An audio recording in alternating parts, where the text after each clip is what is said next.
I love it. And what's even better is I got the great one. The talent. Gooch. What's up, baby? What's up, baby? And what a way to start. Check this out.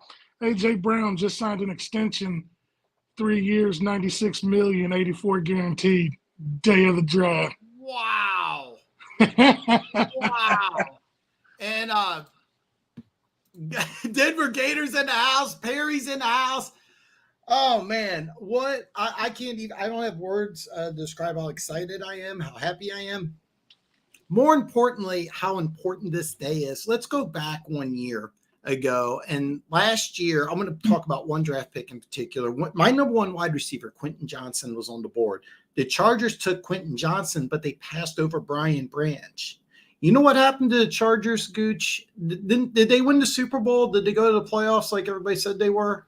Well, I mean, we never said they were. But, I mean, yeah. I did. So here's you know what happened? Everybody got fired. If you don't draft well, you're not going to do well, and you'll lose your job. The draft is important. The Lions picked up Brian Branch in the second round after what I thought they did. I thought they reached last year. They said, we don't care what these draft experts think. We're going to do our thing, and it was widely successful. The Lions did a great job. They came a quarter and a half away from winning a Super Bowl. And that's the difference between winning the draft and losing the draft. You can get to the NFC Championship game or you can get fired. That's how important the draft is. So I just had to get that out there. That was my little rant here because I was a big Brian Branch fan, and nobody wanted to see him go to Detroit, by the way. In honor of Detroit, though, I'm wearing Honolulu blue. So the draft is in Detroit. If you're not aware, the hype train in Detroit is crazy. It's just insane. And it looks like it's a fantastic atmosphere there. Gooch gets some love from Denver Gator. I don't get any love from Denver Gator. What's up, DG? How you doing, baby? Oh, man. Slasher, let's go. Talk about a team that's been drafting well. How about the Philadelphia Eagles last year? Just a great – actually, the last couple of years. And go back to when they made one of the – I thought a very questionable decision in taking Jalen Hurts in the second round when you had Carson Wentz backing up Patrick Mahomes right now. When you went ahead, you had a starting quarterback, but you saw the talent, and you took him in the second round. What happened is you did a great job. You did a great job. I'm going to rub it in a little bit. You got to the Super Bowl. That's a getting to the Super Bowl is a good thing, isn't it, Gooch? There's nothing wrong with getting to a Super Bowl. I mean, we can't all win unless your name's Patrick. You know what I'm saying? But, it's getting there, is part of the journey. You've done something that very few teams can do. So, soak it all in because not a lot of teams get there and go back and go back and go back. I mean, unless your name's Patrick. But, it's tough to get there. Celebrate the wins, baby. I mean, I personally have really been impressed with what the Eagles have been doing. You mentioned A.J. Brown. I mean, what a big win A.J. Brown was for that team. And by the way, the Titans who traded that pick, you know what happened with Vrabel? He's not even doing anything. Vrabel may be watching my show right now. He's not coaching anymore because they made a bad decision. So, hey, Vrabes. No, that wasn't Vrabes' fault. Like he was at it with the front office about that. And that's why they let him go because he knows football, and the people in the office who don't know football are making decisions on a football team. Like I don't, so. Yeah, you're 100% correct. When coaches and the front office are not on the same page, somebody loses their job. And by the way, if Tennessee doesn't draft very well in this year and next year, there's probably going to be some front office personnel in Tennessee are going to lose their job. Reaper XL, how you doing, Dan? This is my favorite day of the year. I'll take draft day over Christmas, Thanksgiving, 4th of July, anytime. This is my favorite day of the year. I love the draft. So I am doing fantastic. Reaper XL, how are you doing? Oh, look at this. Gooch, take a look who's in the house, man. Look at this. He talks sports. What's up, brother? By the way, Keaton put out, if I'm correct, I think it was 10 draft videos. All of them are really good. Not as good as mine. Not as good as mine. But, man, these are really good videos. Keaton, I am so happy you're here, man. I can't wait to hear your draft analysis. We're going to do pick-by-pick analysis. I'm going to let you guys in on a secret. Here's how I do it. I have 2 yellow legal pads. One is for draft picks, one's for trades. And what I do is I write down every single pick and I give you my letter grade just right away. And I'm not going to share that with you till Tuesday. Tuesday, I'm going to give you my draft grades. And the way I do my draft grades, I get one winner, I get one loser. And then I try to put the 30 teams, I try to break them down into letter grades. I try to put 3 for each one, but sometimes they go together. And I try to be hard. I try to give a couple D's in there, C minuses, C's. It's hard not to like draft grades. Then the other legal pad just for trades. And this year I'm going to use the Rich Hill trade chart. I'm still going to use the Jimmy Johnson trade chart because I'm familiar with it, but that's how I do it. Every single draft pick, I got 4 pens. I'm going to write down every single draft pick. And Tuesday, you will get to see my draft grades. I'm going to do it live, so it's going to be great. I am super. Gooch, I got a question for you. Why am I drinking an energy drink? I got 2 here. Why the hell do I need these? Because it's draft day, baby. You gotta get hyped. I'm so jacked up right now. Oh man, Denver Gator. Biggest riser, faller, reaching the first. Gooch, do you want to handle this one or do you want me to go first?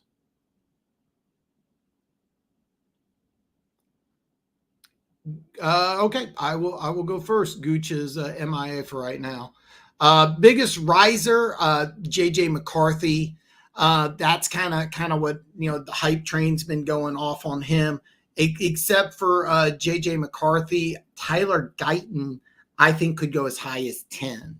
Looking at the Jets, they could go as high as 10. That's what I'd be looking at.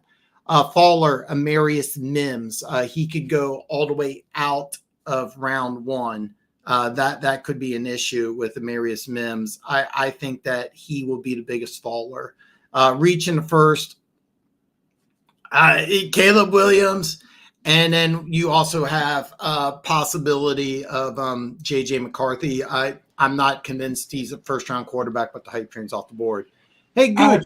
I think the biggest look, it all depends. Like I've got 3 different mock drafts sitting in front of me because I couldn't decide on who I was going to how it was going to happen. Like if you want me to be honest, I think the biggest.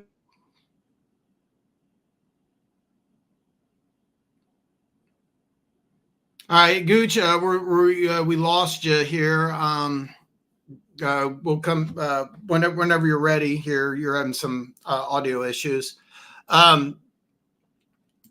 Happy draft day, DG Slasher Keaton. Funk, welcome, brother. Just a fan of an overachieving team checking in. Yeah, man. Hey, yes. What a great job the Detroit Lions have done. What a great job the Detroit Lions have done. I was hard on them in round 1 last year. I thought they reached in both their draft picks.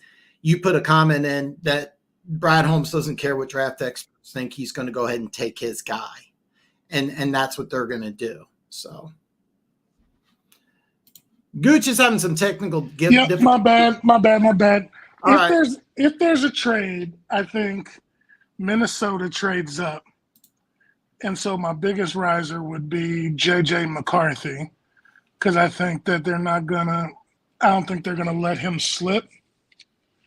So I think he's going to be the 4th quarterback taken. And if that happens, my biggest faller would probably be Rome Odunze. Wow. How far do you think Odunze falls? I think he's out of the top 10. Oh my God, that would be huge if Odunze falls out of the top 10. He is my favorite player in the draft, but I absolutely could see it. You really, because I mocked him in my final mock draft, sliding all the way to 10. So I had him at 11. You got 11. If Minnesota trades up with the Cardinals. I think they take J.J. McCarthy, and I think it just throws everything out of whack and Odunze falls to 11. And the Cardinals could get him at 11. Yep. Seriously, that makes a lot of sense. That makes a ton of sense.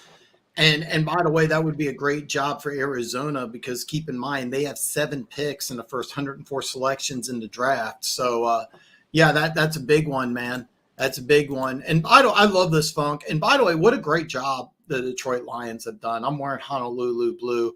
I will say this, that the black jerseys, that's a no-go. That's terrible. But the Honolulu blue is tight. The Honolulu. Denver Gator says Dan just wants some Denver Gator, are you ready to get Surtain get traded today? By the way, Patrick Surtain's been on the trading blocks. Cortland Sutton's been on the trading blocks. The only way Denver can get up to 3 is if Surtain or Sutton is involved in the trade. That's the way I see it. But don't be surprised if Denver does something crazy. Don't be surprised if Denver does something crazy in this draft. DG, the biggest reach will be Lions Gordon. That's what I said. That's what I said. Tim Wallace is in the house. Let's go draft day. It's my boy Tim. Perry asked a great question. Do you think Bo Nix or Penix last around 2? Gooch, what is your opinion? Nix or Penix? Do either one of them last till tomorrow? No. Both are gone today. I think if Denver doesn't trade up, I think that's who they draft. That's what I've been mocking. And I think Bo Nix goes around. I think I have him somewhere around 23. Yeah, I got Nick. I think Nix will go to Denver at 12. I think if I'm Denver, you have a whole quarterback. I think you got to make that move there. I personally, I don't know if Nix is a first round quarterback. Penix, I love Penix. Absolutely. I think Penix, actually, I have Penix rated above McCarthy. But in my final mock draft, I have the Raiders trading down to 19 and taking Penix at 19. But I think both of these guys will go in round 1. No, I told you that I had 2.5 here. I've got him at 23 on one. I've got him in the second round on another, and I have him at 12 right after Odunze if J.J. McCarthy gets traded for by Minnesota.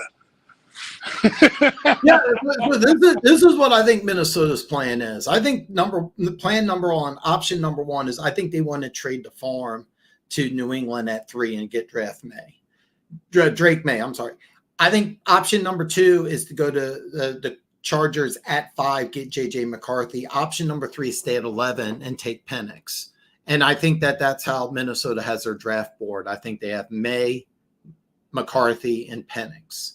That's what I have them doing. But well, after talking to you last night, I changed 2 and 3 because you made some really good sense after our phone call last night. So let's share this because this is what the draft is all about, and this is why the draft is such a fun thing because it's been rumored that Jaden Daniels is universally going to be the number 2 pick. I was watching some draft news this morning that that's not the case, and it may actually be Drake May. And that's the whole thing about the draft. I have May rated higher. A lot of people do. So Chicago taking Williams is a lock. At number 2, most people think it's Jaden Daniels, but that's not set in stone. I said Drake May last night, but you made a really good argument for Jaden. Remember, I was like, I have May going 2 and Jaden going 3. But you made some serious sense when we were talking, and so I was up after our phone call. I was like, man, it's a good argument he's got there. Like I'll be honest with you, I like May better. I think his game translates better to the NFL game than Jaden Daniels. But we're going to find out what happens here. Caleb Williams is almost universal. I mean, unless something weird goes on, he's going to be the first pick. The Bears are on the clock right now. We have no idea what Washington's going to do, but most people are saying it's Jaden Daniels. I think May would be the better option personally. I can't understand why Chicago is still on the clock, because you just said that, because this has to be the no-brainer number one. Like, unless Chicago, I think it's going to be for TV. I think they're going to take as much of the clock down just for TV. And Tim Wallace says my name is Slim Shady. Yeah, I love it. I love it.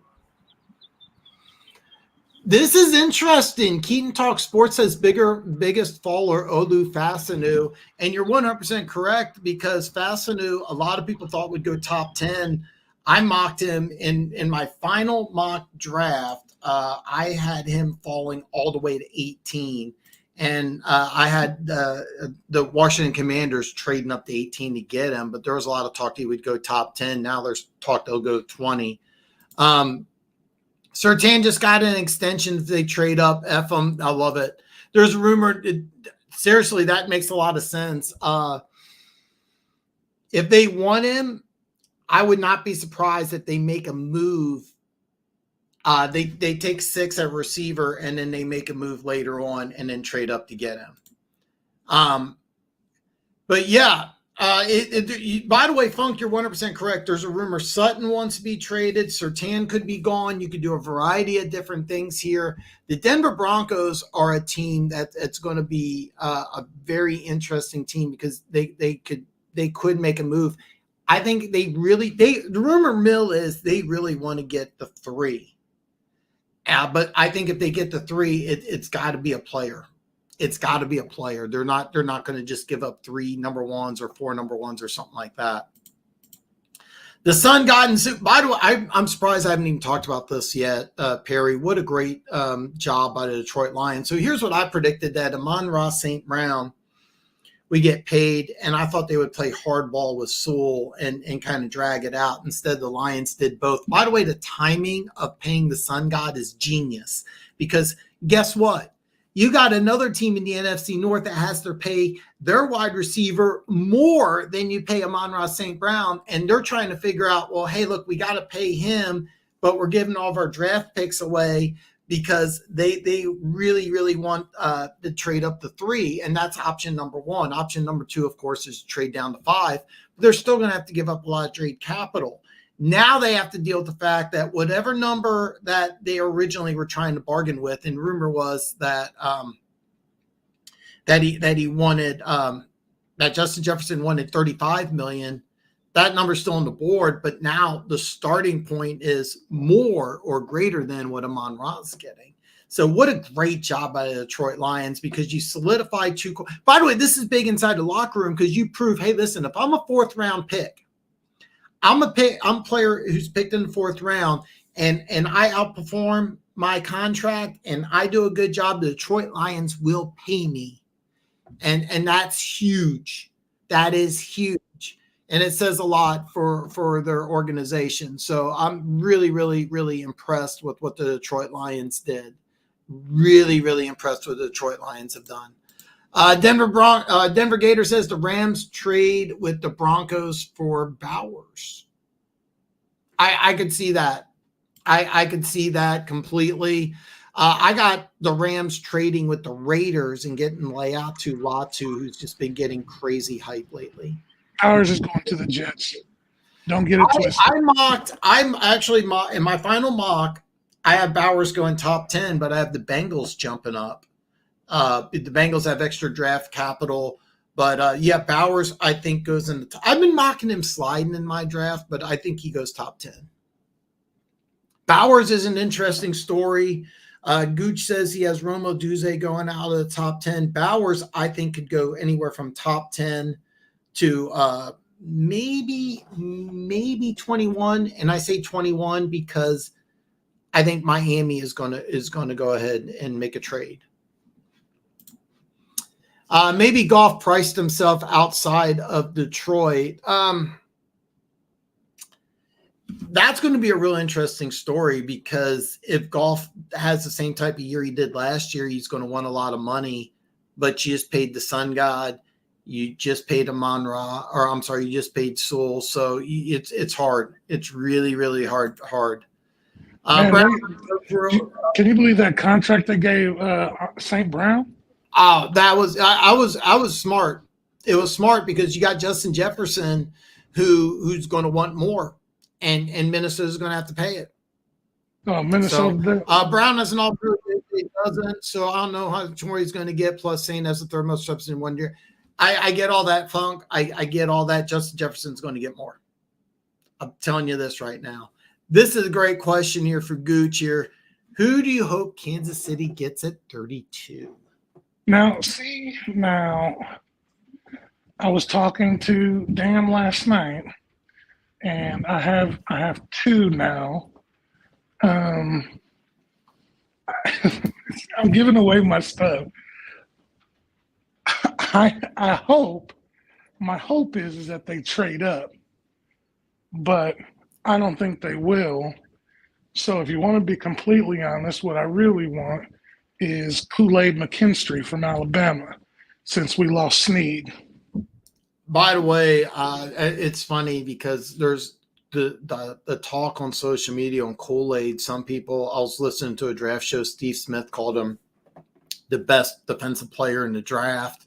A lot of people think he's a second-round player. People are all over the board on Kool-Aid, but he's a guy I really like. And by the way, what a great asset it would be to the Kansas City secondary.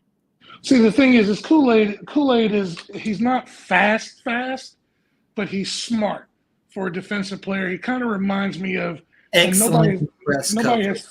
Nobody has said this, but he kind of reminds me of a cooler-headed Marcus Peters. He always seems to be around the ball, and he's just smart in coverages. And I think Trent takes over number one, and you get somebody like Kool-Aid to shore up that back end. Since you've already signed Hollywood, I know everybody's like, oh, get a wide receiver, yada, yada, yada. But you shore up the defense. That's one. Or the other one is that nobody's talking about simply because for Andy Reid or for most teams, he's got about a quarter or a half inch shorter arms, Patrick Paul, to be the left tackle. That's my guy. I want Patrick Paul. And by the way, the pick is in. Caleb Williams is officially a Chicago Bear.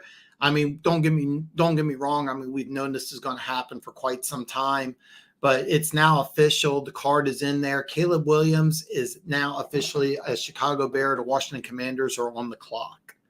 So Denver Gator says Kansas City gets Florida receiver. By the way, this is a guy that skyrocketed up draft boards since the combine. Well, actually, Senior Bowl and then the combine. Big physical receiver, tons of upside, tons of talent. This is a guy could potentially go in the first round. If this wide receiver class wasn't so deep, he may go first round, but because of the deepness, I see him in the second round. We'll find out. Dude, when all is done, I want to see a video on how much you got right on your mocks compared to the actual draft. I got a feeling you're spot on several picks. I'm actually going to go. I may not do a video, Tim, but Tuesday I'm giving out my draft grades. We'll find out. Kool-Aid McKinstry, that would kill you. Yeah, I'm on board with Kool-Aid coming to Kansas City. That would be a great pick. Goff's camp wants 50 for 5. Like, yeah, I remember the 43 for 3. We're not. If you're a Lions fan, it's all going to determine after this year. I mean, you could see something tragic like Goff go down with an injury. Goff could also play out of his mind. So, Paul should be the pick to protect Mahomes. Yeah, that's the way I see it. There's the starting left tackle is gone. You have a hole there at left tackle. 15's the franchise. That's the way I see it. Funk says my issue with Kool-Aid is he doesn't seem to want to help in the run game, and he was the number 2 cornerback, not the number 1 corner. Most colleges don't have 2 stud wide receivers. I get that. I really do, Funk, and you're not alone in that. And there's other people that think he's the best. I just listened to Steve Smith say that Kool-Aid McKinstry was the best corner in the draft. It's funny because here's a guy that people are all over the place on. You might have a second round grade on him. Steve Smith says first. He thinks he's going to be the best defensive player in this draft, which is, I mean, I don't know. We're going to find out. Over under on Williams being a bust. Ooh, boy. God, that's a tough one. I'm going to say 175. I'm going to say negative 175 for the under being a bust, but I would bet the over, meaning I would take the plus 175. Hopefully hopefully that made sense to you, Perry. I'm looking at the dude with painted fingernails and a pink phone going to Chi-Town. I don't know if you've ever been to Chicago, but I'm going to tell you something. I live here in Vegas. There's a lot of people from California. When I walk into a Walmart and I could walk past the guy and I can almost instantly tell if he's from California or not from this demeanor. I've been to Chicago. Let me tell you something. They're night and day different. It's just Chicago's a tough sports town, man. And I also don't, unless things work out really, really well, he's going to be under a lot of scrutiny. To crying to his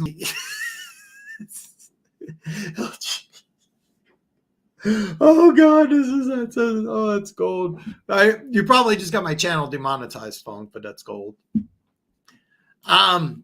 With golf, it's going to come down to Hooker looking. That's going to have a lot to do with it.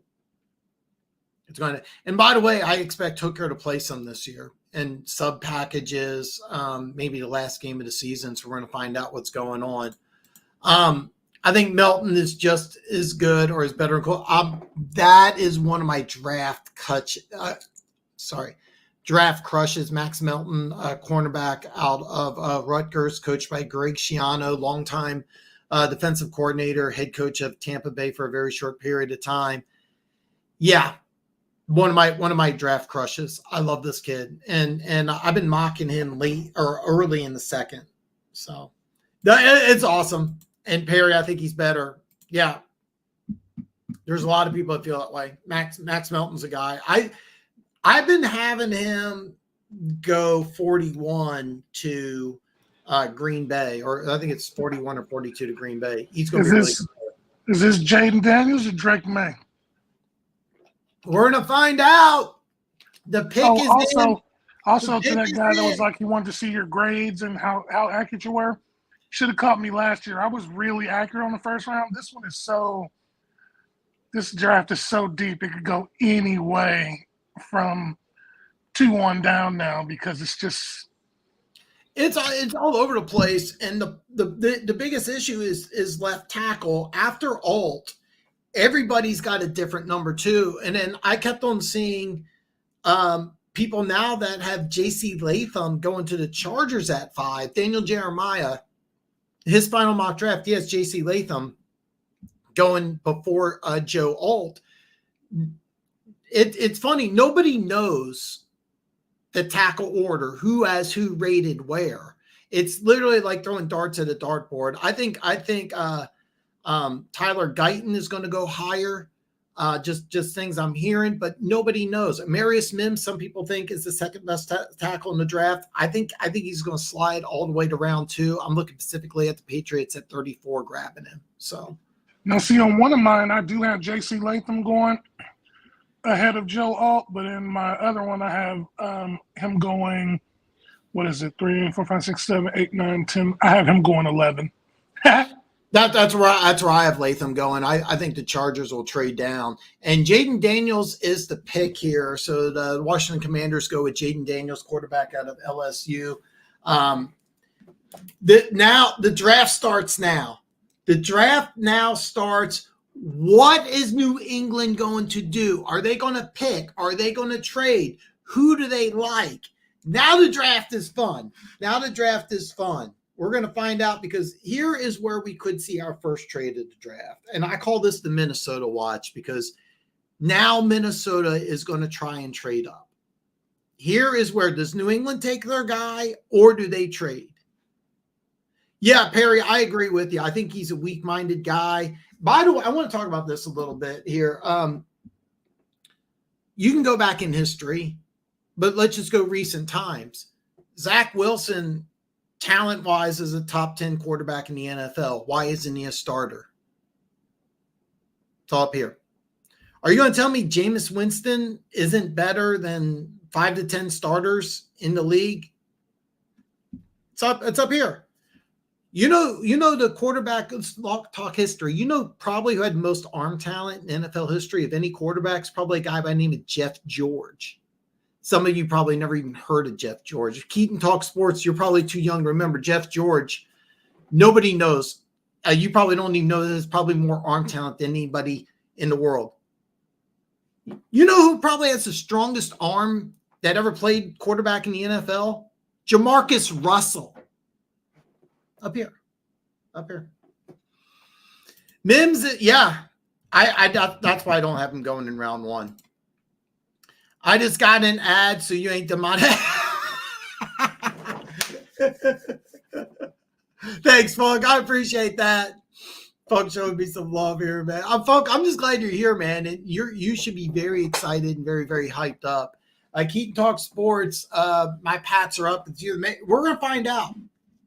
Seriously, it could be McCarthy, it could be May, it could be a trade. You never know. You never know. You ready for this? Yes.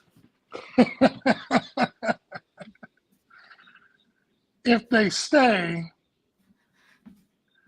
it's Drake May.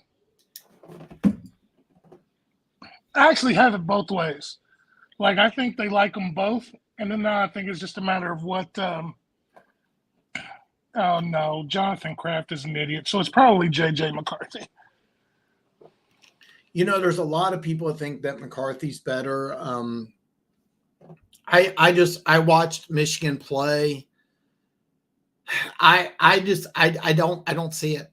And I know you won a national championship with him, but was he throwing the ball 50 times a game to win those games, or were they running the ball 50 times a game? You know, if he's worthy of being the 3rd pick in the draft, don't you want that guy throwing the ball 50 times a game? And you know, they didn't do it. You know, and by the way, look, so he not only didn't help you win those big games. I mean, he's not going to have as much talent surrounding him that he did at Michigan. He's just not. I think the Pats should take all. Here's the problem: is that the pick's in already. It doesn't look like a trade at all. Wow. I seriously, Perry, that's not a bad idea. That's not a bad idea at all. I'm shocked about this. So the New England Patriots, the pick's already in. We're going to find out what they're doing. The Patriots need to rebuild. This quarterback is a waste this year. We're going to find out, Perry, because I think the defense is loaded. They need these 3 things. They need a quarterback, they need a left tackle, and they need help at receiver. And they need those 3 things. But the defense is loaded. The defense is ready. I am shocked. And the pick is Drake May. Let's go. So I may be behind Keaton. I don't know if that's the official pick, but as soon as it's made, but all I see is that the pick is in. They're showing the Patriots draft room. It looks like they're all like, they're all happy here. The owner is talking to somebody on the cell phone here. Jaden Daniels is celebrating. He should be happy. Congratulations, young man. Congratulations. He was so much fun to watch in college football. I had a lot of fun watching him at Arizona State, liked watching him at LSU. So first 3 picks are going. That's what it looks like. I don't have it officially. It hasn't shown up on my screen yet. I may be behind you guys. I have no idea. But I'm looking at the pick is in, and I have no idea what the pick is. So, but yeah, I think the first 3 picks are going to be quarterback. I think since the pick's in, I think it has to be May, but you never know. You really never know. But that would be my pick. In this draft, Penix is my favorite, but I probably have May as my number 1. That's who I would have. So the way I'm looking at it, the way it is on my screen is Robert Goodell is going to read off the selection right now. We're going to see if we get the official pick. We're going to see if it's Drake May here, and it is Drake May, quarterback out of North Carolina. Congratulations, young man. You are a New England Patriot. No pressure. You just got to replace Tom Brady. Nothing big there. So that's what we have here. Drake May is now a New England Patriot.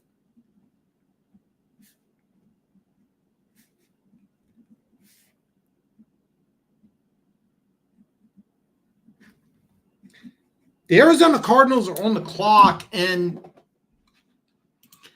I've been mocking Marvin Harrison Jr. No team needs a wide receiver more than the Arizona Cardinals. You got three really, really, really, really good players on the board here. Roma Duze is my favorite player in the draft, but everybody's got a different grade for these receivers. Gooch, is the pick going to be Harrison? Is he your number one receiver, or do you like Neighbors or Duze better? First of all, this should be Minnesota watch right here. It is. Yeah, I agree. And if Minnesota trades, they're not going to take Marvin Harrison Jr. But if we're ranking receivers, Marvin Harrison Jr. is far and away better than all the other receivers, in my opinion. Ohio State puts out receivers, and he's better than all of them. Like, I just think he has a God-given gift. And if the Cardinals stay, putting him with Kyler, if Kyler's better, that's going to be dangerous down there in Arizona. I agree completely. Oduze is my favorite player in the draft, but Marvin Harrison Jr. is the highest receiver. My highest rated receiver. Funk likes Neighbors, and Funk, you are not alone. But yeah, I've been mocking Marvin Harrison Jr. here. Perry, this is fun because Perry has Thomas Jr. as the best wide receiver. The other LSU wide receiver. By the way, Perry, take a look at when LSU won the national championship. Jamar Chase was wide receiver number 1. Justin Jefferson was wide receiver number 2. But I would probably flip those two in the NFL.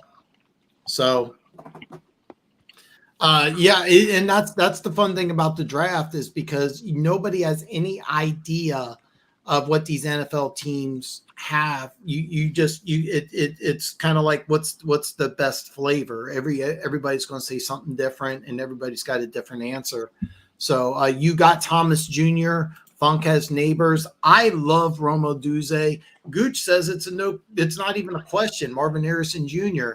By the way, side note, I watched a little bit of the Ohio State spring game. They got the number 1 player in the country, a wide receiver. This kid's probably going to be a top 5 draft pick in 3 years from now. This kid looks amazing. I first spring practice, it's like he looks like a man playing among boys. I think he's 17 or something. I can't think of his name. Keaton Talk Sports, by the way, said Ohio State would beat most NFL teams by 21 points. So my hopes is the Pats trade back in the first and take Brian Thomas or Brandon Ayuk. There's been lots of talk about Brandon Ayuk being traded.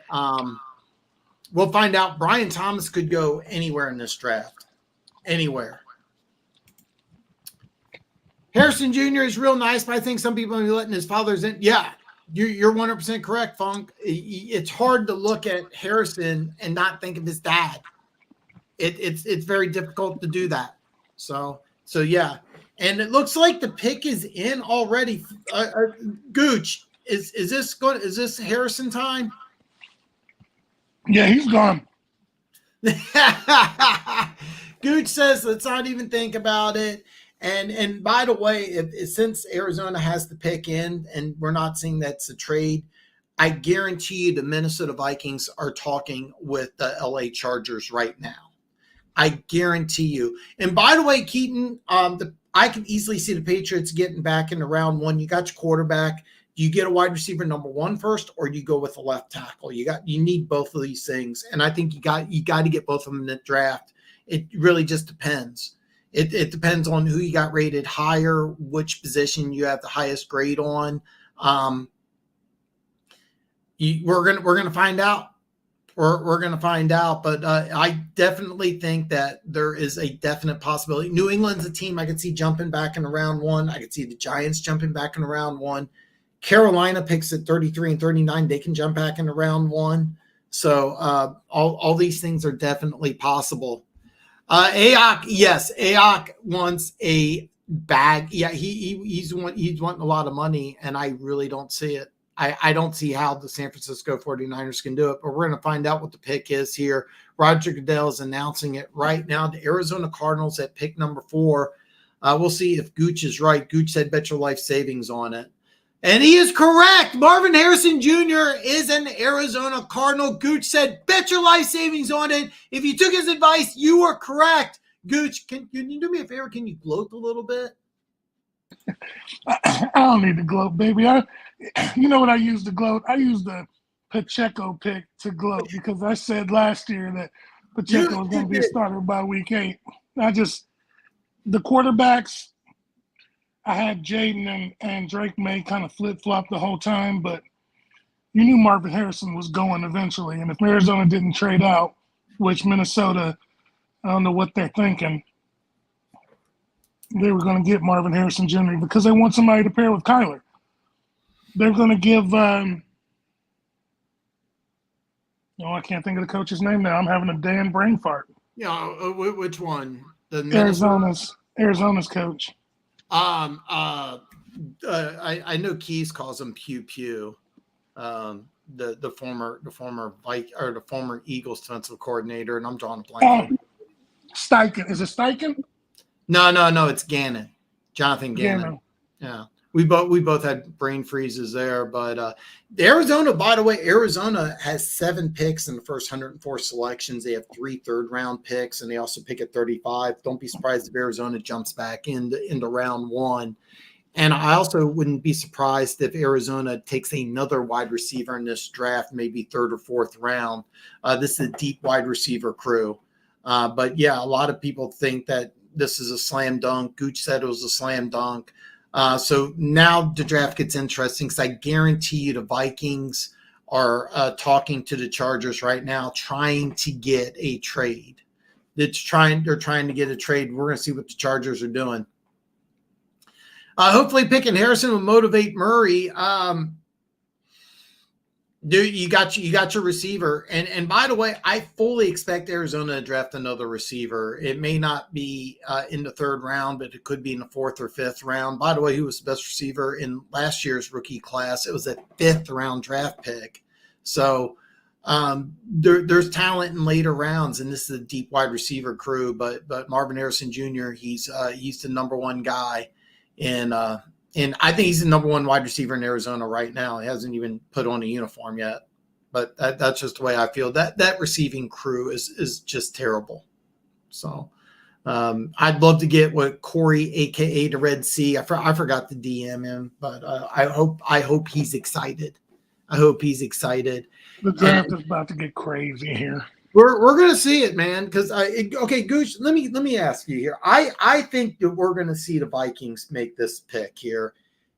Are the Chargers making this pick, or are they trading? Would you? Let me throw something else out. Let me throw you a complete curveball. Is there any? Let me ask you this question first. Is there any possibility that they accept a trade from Denver or Vegas? No. All right. I don't think so. Are the Vikings, is it the Vikings, or is there another team that's going to make this pick here? I think Harbaugh is just arrogant enough that he's not going to do it. He's not going to trade. And he's going to think he gets the steal of the draft. And I know normally, this is where I had originally had Rome Odunze. But I think he takes J.C. Latham here. Daniel Jeremiah, who I have a major man crush on. Great name, by the way. his final mock draft, he had J.C. Latham. And by the way, that's the biggest hole on the Chargers offense is at right tackle. And what I did is I went back, started watching. I didn't watch the whole thing, but I watched a little bit of Michigan, Alabama. J.C. Latham just was dominant. And I think the Chargers, keep in mind, the Chargers have always had talent, but they haven't had the winning attitude, and they've never been physical. And Latham gets all those things. He's big, he's physical, he's from a winning program, he's well coached, and that could easily be it. And Harbaugh likes building from the O-line out because he likes a run game.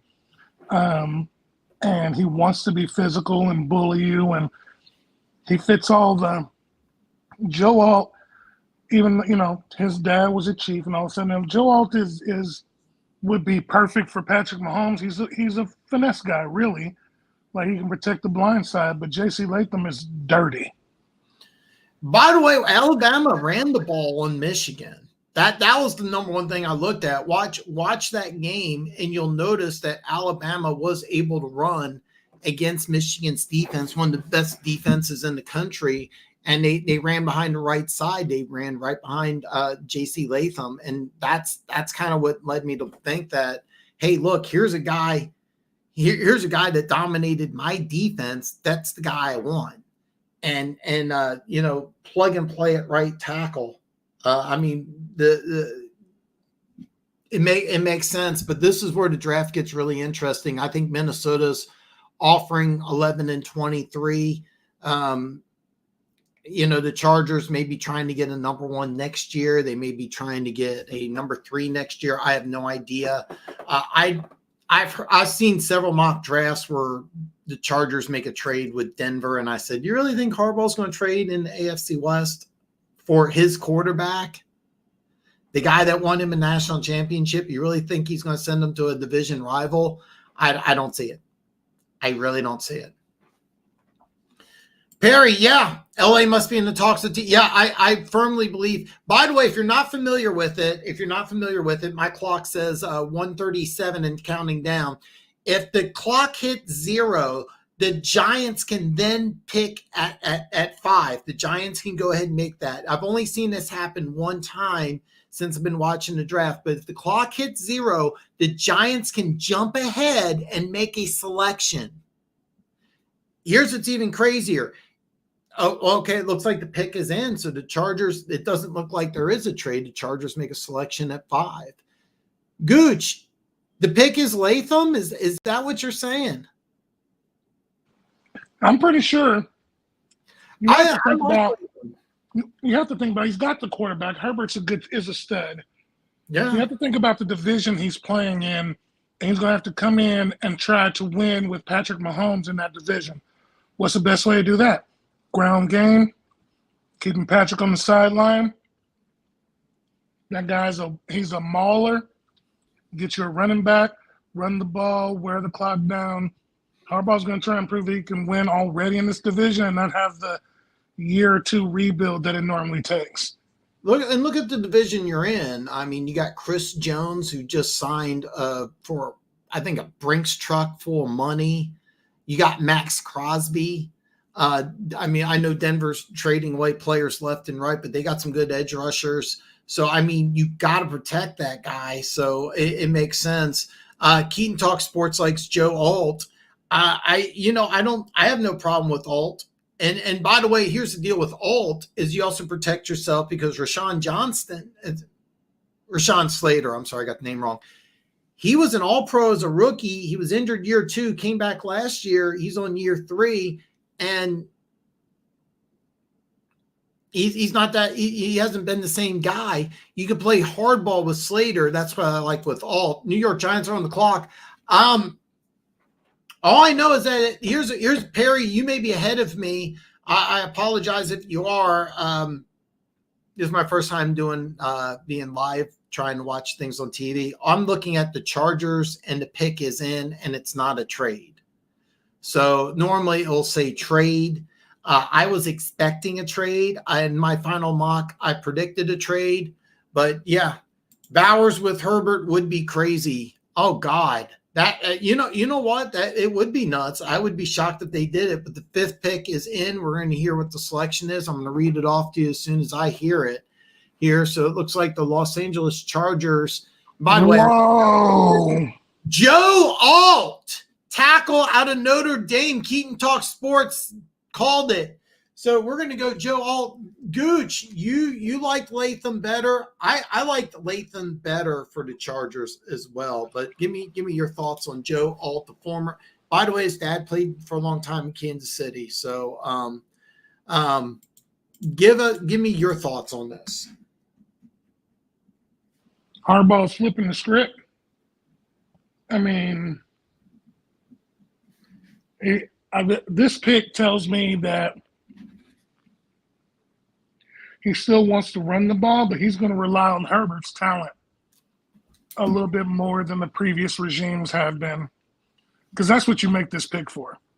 Like, I actually had Joe Alt going to Tennessee for that reason, because Levis is going to be gunning. This just basically tells me that Harbaugh's he's adapting. Yeah, I also think it's protection. Which should be scary, because if he's not, because if you think about even when he was in San Francisco, run game and then the passing complemented it. If he's switching up his philosophy a little bit, even from Michigan, Chargers could be scary if he gets the pieces right early. It's a little worrisome. I didn't think he was going to do it. I really didn't see Alt. I thought it was Latham, because I thought you'd want to be a bully, but I also think it's protection against Rashawn Slater, who hasn't come back to form. You could always move Alt over to the left side. You can make a move for Slater. You may just plug him. I think year one, Alt will play on the right side. Perry says it's a smart move by the Chargers. Listen, I'm going to tell you something about Alt. High floor, high ceiling. I think 5 is reach, though, but at the same time, it's also kind of funny because this was Alt I had going to Tennessee. Tennessee needs a left tackle probably more than anybody, and the best left tackle's off the board. So if you're the Tennessee Titans, you're going to have an option here. You can take either a Duze or you can take Neighbors. And by the way, we have no idea what the Giants are doing. The Giants could make a move here. You never know what they're going to do. So I don't think it's a reach. Hey, listen. They had a hole at right tackle, so I think 5's a little high. Not terrible. Maybe a reach is overstating it, but I don't think it's bad. Keaton Talk Sports says Titan fans are pissed. They wanted Alt so bad. Now the question is, the Titans trade back and take a tackle, maybe faster. I think the Titans, this screws the Titans over, because I think they really wanted Alt. Let me ask you this, though. You're the Titans. You have Brian Callahan came over from the Bengals. What did the Bengals had? They had 3 really good receivers. You got Treylon Burks, hasn't worked out, right? You got probably a future Hall of Famer in DeAndre Hopkins. You just gave Calvin Ridley, was it $91 million? Something like that. Do you go ahead and do you add to that receiving core? Because Treylon Burks has been just terrible. I love Treylon Burks coming out of Arkansas, but we're going to find out. Maybe it's Fassanu. Maybe they have somebody else rated. Maybe they trade down. By the way, Minnesota, the pick is in for the Giants. Minnesota's probably calling the Titans and saying, hey, look, 7. Here goes Malik Neighbors. I think it's Neighbors as well here. I got Neighbors here. I've been mocking Neighbors to the Giants. So, yeah, the pick is in. I'm waiting as soon as I hear it, as soon as it's announced. Well, I say hear it, but I mean announced, because if I had the TV playing in the background, it would be demonetized. So that's the reason why I don't have any sound here. So I'm just going by visual. And by the way, thank you guys so much for joining me for my favorite day of the year. By the way, if for some reason or another they don't go receiver, if they go tackle, don't be surprised if Evan Neal is on the trade block. By the way, I said it on Tuesday, Evan Neal could be gone draft time. There's a team like the Ravens who loves Alabama players. They got a hole at right tackle. So we'll take a look here. But Roger Goodell is going to the podium right now. We're going to see what the Giants do here. Could be Bowers or Penix. You never know. You don't know. I think it's Neighbors, but we're going to find out. But Bowers would make a lot of sense. They have a hole at tight end as well. And so they need a guy. But the pick is Malik Neighbors, wide receiver at LSU. Gooch, you said bet your life savings on this. Back-to-back times you said bet your life savings. So you probably tripled somebody's money if they would just listen to you. Can you please gloat about this just a little bit? I think Harrison is the best, was the best receiver in college. But if you would have asked me 6 months ago, I would have told you Neighbors, because I've watched a lot of LSU football. I have a friend who's an LSU diehard, and that kid seemed to just have sticky on his hands. Like, he caught everything. And it just made sense. It made sense. If you're not happy with the quarterbacks that are left, then you might as well give Daniel Jones some weapons. You can't cut him. You gave him $40 million. You know what I'm saying? So, is there a trade market for Daniel Jones? I mean, no. For him? You could probably get a third, maybe a fourth. I think that would be almost high, to tell you the truth, coming off of an injury. I mean, yeah, you're not getting anything from him. Neighbors is good, man. Yeah. You may not know this, but Denver Gator is a diehard LSU Tiger fan. I bet you didn't know that. I did not know that. I got a buddy, he's diehard. Like, every time I go over there, we're watching. If it's college football, we're watching LSU. I had to watch the LSU baseball team win the championship this year, because like every time I went over there, the College World Series was on, and I was just like, hey, this team is pretty good. But I didn't say that because I'm in Alabama.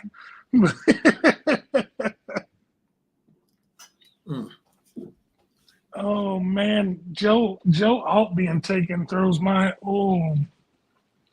I didn't see it. I really didn't see it. I thought if they went tackle, they would go with J.C. Latham.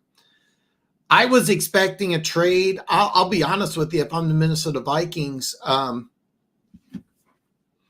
this is the perfect spot here with Tennessee. This is the perfect spot to trade here. And by the way, you may not have to give up both first-round picks. You may be able to give up like a future pick next year. Tennessee, of course, gave up a 2025 third-round pick for one of my favorite players, L'Jarius Sneed. So I'm really, really sad about that, because I love L'Jarius Sneed. But JJ will fall 11 to the Vikings. Denver Gator, look at these four teams.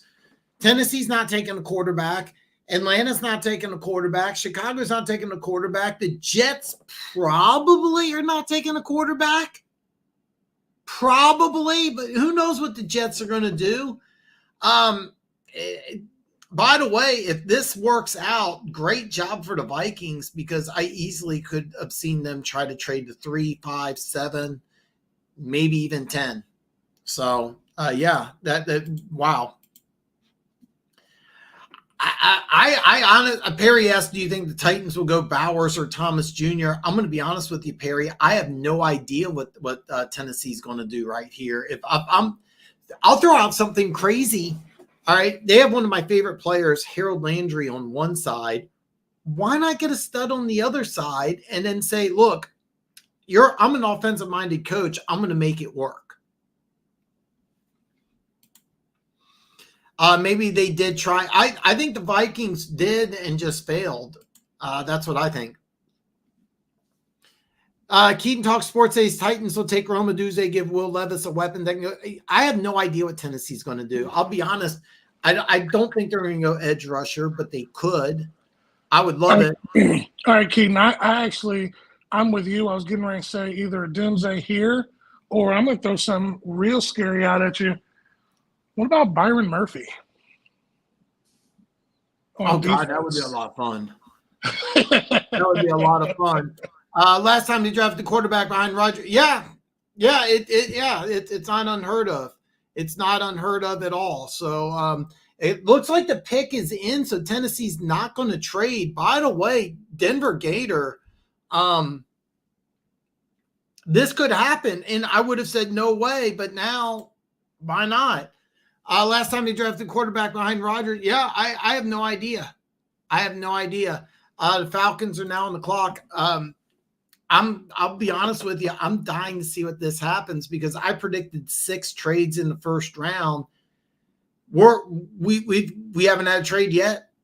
I really thought that there could be 2 trades already, but there hasn't been one single trade yet. So if you bet the over on trades in the first round, you're probably going to miss out. But the Titans made a pick at 7, and I'll be honest with you, it could be Bowers, Brian Thomas Jr., it could be Oduze.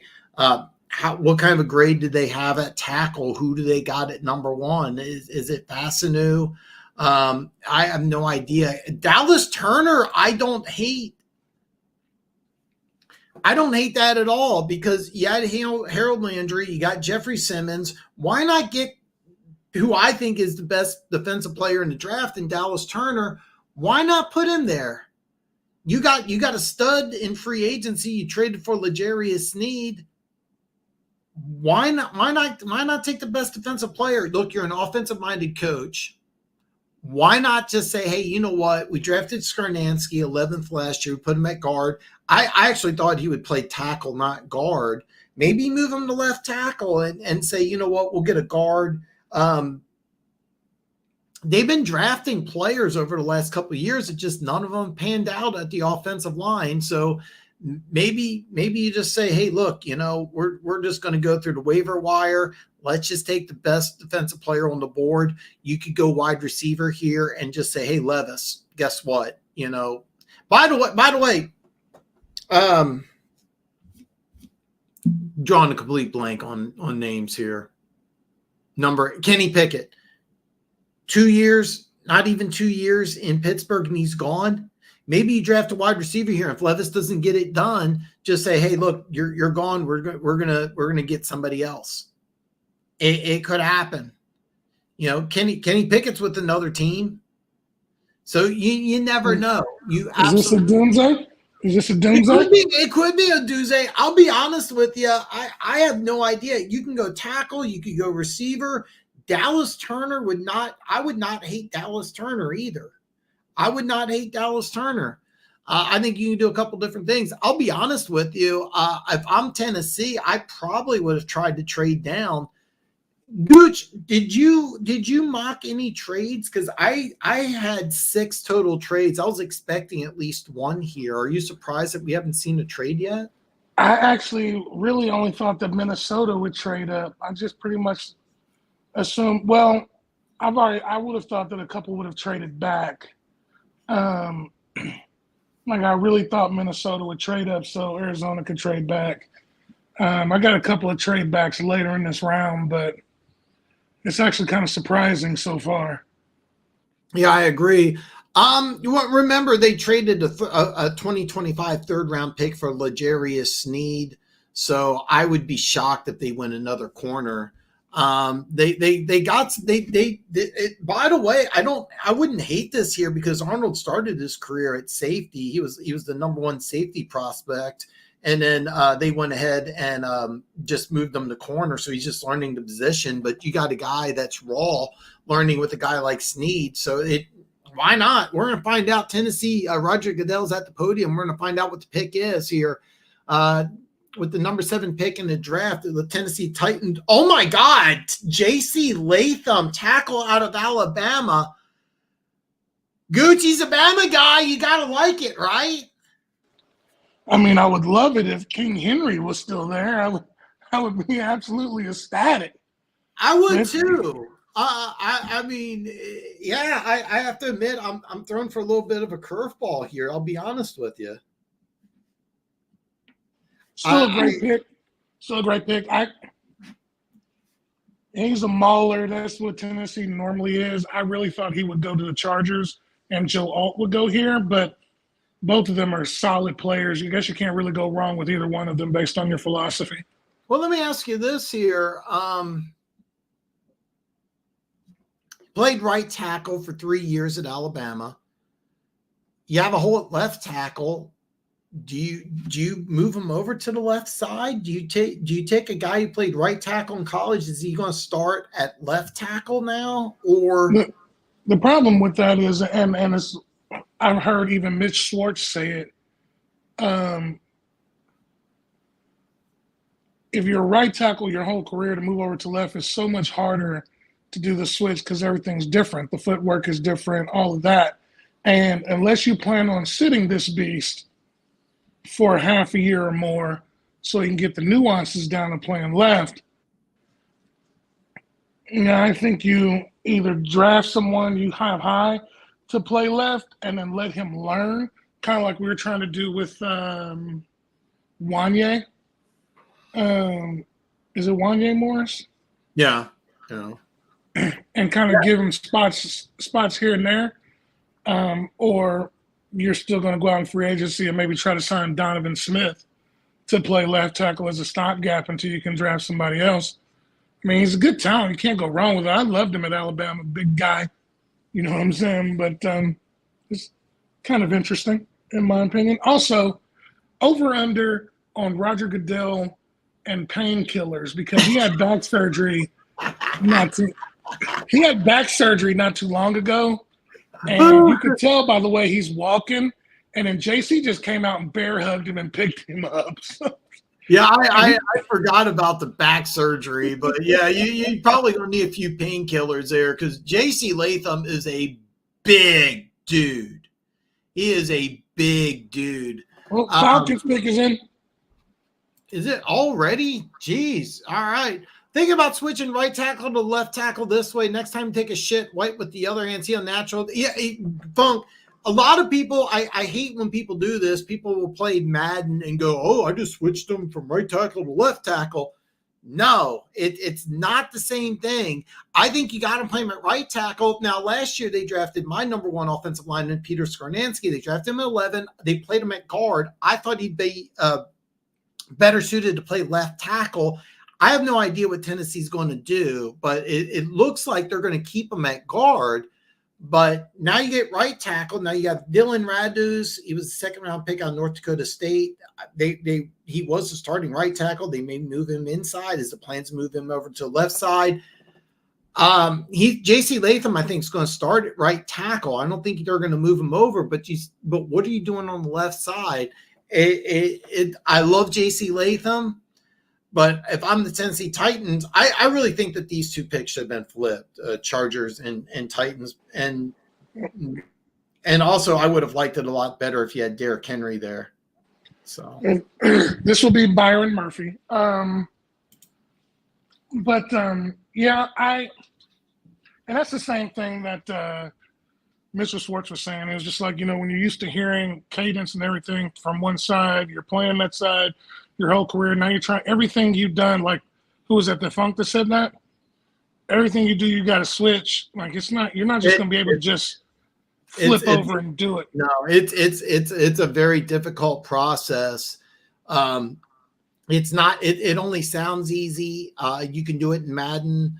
You could do it if you play I used to play NCAA like a crackhead.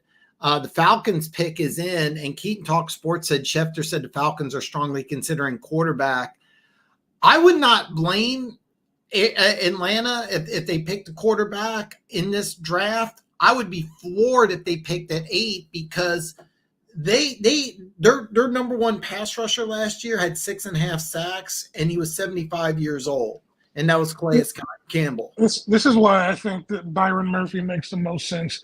There's no way you draft any of the remaining quarterbacks this high.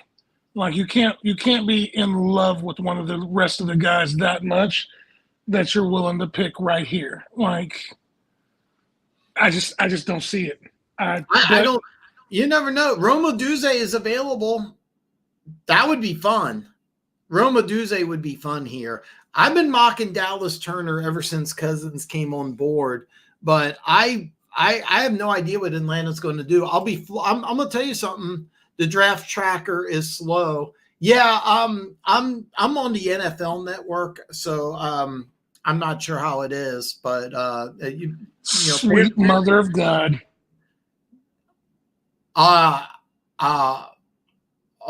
Gooch, say it. I'm floored. Michael Penix Jr. Michael Penix Jr. is the 8th pick in the draft by the Atlanta Falcons. Oh my God! I did not see this coming. I did not see it. Michael Penix Jr. I don't have words. My favorite quarterback in the draft. Drake means number 1. My favorite. Wow. Gooch. I'm floored. Okay. So here's a drill. I'm not even going to show you. I'm not going to reveal my draft grades. I don't know how to grade this. I love this guy. Atlanta at 8. The problem is, do you trade Cousins at this point? Can you? What do you do? I'm sorry, you interrupted. I don't know what to do. No, I'm stunned by this. Didn't they just give him like a 3-year fully guaranteed deal? They gave him a 4-year deal. They gave him a 4-year deal. I don't understand what you're thinking, because you're not going to sit that kid for 4 years, and you fully guaranteed Cousins' deal. So no matter when you cut him, you owe him all that money, which is going to do nothing but hurt your salary cap. If you cut him, you still going to have to. I don't get this. Like, he's got a lot of talent, and when he has a clean pocket, he is probably one of the most pure passers coming out of college. I will give Penix Jr. that.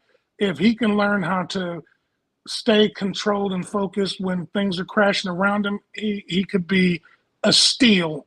But at number 8, when you have Cousins on a 4-year fully guaranteed deal, I would have gone Byron Murphy just for what you said. Calais Campbell, 6 sacks at 90 years old.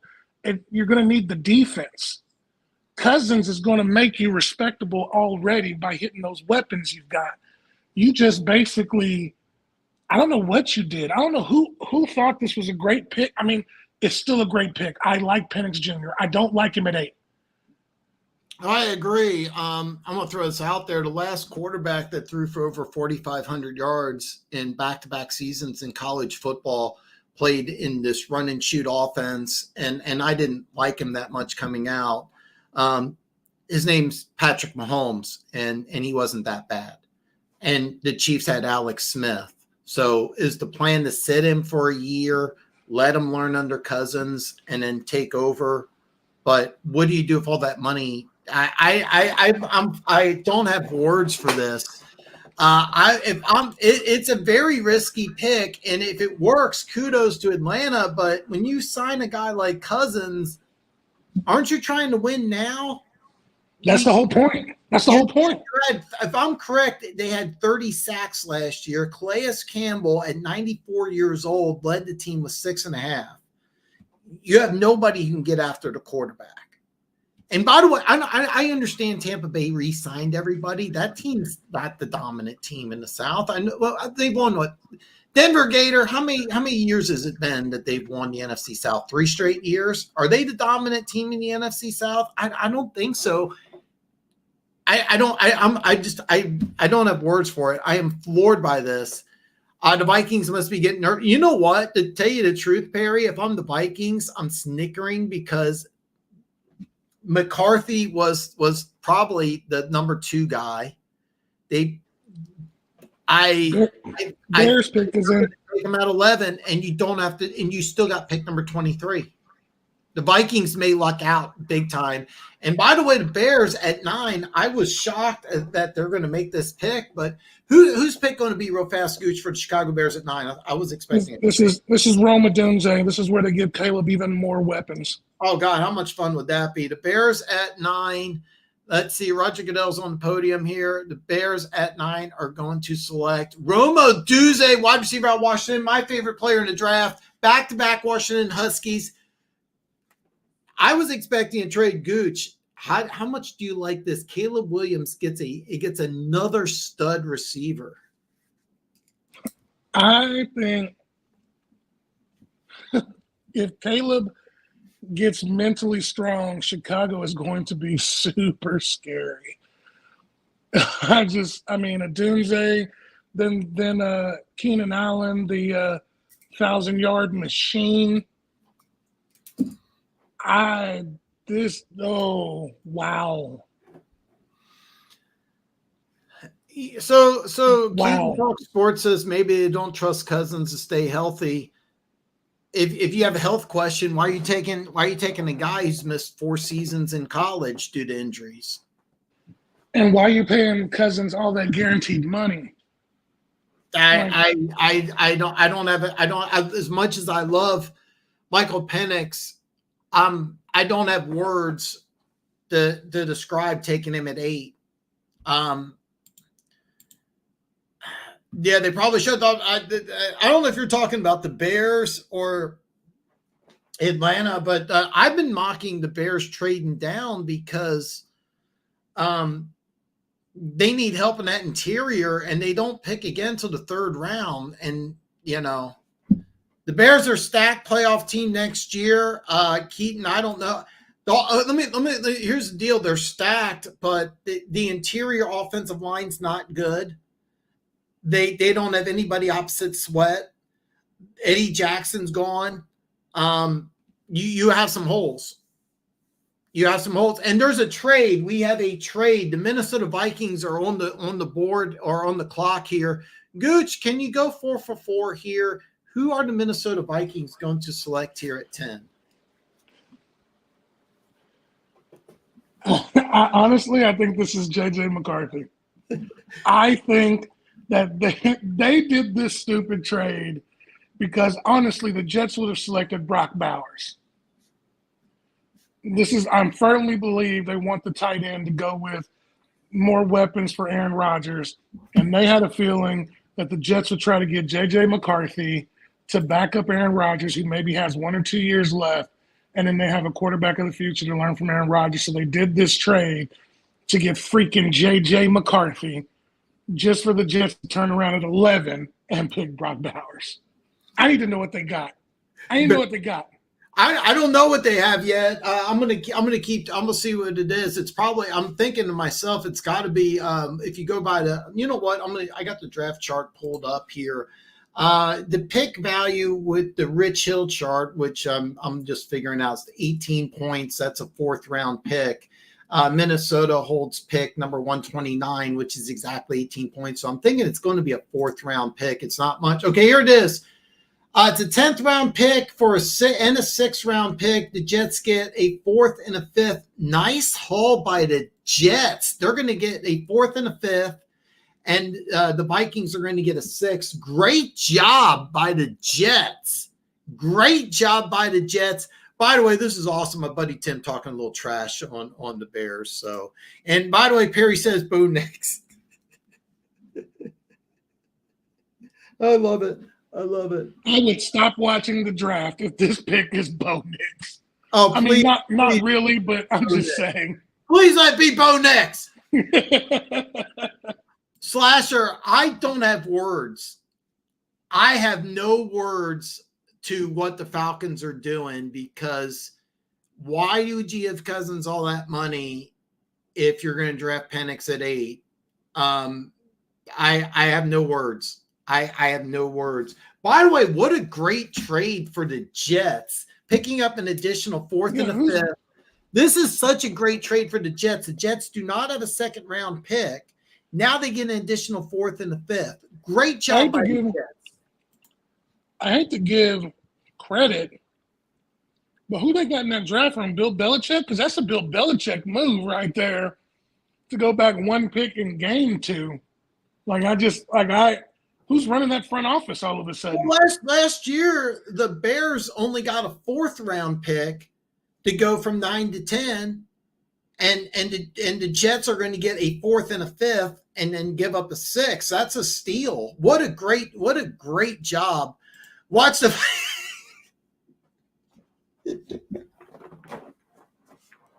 Oh God, there's lots of Detroit love here. My buddy Tim, he lives in the Kansas City area. Hopefully, you don't mind if I reveal that, Tim. But he loves the Browns, and he's been really on board with the Lions. The K and the Backtalk brothers Keys. I've been joking around calling the Lions his team because he's been in love with the Lions. I've got lots of love from the Lions here, and yeah, Slasher. I wish I had words for this, man. I have no clue. I love Penix Jr. I loved him a lot. I had Penix Jr. rated above McCarthy. To me, it's no brainer. All right. I have words for it. Stupid, idiotic, nearsighted, ignorant, trash, waste of a pick. I could go on and on, but I'm going to stop right there. Not that I don't like Penix. I do. I just think you give Cousins all that money because you want to win now. You have those offensive weapons because you want to win now. It's the whole point that you gave Cousins that money. Then you draft basically his replacement for what? Because you're not going to sit Cousins for 4 years making 35 or 40 million a year. At 8. Now, Kansas City traded up for Patrick Mahomes and took him at 10, all right? Yeah, but we knew Patrick was going to start in a year or two. In a year. So if you're Penix and he's at 8, can you sit him for the whole year? That's what Kansas City did at 10 a couple years ago, but they had Alex Smith. They had Alex Smith, and Alex Smith was in a contract year. That or in the year before contract. No, he was a year before contract year. So they knew they were going to sit Mahomes for that year, which is why during the last year of his contract, they sent him somewhere where he could make one more last final big paycheck before his career was over. But you're not going to do that. Nobody's going to take Cousins at that price. By the way, the Chiefs traded Alex Smith to the Commanders, and they got back. Oh God, he's with Washington now. Was really big in the Super Bowl run. I'm drawing a blank on the guy's name. The corner played a little bit of safety too. I'm drawing a blank on his name. But yeah, because his brother also plays that position. I can't think of the name. Oh, here we go. The Chiefs ended up getting. This is. I have no idea, man. I don't like it, even though as much as I love Penix, Turner versus Latu. By the way, Turner falling out of the top 10 is something I'm really shocked, and don't be surprised because there's definitely a possibility that there's going to be a team that would want to trade up. By the way, there's a hole. The Raiders have a hole at corner. They need somebody opposite Max Crosby. They have a hole at quarterback, so we're going to find out what's going on here. But the Vikings are, Roger Goodell's bringing a family on board. I'm not listening to the sound here, but so I don't know exactly what it is, but the Vikings are going to pick. And I believe this is going to be J.J. McCarthy. We're going to find out here in just a second here. By the way, Perry, I'm not sure, but I don't have words for it. I'm shocked. Keys! Yes, I got the talent here as a guest host. I'm so glad I got Keys. What's up, brother? What's up, brother? Keys. Penix going to the Falcons at 8. I don't have words for it, man. I don't have words for it. I had several, partner. You should rewind it a little bit.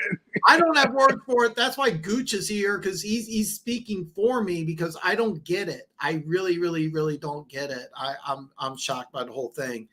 But yeah, I'm so happy to see Keys here in the chat, and yes, I got the talent here, and I'm super excited. So is this where they say the Minnesota Vikings select Kirk Cousins 2.0 J.J. McCarthy? That's kind of what I'm thinking here. They're going to pick the girl up here, and that's what we got. J.J. McCarthy is going to the Vikings at number 10. Gooch, your thoughts? McCarthy's the 4th quarterback off the board here. The Vikings, I think, could have got him at 5, maybe could have traded at 7, but instead he goes to the Vikings at number 10. What are your thoughts? I I think that the Jets played them, and they had no intention of drafting J.J. McCarthy, but they led them to believe they would. And so the Jets fleeced them out of some really nice picks for them just to turn around and draft who they originally were going to draft, which is Brock Bowers. But I like it, especially with O'Connell. McCarthy is kind of a similar style quarterback as Cousins, a whole lot younger. Smart guy. A little better of an athlete. Well, yeah. I wasn't trying to diminish him or anything like that. I just think he's a younger, more athletic Cousins, smart quarterback, knows when to put the ball into certain holes and when not to take risks, which is what O'Connell loved about Cousins. And I think Justin Jefferson will like his arm strength. A lot of people don't talk about his arm strength. He's got an above average arm. He does have a above average arm. I remember watching Cousins. I'm showing my age here. I watched him at Michigan State, and one thing about Cousins is I thought Cousins was a natural passer. I don't see that with McCarthy. I don't think McCarthy's a natural passer, but I do think that. Look, the Vikings got a lot of things. You got two really good receivers. You got Justin Jefferson during to get him under contract. The other guy, Jordan Addison, from last year. He doesn't necessarily have to be your basic passer. He's a leader. You know what I'm saying? Like a lot of those guys, Michigan came back because he was coming back. A lot of those guys that could have went to the draft last year. You know what I'm saying? And he led those boys because Harbaugh being suspended all those times, you don't really think that assistant coach did that, do you? Like that was McCarthy leading those men. And the Jets pick is in, by the way. And I just want to say, again, Minnesota, you got fleeced. But it is what it is. Let me ask you this here, Gooch. Perry asked a great question. Is Bowers going to be the pick, or do you take a tackle? Now, keep in mind, they got the oldest tackle duo in football. And Tyron Smith hasn't played a full season, I think, since 2015. They won't be able to help themselves, Perry. They will take Bowers because he's pretty. And they will try to either get a leftover free agent left tackle for a year and then try to draft somebody later on to give them a year to sit and learn. Like they won't be able to help themselves. Bowers is sitting there. And I'm sure Rodgers is telling them, get this kid. That's my biggest feeling. Even though they should do something to protect Mr. Achilles, who only lasted 4 plays last year. Well, I'm gonna level with you, and I really, if I'm the Jets, I would not go Bowers personally. I would take a tackle here. But if you have Bowers as higher, if you have him significantly rated higher than all these other than the rest of the tackles, go ahead. But I personally would take a tackle. But I think Gooch nailed it. It's pretty, it's splashy. The only tackle that I would take ahead of Bowers would probably be, is it Fuaga?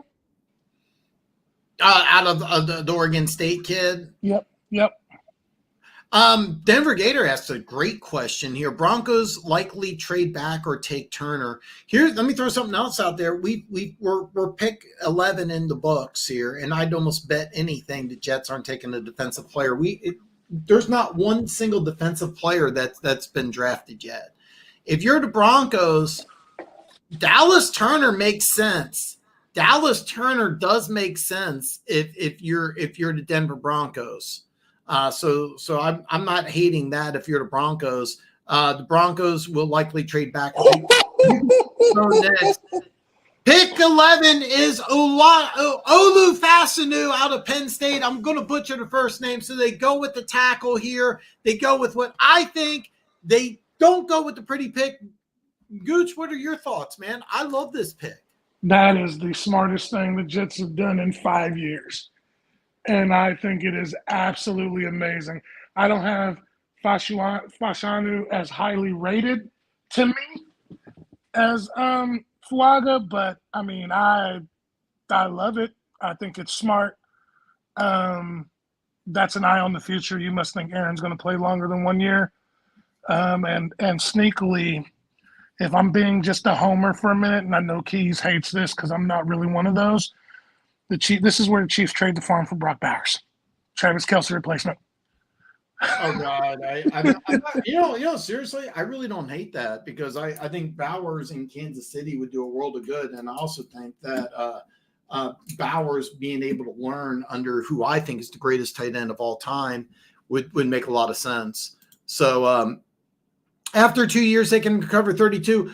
I still am shocked by that. Bowers or Fatanu. I'll be honest, if I'm Denver, I mean, look, listen, 4 quarterbacks are off the clock. Four quarterbacks are off the board here. If I'm Denver, I don't mess around. I take my quarterback now. I really do. Can I go 5? Can I go? Yeah. Can I go 5? Can I go 5 for 5 and say Bo Nix? That's what I would do. I don't. If you don't take Bo Nix now, the Raiders at 13 could easily take Bo Nix.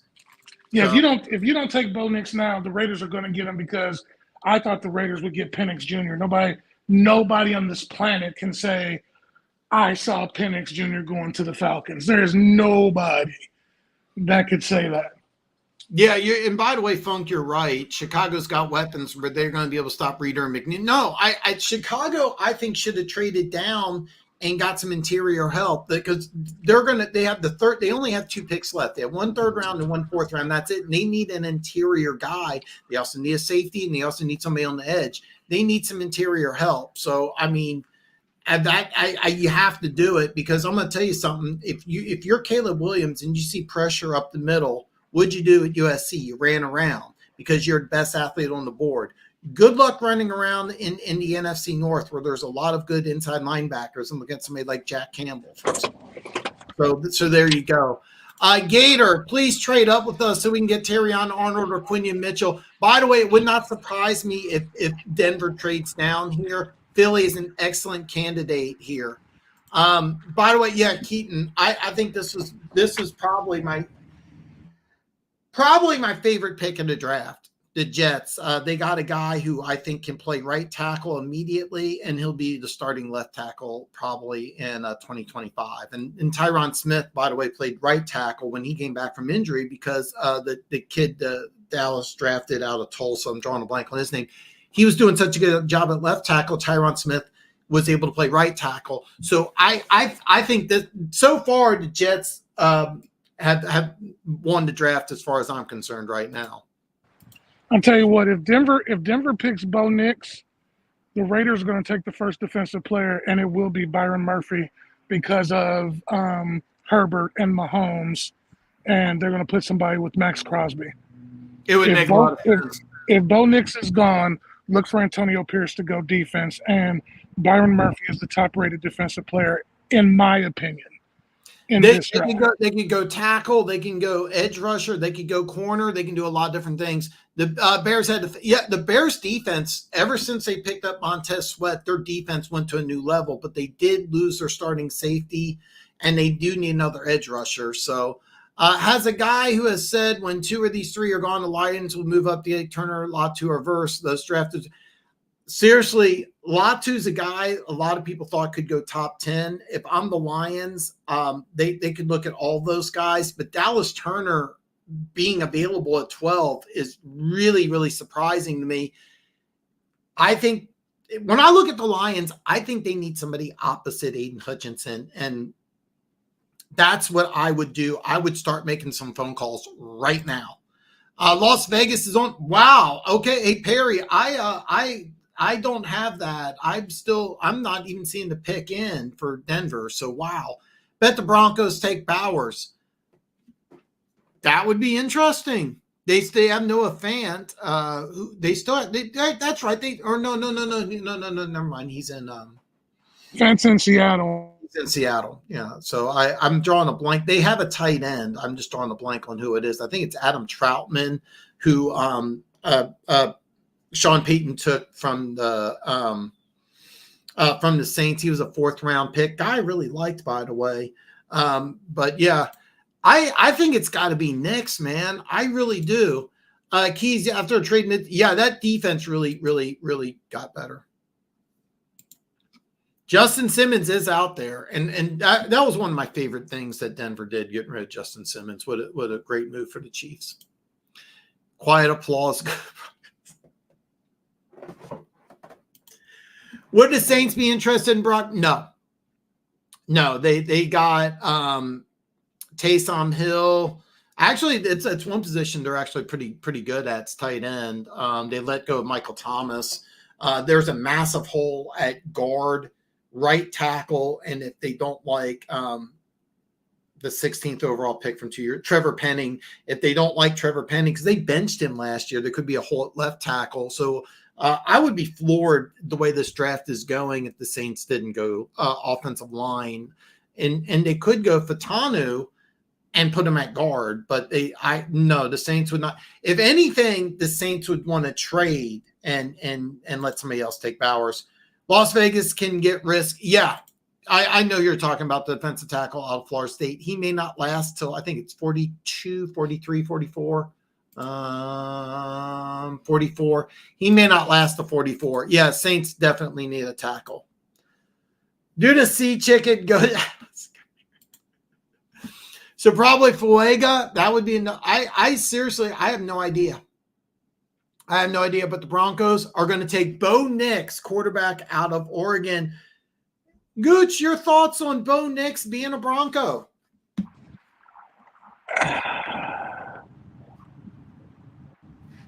I mean, now they've got 4 quarterbacks that are projects, so I guess, that's Bo Nix. He didn't show me anything really against major talent, but Sean Payton is the quarterback whisperer. So, now he's got. This. How upset do you think the Raiders are that the top 5 quarterbacks are gone? Oh, they are. They're. I think Penix Jr. was Antonio Pierce's guy, I think he figured if he could get him, that they would be able to maybe get into some shootouts, especially with Devontae, because you'd have the quarterback. He can place the ball high for Devontae where he really likes it. He has the arm strength to get it down the field to Devontae. I think that was generally what they wanted. I'm surprised they didn't try and trade up, but probably like me and everybody else, they didn't see him going 8. I heard all sorts of rumors that the Raiders were trying to trade up. But yeah, I didn't see this. Funk says everyone should be interested in Bowers' kids. And the only teams I can see him not wanting Adam are Ravens and Bills every day. Yeah, Bowers is a guy that's falling down. I'm looking at the Bengals. They have some extra draft capital. The Bengals, I think, should be looking really hard. The Rams, that's another team. They pick at 19. They're a team that's always creative. They could be looking to move up right now. I would not mind if Kansas City did something crazy, but I don't see it because I think that they have a real big issue at left tackle. The pick is in for the Raiders. Gooch, who are the Raiders taking, man? I think this is Murphy's time right here. All right. I think if you can't do offense, you might as well shore up the defense. And Pierce has that Mahomes rules thing and believes that if he can get to him quickly, that he can rattle him. And Murphy's a beast. And he could be the Raiders' Chris Jones.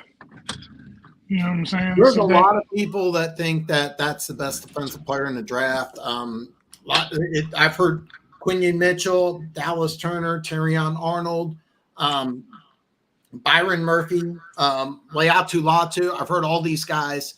Bowers either to the Colts or Bengals.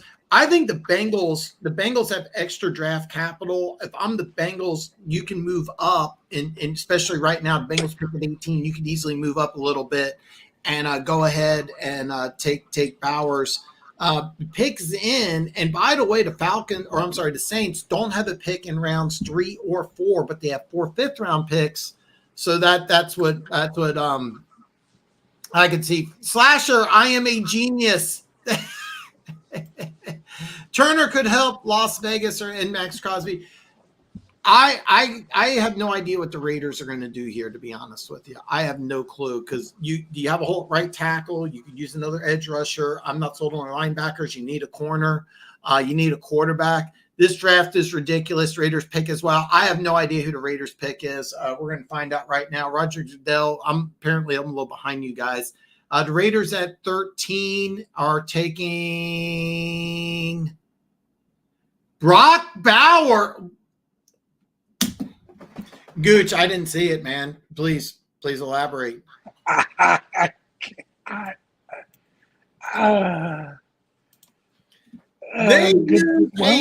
They used a high second round draft pick last year on Michael Mayer, my number one rated tight end, but not a pure receiver.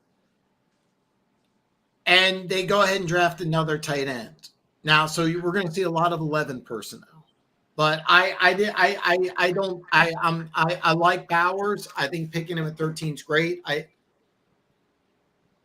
I'm sorry, Gooch. Can you elaborate for me? I'm stuck.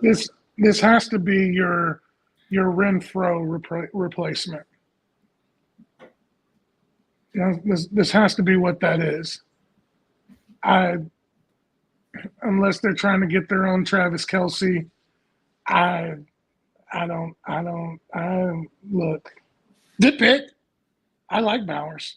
I think he's a stud, pure receiver, decent blocker. I didn't see it. I really didn't see it. I didn't see it at all because they have so many holes. They drafted Michael Mayer last year high in the second round. Bowers might make you. Yeah, I'll be honest. I loved Michael Myers, and I mean Michael Mayer. I'm sorry. I love this kid coming out of Notre Dame last year. I love this kid. Yeah. And by the way, yeah, he may make Minshew better. Yeah, sure. Oh, I forgot that. Let me ask you this here, Gooch. I'm going to throw something out here. Okay, just hypothetically. Okay, Bo Nix or Gardner Minshew this year, who's going to play better?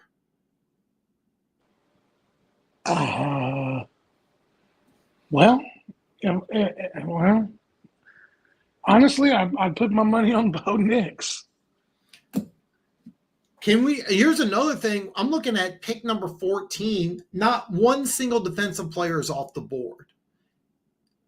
If you're the Saints, you got a defensive-minded coach, right? You signed Chase Young to a one-year deal. Even though you got holes all over the offensive line, do you just take the best defensive player here if you're the Saints?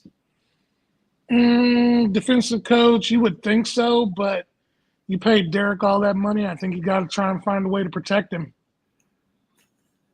Key says, well, I did say the last time I was on your show they need to get a receiver. I agree. They did need a receiver. I just think that and by the way, Brock Bowers is a tight end in name only. He's going to be much more of a slot receiver, but I just didn't see the Raiders doing it. I really didn't. Myers and Bowers going to be a set combo now when they run 12. Well, here's the deal. You got to run 12 personnel. But they got rid of their running back in free agency. So Saints are listening. Yeah, the Saints have to listen. They don't have a pick in rounds 3 or 4. They need help at multiple positions on the offensive line. They also need a youth infusion on the front seven of defense. And they only had 34 sacks last year, so they need somebody. Chase Young's only on a one-year deal. So, yeah, the Saints are smart here. I would be looking – well, I was going to say Bengals for Bowers, but I'm not really sure what's going on with the Saints. Good thing, it's still no I seriously not one single defensive player, and we're at pick 14. And the Saints have a defensive-minded coach, 34 sacks last year, a drop-off from 48 the year before. So, here comes Philly or Seahawks. Seahawks, I would be shocked because they don't have a second-round pick, and they got a lot of holes. Philly, makes a lot of sense here. They need a corner. Everyone's on the board. And the Colts picking at 15, I've been mocking them taking a corner every single draft. So we're going to find out here. We're going to have some fun here. Denver Gator, I know it makes me so happy. By the way, this is a great, this is kind of a Lion's dream here. You can take anybody. You can take anybody here. Saints will pick. I have no idea. According to my clock, it's at 2:53 and counting down. No defense makes sense to me. Chiefs play the 49ers and they're great D. In Super Bowl 54, 49ers lose. Chiefs played Eagles and they're great D. Super Bowl 57, Eagles lose. Chiefs played 49ers and they're D again. Yeah. That's the way the NFL is going is, hey, listen, let's just score 30 a game and maybe our defense can get a turnover or two. That's just the way teams are going. Bengals make a move at Murphy would be smart. I would not be surprised if they take Byron Murphy. T. Higgins on a 1-year deal. I don't see a long-term deal with them, especially since Jamar Chase is going to demand a boatload of money. They just picked up his 5th-year deal. I don't think you can pay both Chase and Higgins, so taking Murphy I think would be really smart by the Bengals. Fuega makes a lot of sense. He would be a day one starter at right tackle or at left guard. You could go in a couple different directions here if you're the Saints. I have no idea. Fatanu's the guy I like the most because he played left tackle at Washington, but he also played at guard. I have no idea what they're gonna do with their starting left tackle. Drew a blank on his name, even though I just said it earlier. The 16th pick overall in the draft. Drawing a blank on his name. They benched him. He had all sorts of problems. So Arnold with Witherspoon would be crazy. Yeah. It would be a good pick. It does make sense that the defensive guys are falling. They got rid of the Gator roll tackle, making it harder on defense. Yeah, you are right. And it looks like the pick is in here. Gooch, who are the Saints picking at 14? I think they're going to take Fuaga. I think they're going to take a tackle. Yeah, I think so too. I think this would be the smart pick here. You have all sorts of holes in that offensive line. You really need Chase. If you're the Saints, you need Chase Young to be good. You really need him to be good. You drop down. You had 34 sacks last year. You had 48 the year before. I would have told you the Atlanta Falcons are the team to beat this year, but since they're drafting a rookie quarterback, I have no idea what they're thinking. So yeah, Arnold, Witherspoon, Woolen. That's a nice yeah. And by the way, Woolen was benched last year, so they're kind of up and down on him. Witherspoon looked awesome. Yeah, you could go Arnold or you can go Quinion Mitchell. Either one, that would be a nice move for Seattle. Seattle. I also would see Seattle interesting in trading down. They don't have a 2nd-round draft pick. Their 3 linebackers, their top 3 linebackers, all left via free agency. So you need a guy right there. So teams might go offense. Yeah, you're right, Perry. That's kind of the trade here. That's right, Gator roll. Water boy. What's your prediction? Do you want the Chiefs to trade up? If so, offensive tackle, wide receiver, will another team be willing? Gooch, your boy is throwing up some great questions here. What are your predictions here or what actually were your answers to your brother's questions? I think the Chiefs want to. I think Clark doesn't. That's the reason Clark has it set in that they have to talk to him before they trade that 1st-round pick. Is I think Clark also has to be in love with the pick. So I think they want to, but they won't. And I think right now, because you're not hearing any noise really, I think somebody that they like at the tackle spot is falling like they want them to. Yeah, my thing is, do the Chiefs want to trade up? I think they do. And I think it's got to be left tackle. I've been calling Patrick Paul. By the way, the pick is in. The Saints are going to take Talise Fuega. They're going to call him a tackle. Now, he played right tackle at Oregon State. I have no idea if they're going to play him at guard, tackle. Since they're calling him a tackle, I think that they're going to call him a right tackle. I think he'll be the day one starter at right tackle. Trevor Penning, I finally remember his name. He'll start at left tackle. And we'll have to figure out. The Saints still have a hole at guard. So we're going to find out here. But Luis Vega, what are your thoughts on this pick here, Gooch? Is this a good move for the Saints here? I really think it is. Their tackles, they have none, basically. And they need to do something to shore up that offensive line. And I think this dude is heading in the right direction. I think this pick puts them in the right direction. I also think he plays right, which ironically is where Derek Carr likes to run the most. So that's when he's flushed from the pocket. So I actually think that this is a good pickup by the Saints. I actually didn't – I said it, but you know how these teams are, man. Yeah, you know, the one thing about the tackles is that every tackle list is different. But Luis Vega, I think will be a day one starter. I'm not sure where they're calling him a tackle, not an offensive lineman. So I'm going to assume that he's going to be a starter at right tackle. Hopefully they can get things worked out with Trevor Penning. So you have your bookends. And keep in mind the Saints are switching offensive coordinators for the first time in like 20 years. So we're going to find out. Pick in the Colts. The Colts are on the clock. I think the Colts would be a great candidate to trade down, but you could take a corner here as well. Quinion Mitchell's my number one. Terrion Arnold's available. Is there a chance they go defensive line, Dallas Turner or Byron Murphy here, Gooch? Nope. I think they go Brian Thomas Jr., and I think they give AR another weapon.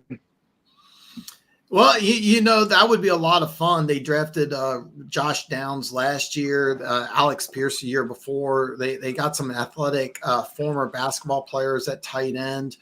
They're showing – I'm looking at the Colts draft room. They're clapping, so something just happened. We're going to find out. I think that there's a hole at corner. And look at the division you're in. You got Trevor Lawrence. You got C.J. Stroud. You got Denver Gators boy Will Levis. So – you have a hole. That's what I would do, and we'll find out. Are we finally going to get a defensive player? Dude, no defensive players off the board. Do you think trades up for a defensive stud like they did? Not think they had a shot at. You know what? Seriously, I would love it if the Chiefs got the defensive player. Gooch's guy is Byron Murphy. That would be a lot of fun. Jazar Newton, defensive tackle at Illinois, would be a lot of fun. You could go corner here. I wouldn't have a problem with that. I think FAU was not the guy they wanted last year. I think that they regret taking that. It wouldn't even surprise me if the Chiefs even try to move FAU, if maybe not this year, but next year. I would love it if they took Verse, Latu, or Dallas Turner and just say, screw it. We're just going to have this really deep stud defensive line. Could the Chiefs trade up for a corner? Absolutely. Absolutely. And a guy like Terrion Arnold, he started his career at safety. Maybe the Chiefs bring him in and say, like, hey, look, just play safety. You know, I have no idea. Look. The problem is the Chiefs have a bunch of safeties that they like. They do. They lost Mike Edwards, but they have a bunch of safeties that they do like. Here's the deal. We're at pick number 15. No defensive player on the board. Anything and everything's open. I think the first defensive player is next pick. And the weird thing is, as much as I've been caping for Byron Murphy, I think Brian Thomas Jr. goes here. I think Dallas Turner goes to the Seahawks. Ooh, that would be a lot of fun. That would be a lot of fun. I mean, look, build up. You got two decent defensive ends on the outside for Seattle, but Dallas Turner, I think, would be a different type of dude. Could the Bengals go? Absolutely. Perry, absolutely. Byron Thomas. Look at the next couple teams picking here. You got Seattle at 16. They're not taking receiver. I mean, you never know, but they're probably not taking receiver. Jacksonville at 17. Probably they fired their defensive coordinator. They have lots of holes in the back end. They need help on the defensive side of the ball. Brian Thomas Jr. should be available at 18. It makes a lot of sense for the Bengals to make that move. If Kansas City successfully pulled off a trade up and took a defensive player, who do you think would be? You know, I'll be honest with you. I had no idea Dallas Turner would fall out of the top 10. There's talk that Latu is the best defensive player in this draft. I like Jared Verse. Gooch likes Byron Murphy. Jazar Newton, a lot of people think is the best defensive tackle in the draft. If you trade up, I think it would be for one of these defensive ends and just say, hey, look, and I'm leaning towards Latu because he's the bigger one of them, because Latu, even though he's like, I think he comments like 265, it's a little crazy, but you could move him a little inside. Latu reminds me a lot of George Karlaftis. And by the way, the pick is in. We're going to find out. Or did the Colts finally take a defensive player, or they do like Gooch says and go with the wide receiver? The problem that I have with Latu is he's injury prone. He had that big neck injury and had to retire, so we don't know. The pick's in, and I'll be honest with you, we could have the first defensive player, but Gooch is right. We could go wide receiver here. By the way, Dorsey worked very closely with Chris Ballard in Kansas City, so that this would have been a nice trade spot here for the Lions if you wanted to make that bold move. And not only that, I would love to see Detroit just explode here. But the pick's in. We're going to wait and see, and we'll find out. I would take the top corner. I love the kid from Iowa. No defensive players off the board yet. There was a guy that was arguing with me in Funk who swore that Dejon Cooper was a lock to be in the first round. He's not a lock, but I would have no problem if the Chiefs got him at 32. Cooper, DeJean, Quinion Mitchell, Taron Arnold, Nate Wiggins, Kool-Aid, anyone. Tim, I like Cooper a lot. I think whoever takes him will use him like Lions. Yeah, I would love that, and that's something that Kansas City would do here. So I like that. Would Kansas City go defensive tackle? Why not? Chiefs have bigger needs. Can you imagine? Oh, yeah. Cooper DeJean would be fantastic with Spags. So the pick is in for the Indianapolis Colts. Oh, my God. Latu, defensive end. By the way, he played outside linebacker. He'll play defensive end. Gooch. Latu goes to the Colts. What's up with this? It's a Ballard move. That's all I gotta say. He must see something that most people don't. And I mean, you don't get to be in this position for being wrong a lot. If he's healthy, they got to steal. If he's healthy. What are your thoughts that they take him over Dallas Turner, your boy? Surprising? I'm really surprised. Let me ask this. This is a tough question, and I don't have an answer. Ignore the helmet because I know you're a Bama fan. Ignore the medical issue. Who's better, Dallas Turner or Latu? All things being equal, Latu's probably better overall. Okay. No, that's what the Colts think. I would have gone Dallas Turner if you're going to go this road. There was a hole in your secondary. You got Samson Ikebon, who had, I think, 9.5 sacks last year. First round pick, Kwity Paye, I think had 8.5 last year. Kwity Paye is a guy that I absolutely loved and I thought was raw. You re-signed DeForest Buckner to a lot of money this offseason. I'll be honest, I love the pick. At 15, I'm surprised the Colts did this. Really surprised. Do you think we'll see? I think this is a reach, to be honest with you, but only reason I think it's a reach is because Dallas Turner's available. This has to be Perry. This has to be a trade here, or you know what? It doesn't have to be a trade, but I'm still kind of floored that Dallas Turner is on the block, is still available. Jared Verse is so good, man. I don't think he's going to get him, but I think he's a beast. Yeah, I agree too. I like Jared Verse. Miami picks at 21. I could see a team like Detroit trading up for him. So I mean, if he's healthy, Latu is a hell of a pass rusher. Like I had him in the first round. I just didn't have him here. I had him later. I just didn't see the Colts, who have two pretty good defensive ends, but have a hole at linebacker, making a move for another defensive end. I think Ekubon's contract is up, I think, in 2025. Kwity Paye's a former first-round pick who's got a lot of potential. He was starting to put it together. Maybe they don't. If you think about it, Or if you think about it, yes, they didn't win, but the Bills were really successful on defense by having rotating defensive linemen where nobody was getting tired because they were rotating in fresh bodies always. You know what I'm saying? And NFL's a copycat league. And the Bills always played until they got all those guys hurt. The Bills played really good defense, and if you have fresh guys that can just constantly rotate every 2, 3, 4 plays, you can just you can bring the pressure all game long. And you kind of, if he's healthy and he excels at rushing the passer, like you said, look at that division, Trevor Lawrence, CJ Stroud. What better way to throw them off their rhythm than to have a natural pass rusher coming in off the edges, trying to knock them off their spot or at least hurry up their internal clock a little bit. That's the way I feel. Funk says he played every game the last 2 seasons after being told he would never play again. He was forced to retire from Washington. One big injury is not making injury prone. No, injury prone may be the wrong word, but to say that there's an injury risk, I think that's fair.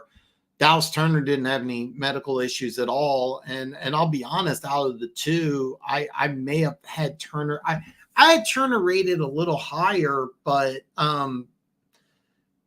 here's the deal. They're calling him an edge rusher. Me and you both don't like that. He'll play defensive end. He's probably better suited to play defensive end than Turner. But if I'm the Colts here, I was really shocked that they didn't go after a corner. And there's corners available, and that may be pick number 16.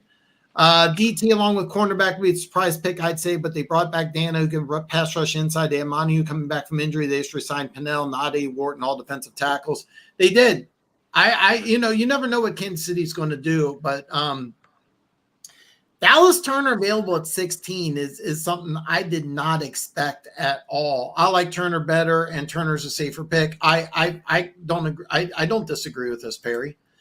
And I guess injury prone is a bad word to say. I'm just with that neck injury, all it takes is the wrong kind of hit, and you've got another Shazier on your hands. You know what I'm saying? I worry about that, playing that position. But, honestly, if the Colts – you can't – which, obviously, I'm not a doctor. I don't have millions of dollars to spend on physicians.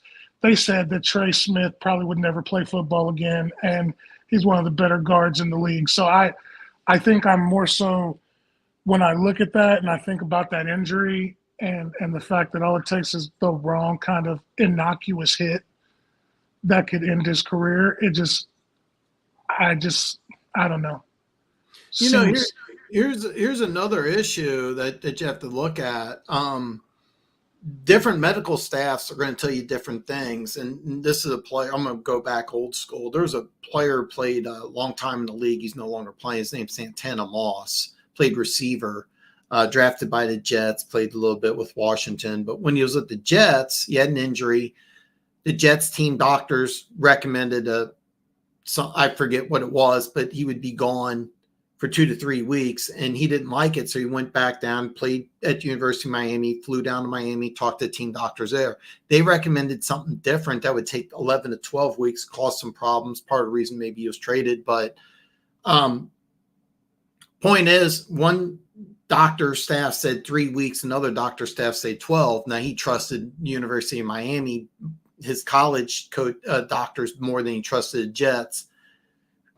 It seemed to work out. He had a long career in the NFL. Different doctors are going to tell you different things. Obviously, the Colts medical staff gave a green light. The Chiefs medical crew gave a green light for Trey Smith. A lot of NFL teams took Trey Smith off the board and said, we're not going to draft this guy. So it's going to be interesting. Slasher says Latu is better than all of them by a mile without the injury. That's what the Colts are banking on. They have holes at other places. So it better work. It better work. I'm a little behind on comments here. I'm gonna zip through these. I'm not. Turner's a stud, but Latu is ready to be a stud day one. We're gonna find. I think both of them could be a stud day one. I do think Turner's better suited to play outside linebacker. I said the same thing about Will Anderson.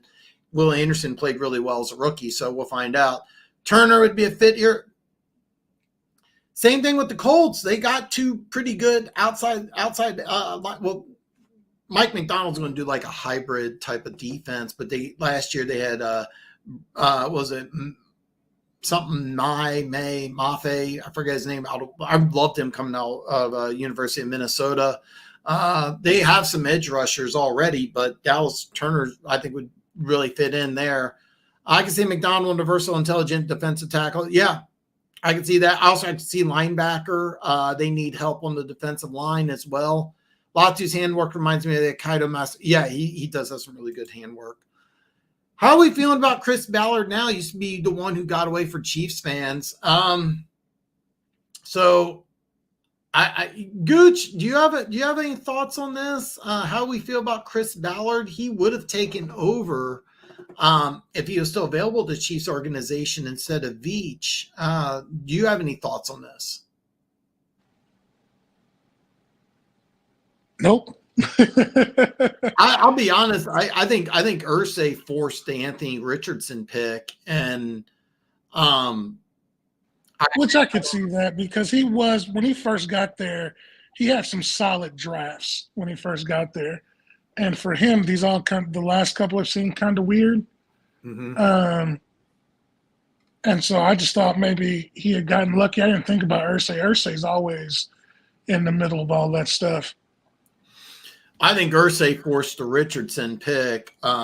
This to me seems more like a Ballard pick, but I will say this: if your secondary is torched, you did sign Kenny Moore to a 3-year deal. I forget his. They re-signed their starting free safety on a 1-year deal. I'm drawing a blank on his name. Another name freeze, but hopefully you guys can forgive me for that. The pick is in, so Seattle is going to make a pick here at 16. Gooch, what are Seahawks going to do here? Is Dallas Turner finally going to be picked here? Roll Tide, roll. That's what we see here. I have no idea. But the Seahawks at 16, the selection is in, and it is okay. He's talking to somebody else here, and the Seattle Seahawks at 16 are going to pick. What the hell? I have it muted here. Byron Murphy, your boy Mafe. Yeah, that's what I was trying to say here. Gooch, your guy Byron Murphy goes to Seattle. What are your thoughts on this? Hey, I like it. That dude's hoss. I think if you want my honest opinion, I think Dallas Turner would have fit them better. But I also personally think he was probably, in my opinion, one of the best players in the draft or defensive players in the draft. But that's just my own personal opinion, just because I like big boys that can move and overpower people. But I mean, if they're going to maybe they're creating a new culture in Seattle. They did paint over all the history of the Legion of Boom, all those guys. They painted them over so that the walls are gone, so you don't have the Seattle history paint on the walls. Maybe they're just trying to create a new culture up there. Well, I like that they went ahead and signed Leonard Williams. They do have Boy Mafe was his name. And by the way, Funk, yeah, I remember you were really, really high on him. You wanted him. Played pretty well last year. The guy had tons of talent. Texas. We have a trade. Funk. I'm sorry, Gooch. We have a trade. Minnesota's trading back up into 17. Is this going to be your boy here? Is Dallas Turner going to be the pick? Holy smokes. What? Oh, man. I did not see this one coming, but Minnesota is up at 17. They traded with the Jacksonville Jaguars. I don't have the trade details yet. As soon as I get them, I will let you know, but we do have a trade here. Gooch, this is your boy, right? Dallas Turner has to be the guy, right? I'm still stunned that Minnesota's back in the first round. All right, the trade details. Minnesota is going to get pick number 17. Jacksonville is going to get the 23rd pick, a 5th-round pick this year, and a 3rd and a 4th in 2025. So Jacksonville's stocking up for next year's picks. What are your thoughts on the trade compensation? Who's running the Jaguars front office all of a sudden? That's a good move really for good Jacksonville. That's solid. That's a good That's move for solid. Jacksonville. I like the trade for Jacksonville. Keep in mind, if somebody gets fired this year and you didn't have those, you could use those draft picks or something else. It's going to be a defensive run here. It's got to be Dallas Turner, right? They're in that division with Odunze and them. Terrion Arnold. That's a possibility. Dallas Turner. Outside line, I'm going to call him outside linebacker. Funk, what are your thoughts on this here? Gooch, your boy, I had him going 8 to Atlanta. He goes 17 to Minnesota. What are your thoughts? Minnesota, I think me and you both agree. Let me ask you, Minnesota did overpay a little bit, right? Didn't you hear me say who's running the Jags front office? I didn't even know why teams are getting fleeced this year, because this is worse than what who gave up that the Jets traded. The Jets, I thought the Jets fleeced somebody out, but man, like this, solid pickup. I like Dallas Turner, so I think they way overpaid. Did you say a third and a fourth next year? Mm-hmm. On top of what? Pick number 23 and a 5th round pick. So, Funk, I'm a little surprised. Terrion Arnold, Quentin Mitchell. By the way, this is a great opportunity. Cincinnati picks next. This is a great opportunity for Philly to try to make a move. I thought both of these corners would be gone by now, but listen, whoever the best corner is in on your draft board, that's who you want to take if you're the Eagles. And now you get no corners off the board. So finally feels like the team is back. Better. I agree, Perry. This is the better pick in my opinion.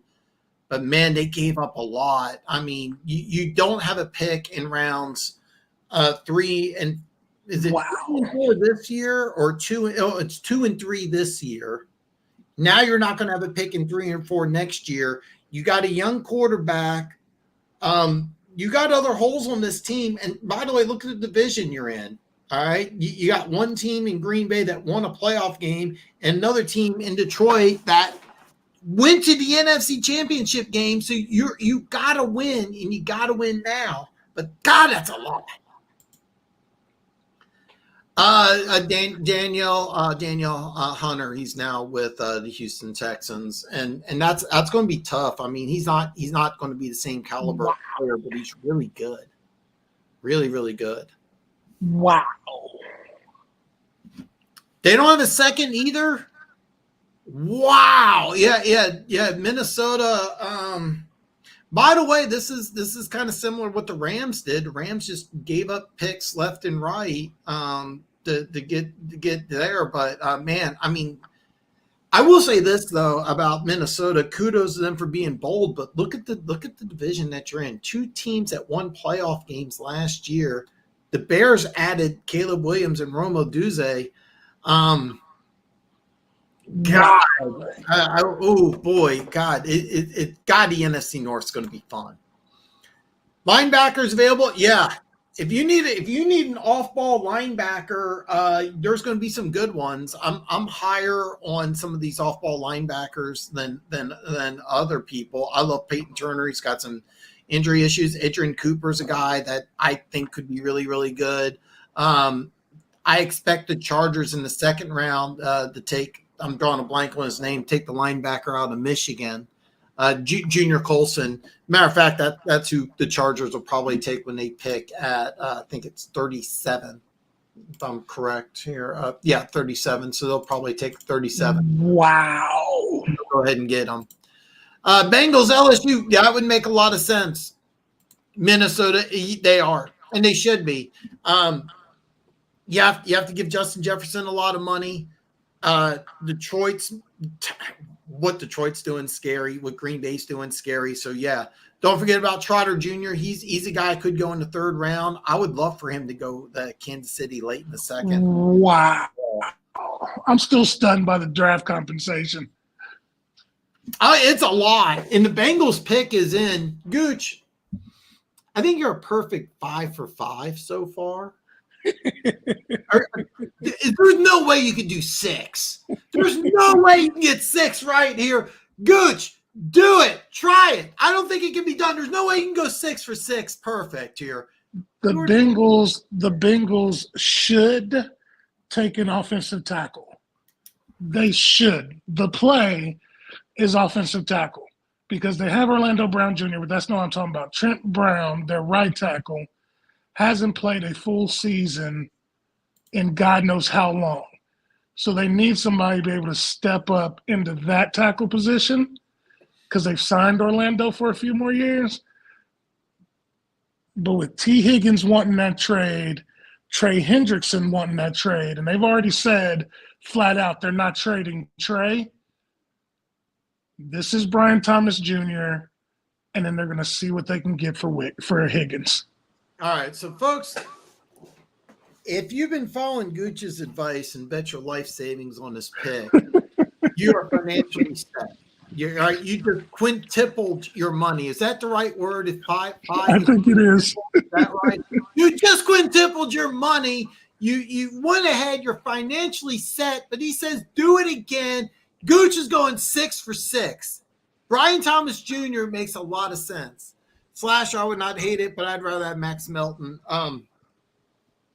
Corner, by the way, lots of good corners are going to be available. One of these corners that I think should already be off the board now. In my mock draft, I had the Colts taking one at 15. I had Jaguars taking one at 17. I think Jacksonville sees the drop in corners and like, hey, look, we'll get one at 23. And I do think that Jacksonville does go corner. They could also go Jazar Newton as well. That's another guy that they could go on.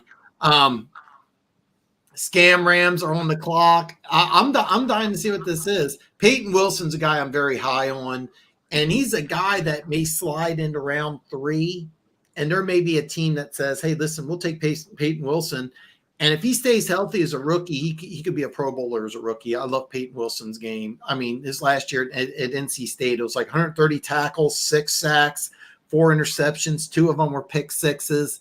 The guy can do everything. It's just he hasn't been able to stay healthy in high school or in college. And there's probably a handful of NFL teams that just took him off the board completely. There is a chance a guy like that could slide into round 3 and he could end up being a stud.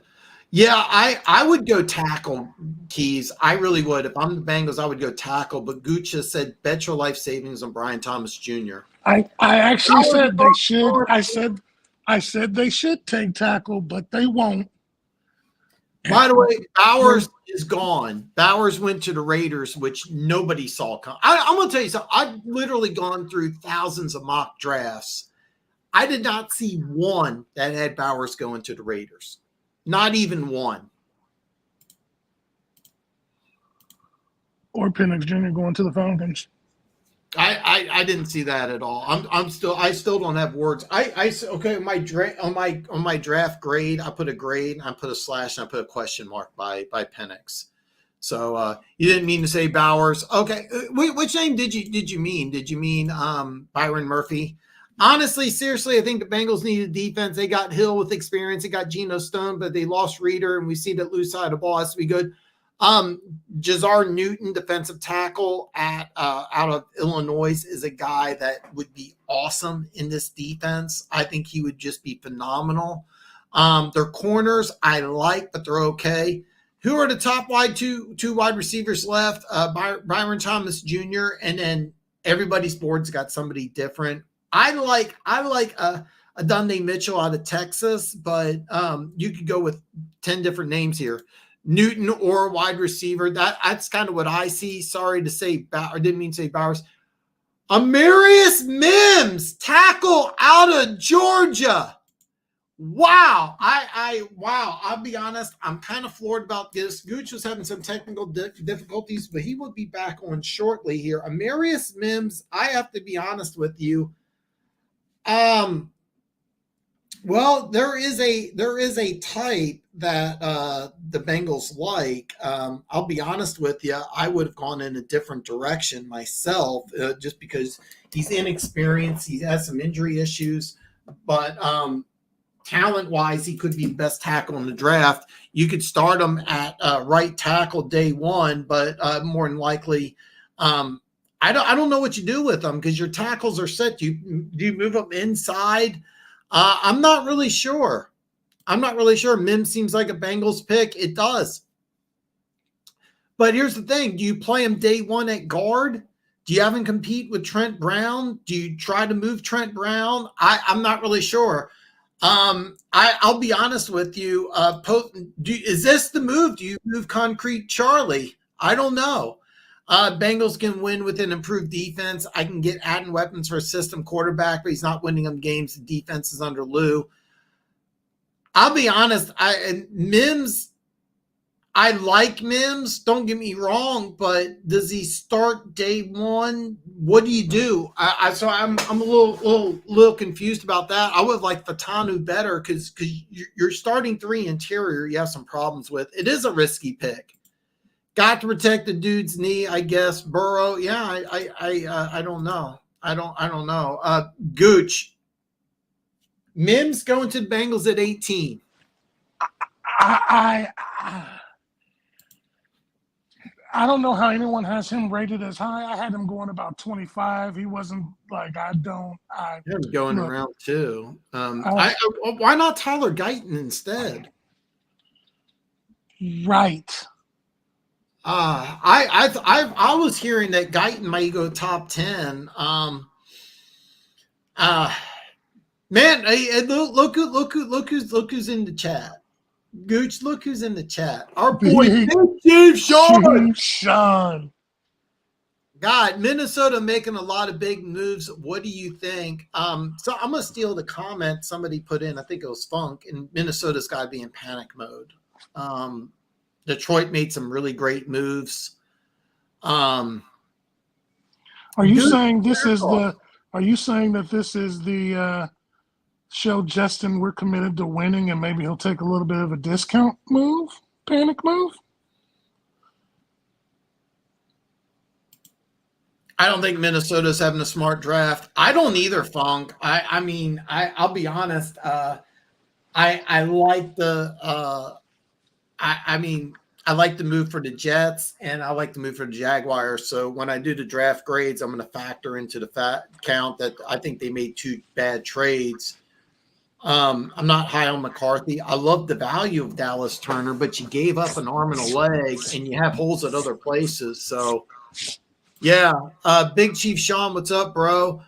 Keaton, wonder if Buffalo trades up with the Rams. According to my draft clock, the Rams are at 143 and counting down. I think the Rams are entertaining offers. This is the first time the Rams have picked in the first round, I think, since 1897. I'm being facetious. I think it's been 5 or 6 years. So they I think they're entertaining picks, and it looks okay. Correction here. It looks like the pick's in, so we're going to find out. But Gooch, who are the Rams going to take here, man? You're 5 out of 6. That's fantastic, by the way. 5 out of 6. Who's it going to be? At this point, I'm. You know what? Just to screw the Eagles, I think. What is it? Is it Cooper DeSham? Seriously, you lose Aaron Donald, maybe the best defensive lineman of all time. You have a whole edge rusher. You need help at corner. They could go in a variety of different directions here. Oh, you know who I haven't seen yet? Who's that? Johnny Mitchell. Are you talking to Donde Mitchell? No, it's Jer something Mitchell. Jerzon Newton. Oh, this is on Newton, the defensive tackle. Yeah. Illinois. Yeah. Yeah, I could see that as well. I mean, you could go. You need a tight end. You're not taking one now. I would be shocked if they took a wide receiver, but it would be a lot of fun. You don't. Oh, we lost Dan.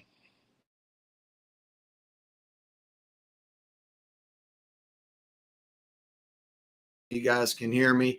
I'm sorry about that, guys. I had some technical difficulties, so apologize about that. Centers the Steelers pick. Nick Wright. Chargers take a great player at 1, only 2 positions they have already, and 1 getting a bounty of picks. Broncos take Bo Nix at 12. Raiders take a tight end. Yeah, there's a lot to talk about in this draft. So tune in Tuesday when I make my grade selection. Quentin, is that going to be the pick? Gooch is going to shit with this pick. Leave me. Technical difficulties. Jared Verse is the pick. I thought he was talking about cornerback. Yeah, I don't hate this. I'm sorry, Denver Gator, man. It was technical difficulties. Gooch, Rams take Jared Verse. You like this one, don't you? I actually do. I believe it or not, I actually do. I think you're not going to find another Aaron Donald, and you got to find a way to generate pressure. And I think this kid is really good at that off the edge. I think I thought he was a little underrated, but solid pick by the old Rams.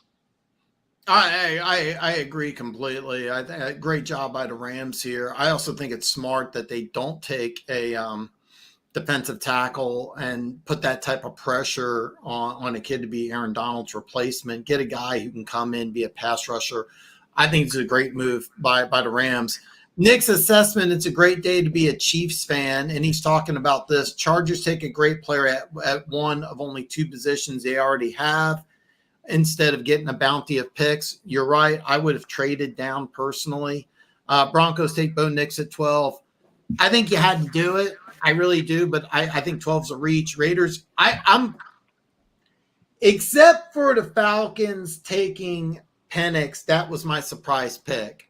So what he's saying is that Nick's assessment, it is a great day to be a Chiefs fan. And by the way, there's some really good corners in this draft. And when I say really good corners in this draft, nobody's been picked, and Kansas City could go corner here. So we'll find out. Good move I think it's a great move. Is Turner going to play next to Watt? Turner going to play next to Watt.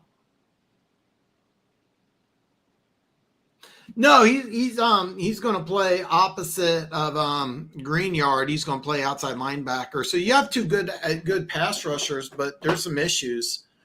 Good for them, but I wanted to stud compliment Hutch. Top 3 are gone now. Yeah, I know. And so I'll be honest, if I'm Detroit, you could go corner. You could go is there another edge rusher you want to take? I don't think so, but I'm looking at Jazar Newton would also be a nice pick. I know you already got a DJ Reader in free agency. Listen, you could go receiver too. You could go receiver. I know you gave Monra a boatload of money, but you could still do that. Nealon in the 2nd. Not directly to Watt. I'm at the same line. I think what Minnesota's doing is kind of interesting. But I love Danielle Hunter. He's got to be. He's not going to. You're going to get a down play from what you had in Danielle Hunter, but you got Greenyard from the Texans, pretty good player, 12.5 sacks last year. And then you're going to go ahead and you're going to get who I thought was the best outside linebacker prospect in the draft, but you got some holes in Minnesota. So Nealon in the 2nd. There's a lot of people at a 1st-round grade. Braylon Trice is a guy that I think might be a surprise. You may be able to grab him. in the first round. The Steelers pick is in here. I've been mocking the same thing. Jackson Powers Johnson on the offensive line. Gooch, is that what we're going to see here with Pittsburgh? I actually, I was getting ready to ask you. I couldn't remember if Graham Barton had been picked yet. Barton is available. So I think I have Jackson Powers Johnson too, but I think Barton is he played tackle, but I think he's going to be a center, and it's going to be an interior offensive lineman for sure. I think so too, but Keaton Talk Sports brings an interesting question. Do you take Brian Thomas Jr.? Because the one thing about the Steelers is that they do have a hole at center, but they have a big hole at receiver. I don't know if Pickens is ready to be the number one guy. When if you get a stud like Brian Thomas Jr. to help out Russell Wilson? How mad? Try to pretend that you're a Steelers fan. How mad would you be if Brian Thomas Jr. is the pick? I wouldn't be mad, but if you don't shore up that offensive line, what you have is Russell Wilson in Denver. I mean, I'm just being honest. You know what I'm saying? You're right. You're right. You have to do something to start shoring up that offensive line.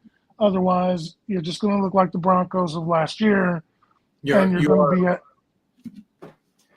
You're 100% correct. I'm going to throw another trade possibility at you. Let me throw a question mark here. Miami's going to pick at 21. They don't have a pick in the third and fourth round. They lost like 9 starters in free agency. Is this where Detroit trades up? Is there a chance Kansas City makes a move? Could Philly do the same thing they did last year, move up one spot? Is Miami going to make a trade here at 21?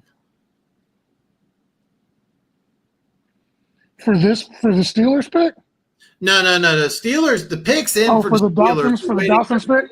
Going to pick it. Miami's going to pick at 21. What are the odds that Miami is going to make a trade?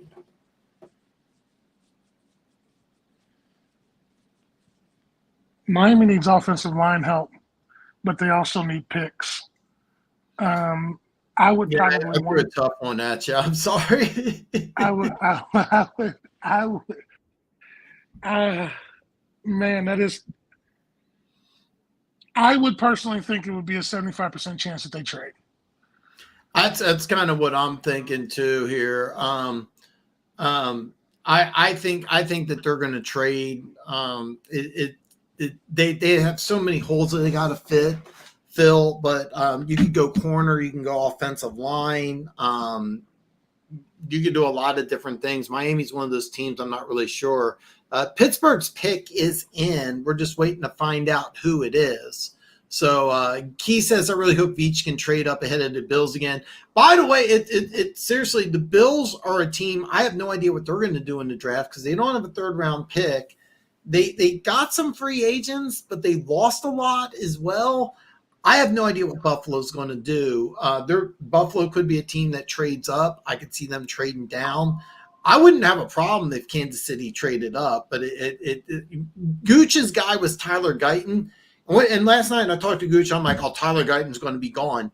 Guess what? Unless Tyler Guyton's right here, there's a chance Tyler Guyton may fall all the way to 32. How awesome would that be? Miami needs a quarterback. I agree with that too. Turner ends up, Dallas Turner's already gone. If that's what you're referring to. That's what I was wondering. A little love for Keaton here. I'm so happy to see Big Chief Sean in the house, man. I am so happy to see Big Chief Sean in the house. I don't have a link to it, but make sure you check out Big Chief Sean's channel. He's going to have a lot of great stuff coming up during this football season. Hopefully some more Arrowhead tailgating stuff here. So Cameron Hayward is going to announce the Steelers pick. I thought it was interesting that he was promoting the Steelers to go defense, but I believe the pick's going to be Jackson Powers Johnson. We're going to wait and see here. But with the 20th pick in the draft, the Pittsburgh Steelers are going to select All right. I was getting ready to do it all at once here, but he's going to have a little speech here before.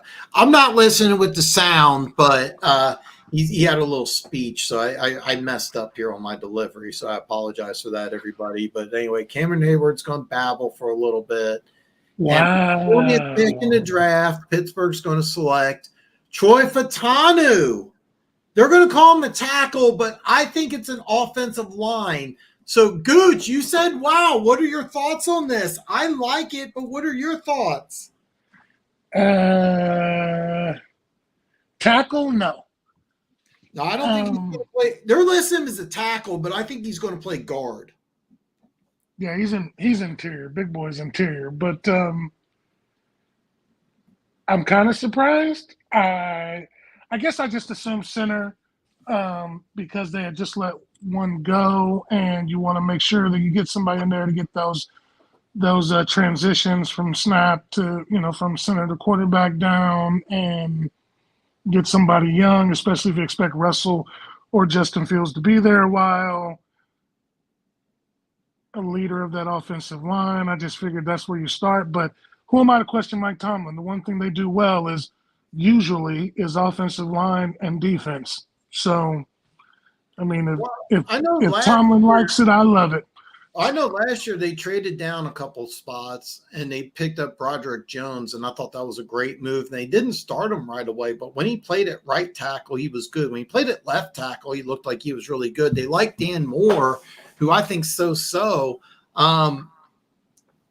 They need a center. I'm kind of curious. Is Pittsburgh, by the way, Pittsburgh has 2 picks in the 3rd round. Don't be surprised if they trade back in the round 2 or move up and try to get a center. But I'm a little surprised by this, but he's going to be a guard. He's a monster against the run. He could surprise and be the starting left tackle if they move on from Dan Moore, but then, they need a center still. So interesting. I actually had him going to Miami. So that's actually kind of interesting. So now I personally think Miami trades for real now. Well, never mind. The pick is in. Miami, the pick's in. I expected a trade. You said 75%. I agreed. I was expecting a trade. They went boom. By the way, all the corners are on the table. This could be corner. By the way, I didn't see that, but I heard around NFL circles that people are really high on Tyler Guyton. Now, he had a visit with Green Bay. Green Bay somebody leaked it publicly that Tyler Guyton, that he nailed it when he was on the visit with the Packers. The Packers pick at 25. That would be very interesting because it looks like he could be available. I would love to Kansas City leapfrog Green Bay on Guyton, but that's me. Is this your boy Jackson Powers Johnson then? I have no idea. I'll be honest. If I'm Miami, I would really expect a trade, but I was just trying to get a response to anyone not paying attention. All right. But all the cornerbacks are on. Yeah. And not one corner's off the board. Terrion Arnold, according to Daniel Jeremiah, is a top 10 pick. Quentin Mitchell was my number 1 corner. When he was at the combine, I had no idea it was that big, and I thought if he ran into low 4.5s, he locked himself into the first round. He ran a 4.33. How is he available at 21? Miami let go of Xavier Howard. They need a corner. Nate Wiggins, when he ran a 4.29, a lot of people thought that locked him into the first round. I'm not so sure, but I'm not really sure. Not finance, maybe I channeled my inner my.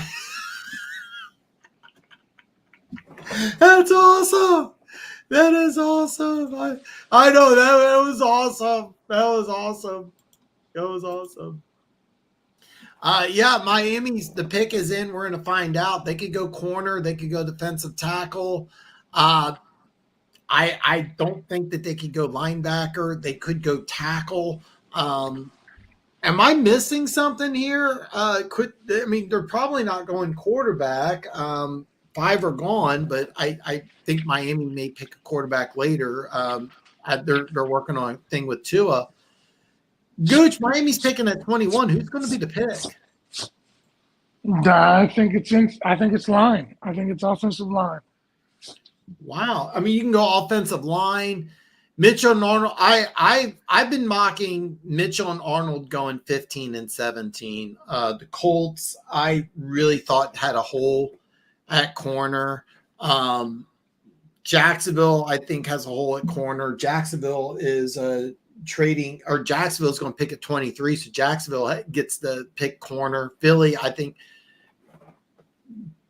Could Miami take a wide receiver here? I think they could. I think they could take seriously. Brian Thomas Jr. going to 21 to Miami is not out of the question because I have no idea. It sounds like a Miami pick, if you want to be honest, except for the fact that I think they look at the fact that they got bullied by every good defensive football team last year.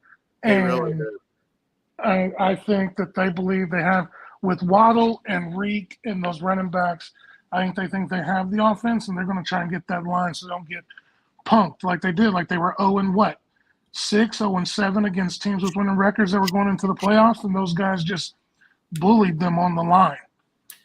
Here you are. You have an opportunity to host a playoff game, and you lose to the Bills. Instead, you go to Kansas City and you played a negative 50-degree temperature. And I did play-by-play. There was no way. I think there was no. By the way, I'm not mad at Tua. Okay, I'm not mad at Tua for playing in negative, not being able to play in negative 25-degree temperature. Here's a kid from Hawaii, goes to college at Alabama, gets drafted by the Miami Dolphins. He can't play in negative 25-degree temperature. I'm not mad at him. But I am mad at him. I'm not mad at him. But I am mad at him that he can't beat Buffalo. How many quarterbacks have been born in warm weather, played high school in warm weather, college in warm weather, and then Aaron Rodgers from Cal, went to Cal, played in Green Bay. Mahomes, born in Texas, played college in Texas, plays in Kansas City. I mean, sometimes you just have it or you don't. Never played a cold weather game until he was a Green Bay Packer. He played exactly. Yeah. So lots of guys. I'm not mad at Tua, but here's the deal: that game against Buffalo, you needed to win that game, and they had a chance to do this. The pick is in. Gooch, we named all these names. This is not one of them. I want to get your reaction here. Chop Robinson goes to the Miami Dolphins. What is your assessment of this pick? I'm surprised. I definitely didn't expect it. I didn't either. If you're looking at the thinking, I guess it makes sense. You've lost a lot of players on defense, and one of your major pass rush weapons on the interior. I mean, I know he's an edge, but you signed Jalen Phillips I think they gave him his 5th-year option. You traded for Bradley Chubb, so you're loaded. But yeah, I don't even think I had Chop Robinson in the first round. Lots of people didn't. I mean, there's not. I think at the combine he weighed in, if I remember correctly, at 253, and he ran a 4.49. Guys that weigh over 250 that run under a 4.5 are rare, but he didn't have a lot of production at Penn State. You already have 2 really good edge rushers. Now both of them are coming off an injury, but this is a guy that it's kind of a developmental pick. I'm a little surprised. I don't hate it, but I am a little surprised. Let me Slasher's not in the comments, at least he's not yet, but you're the Eagles. Not one corner's off the board. You gotta love this, right? Oh, this is Cooper DeJean. You think he's the first corner? I do. I think really. All right.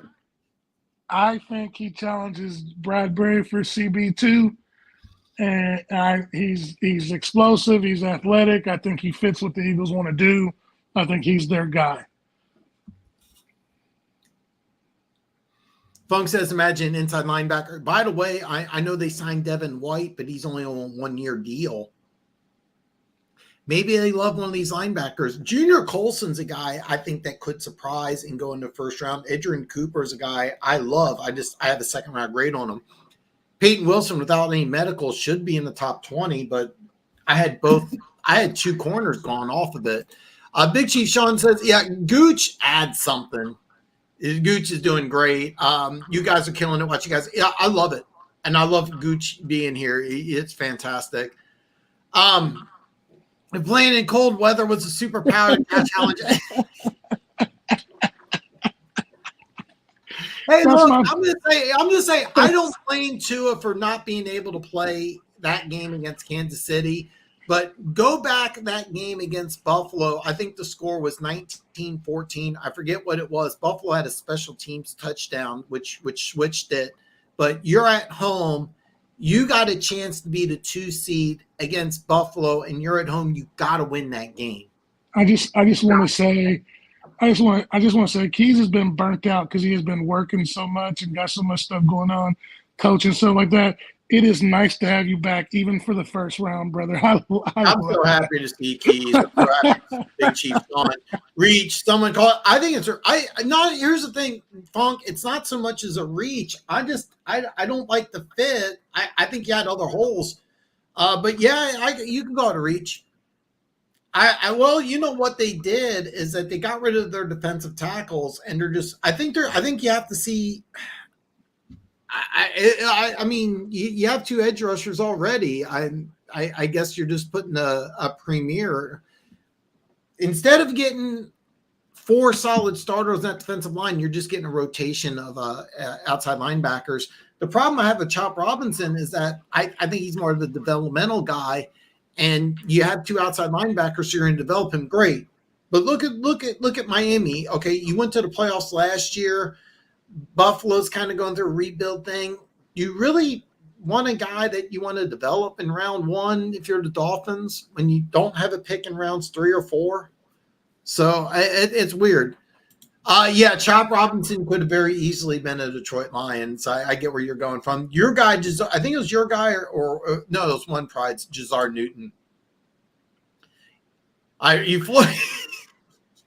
What I hear Gooch saying is the last time I was on with you and Keaton and said that Fangio loves smart Iowa defensive players. He does. He does. And actually, that was you who said that. But Cooper is not an every down outside cornerback. If that's how he's being used, he's being wasted. I have no idea. I think Philly could use him. I think Kansas City could use him. I think Detroit could use him. Chop Robinson, Kano, Jackie Robinson, don't matter. Chiefs took. Jags are on the clock. The pick is in. I think it has to be corner. Gooch, is this your guy, Terrion Arnold? Is he going to be an Eagle here? No, I really think it's Cooper. I really think it's Cooper Dijon on this one. Dude, the Cowboys go Brian Thomas Jr. Oh God, that would be fun. That would be fun.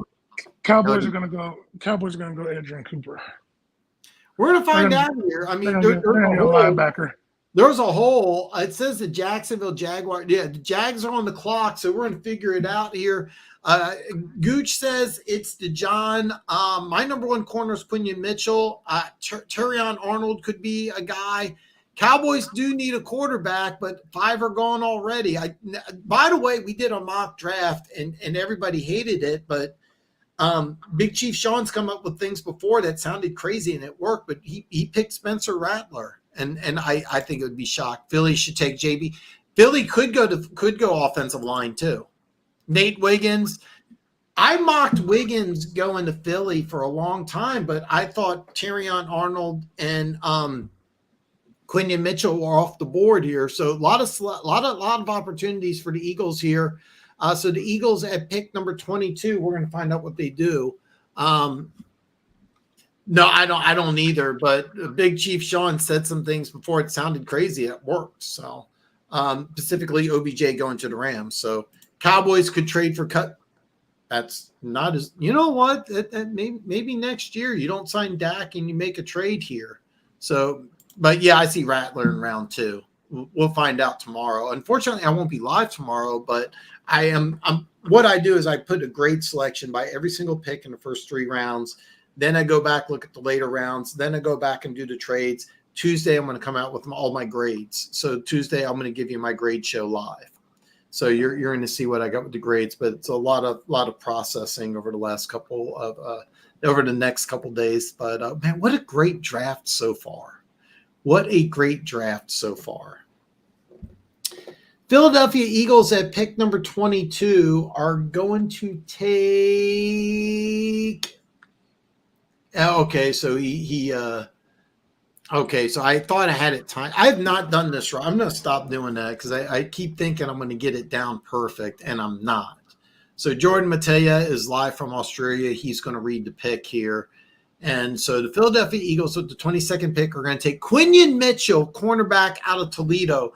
Gooch, it's not the guy you selected, but the same position. You got to like this pick, though, don't you? It's a decent pick. I mean, he hasn't really played a lot of top-notch talent at Toledo, right? Like, no. I think you take Terrion Arnold, or if you're gonna I don't know. I think you take someone else before him. That's why I like Cooper, because Cooper's athletic. He's not. Plus, I for some reason I'm rooting for a white cornerback, but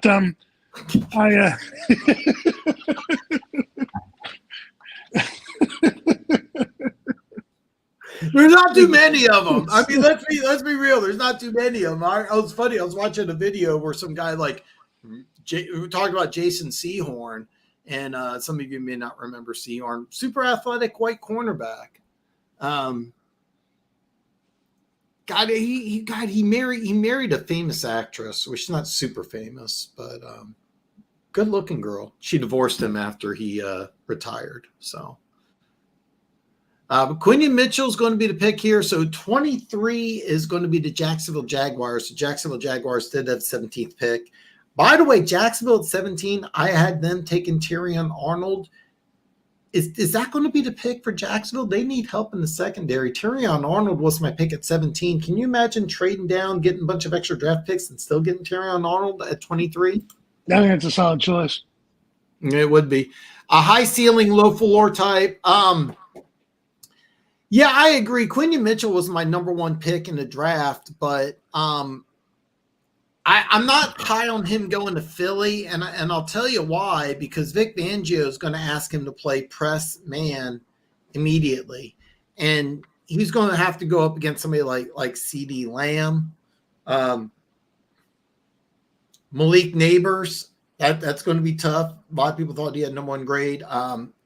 Oh God, Terry McLaughlin. I'm butchering that name.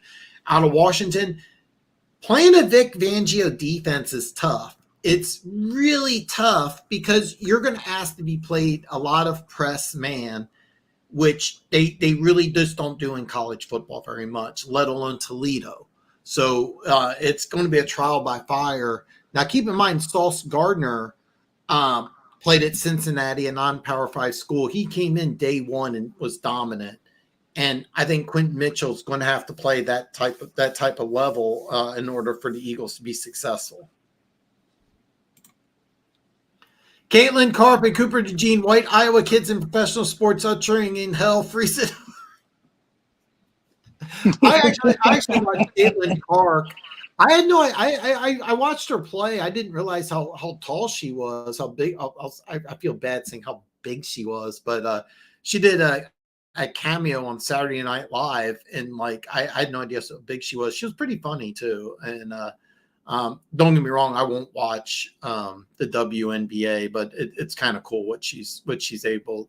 What she's brought the women's basketball. Even though I'm not going to watch a second of the WNBA. It was kind of cool. And she was pretty good on Saturday Night Live. So, Bengals could trade their system quarterback now. They have the quarterback of the future, Jake Brown. Sweet Jesus, Keys has been in the eggnog.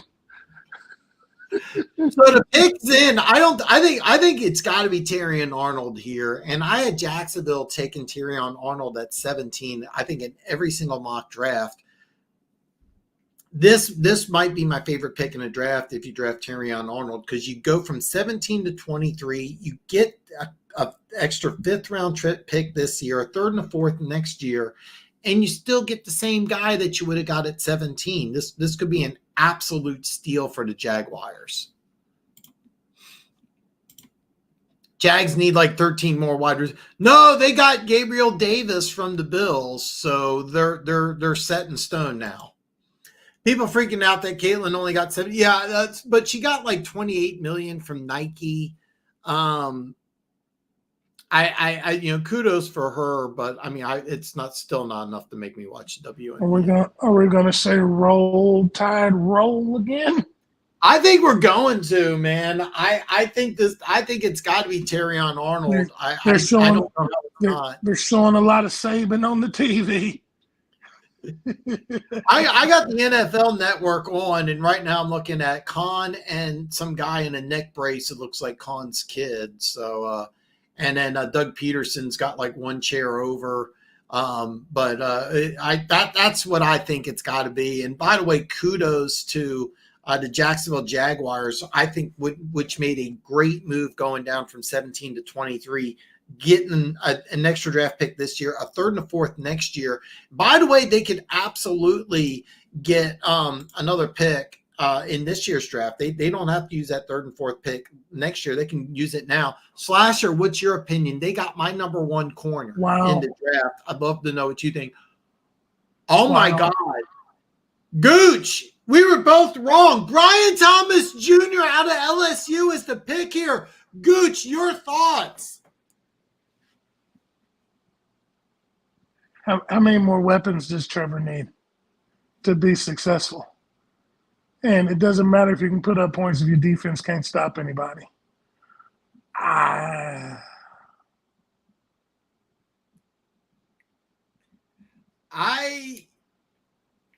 going to be honest with you. I'm really surprised. If I'm grading it, it's got to be a C- for me, Dan. I'm floored because you signed Gabriel Davis in free agency. All right. I can't think of the guy's name right now. It's their tight end who almost broke the receptions record for a season, had 108. Evan Ingram.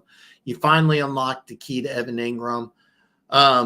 Travis Etienne had a phenomenal year. I'm floored because if you told me Brian Thomas Jr. was going 23, I'd say great. That's a great pick. He belongs at 23. I'm looking at Jacksonville. You know what they did right after the season was over? They fired their defensive coordinator, right? You use your first pick in the draft on a receiver when you gave Gabriel Davis? I think they gave him $40 million. So, yeah, you're right.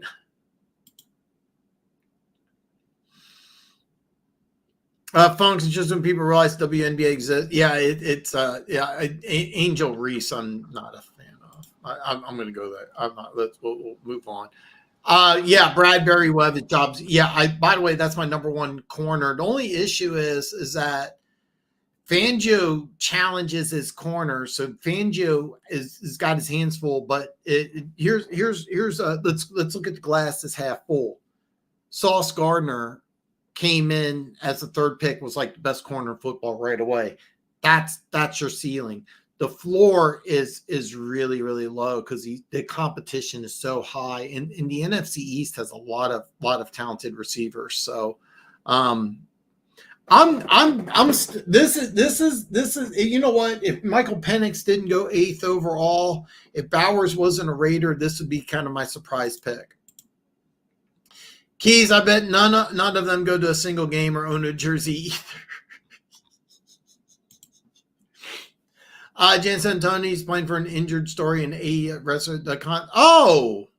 I know nothing about wrestling. Denver Gator knows. The Dallas Cowboys are on the clock here, Gooch. Who are the Cowboys going to take? I think they take Edrin Cooper from Illinois. No, they go interior. I think they go Jackson Powers Johnson, offensive lineman I'm out of sorry. Oregon. I'm sorry, my bad. The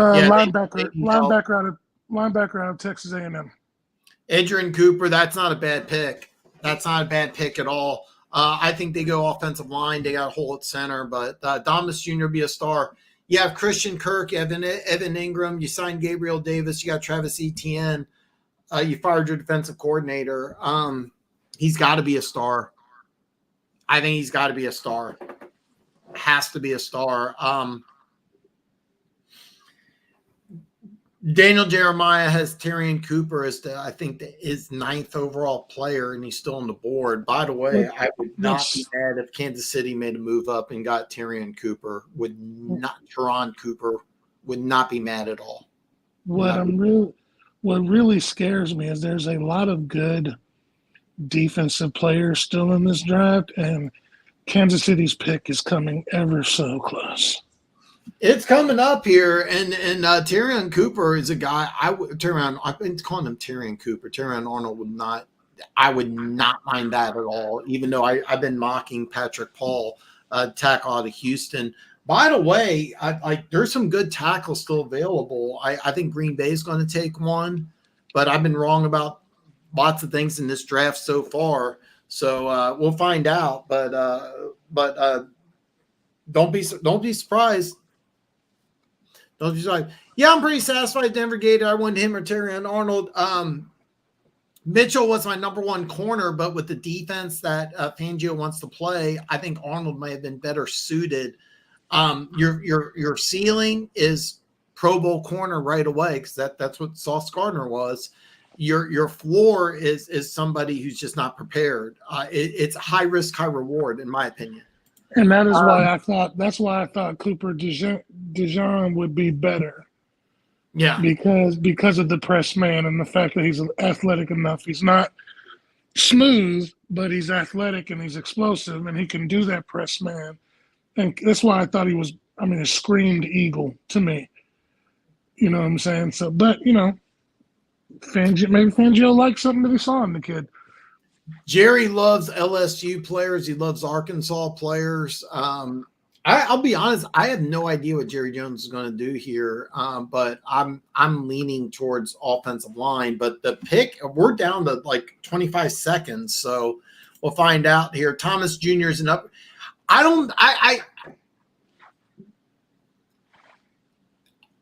He's got more talent, but Kirk, we have a trade. Gooch, we have a trade. The Detroit Lions are on the clock. Who are the Lions going to take here at 24? We have a trade. Do you really want me to say it? I want you to say it. Who are the Lions taking here? We knew I've been saying the Lions are going to trade up, but I'm a little surprised they're trading up here. Tyrion Arnold or Kool-Aid McKinstry? Ooh, Kool-Aid would be nice. Kool-Aid would be nice. Tyrion Arnold would be nice. I have to admit, I'm anxious to see the trade compensation. This is going to be a lot of fun here. I knew the Lions were going to trade up. Luke G sent me a DM saying he thinks they're going to trade down. I was convinced that they were going to trade up because for the longest time, I thought the Lions were going to lose a lot of players in free agency. They did not. They actually did everything. I think they probably won the offseason. Now you're moving up into draft here, and it's going to be they're going to give up. So they're going to get Detroit's third-round pick, and then Detroit's going to get a 2025 seventh. I think it's a fair trade. I think it's a very fair trade. Good move for both teams. Jerry wasn't in on that trade. I like it. I like it. Stay away from Iowa boys. You don't get any more of them. By the way, Cooper DeJean might be the pick here for Detroit. I'm curious what the Lions are going to do here. Nice pick, Lions.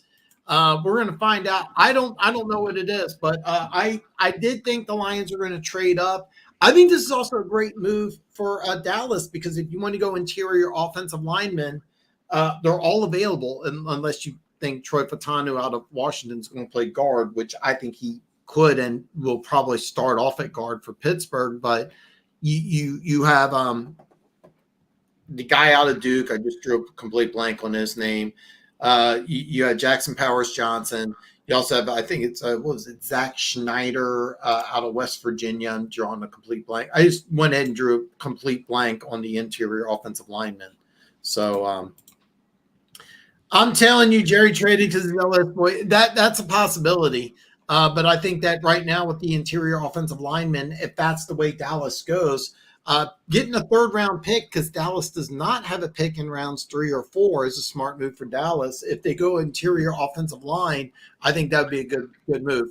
Lions are getting my second favorite corner in the draft. That's kind of the way I'm leaning towards. I think it's got to be Terrion Arnold. Gooch, that's what you're thinking? Terrion or Kool-Aid. It's one of the two.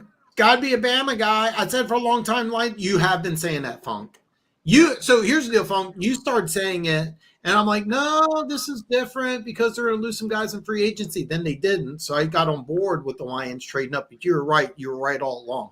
Told by a lot of people, there's no way because Holmes wants more draft capital. I told them, Funk, you were right all along. You've been saying this since day one. Blue Kool-Aid. So is that the pick? I think I'm behind here, but they brought in Arnold for like 3 times. So according to Daniel Jeremiah, Terrion Arnold is the number 9 pick in the draft. Graham Bartram, the guy whose name I forgot, is the number 22 pick. That can easily be the pick for the Dallas Cowboys. It could also be the pick for the Green Bay Packers. By the way, if Detroit jumps over Green Bay and gets an offensive lineman and really screws over the Packers, I would laugh. But I don't think it is. I think it's got to be Terrion Arnold here. I think it's got to be the guy here. By the way, there was talk about Green Bay wanting a corner in this draft. So I guess whatever team he'll go to will come. Yeah, we'll find out here. But I like the blue Kool-Aid. Whoever dressed Kool-Aid is going to get the color here. So the Lions made a trade. They gave up a 3rd-round pick. The Lions are going to get a 2025 7th here. Dallas gets a 3rd-round pick here. Dallas is going to drop down from 24-29. Good move by the Cowboys.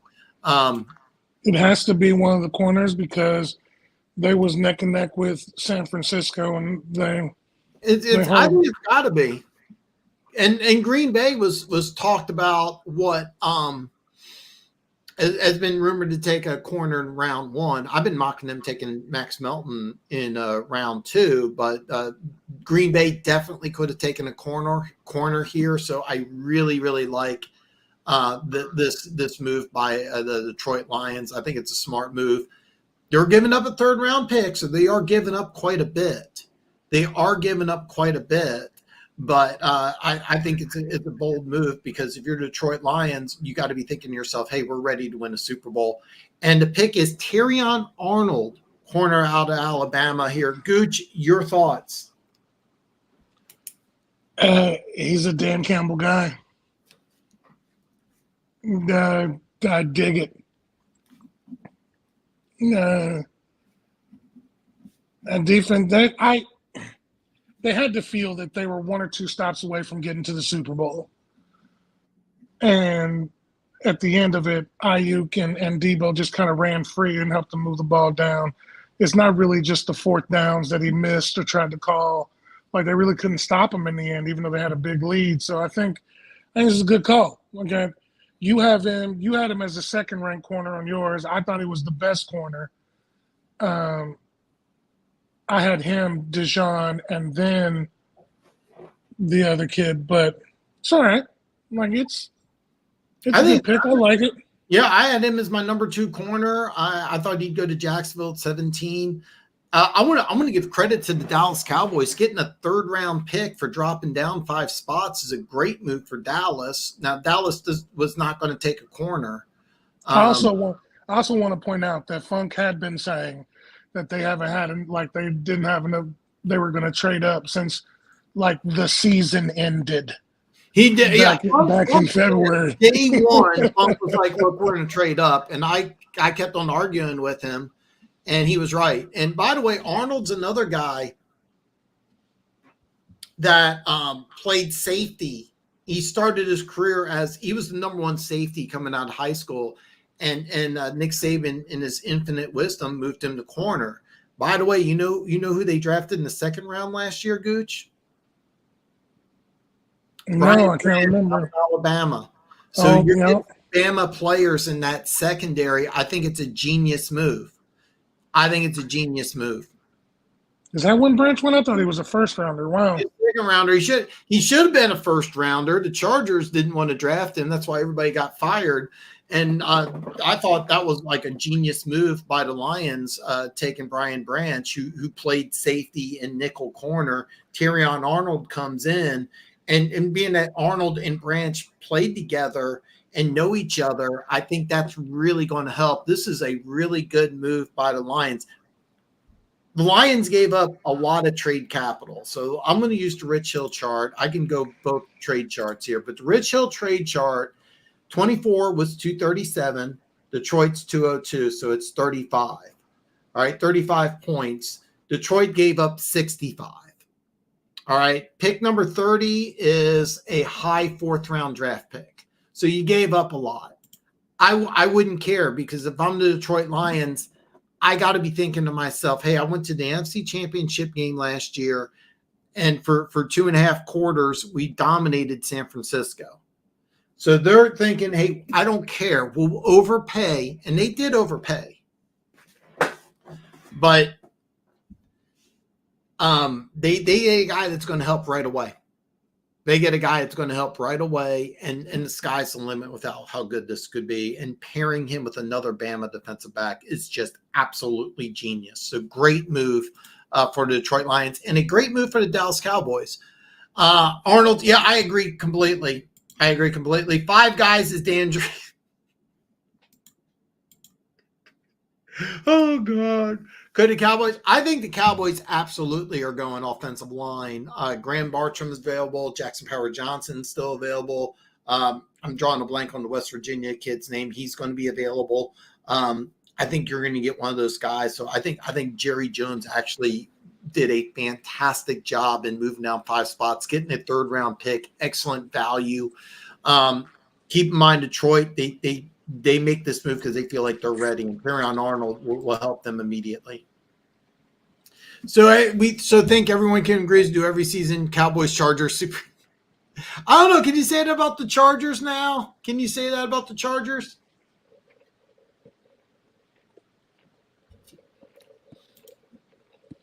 This is a true story, Denver Gator.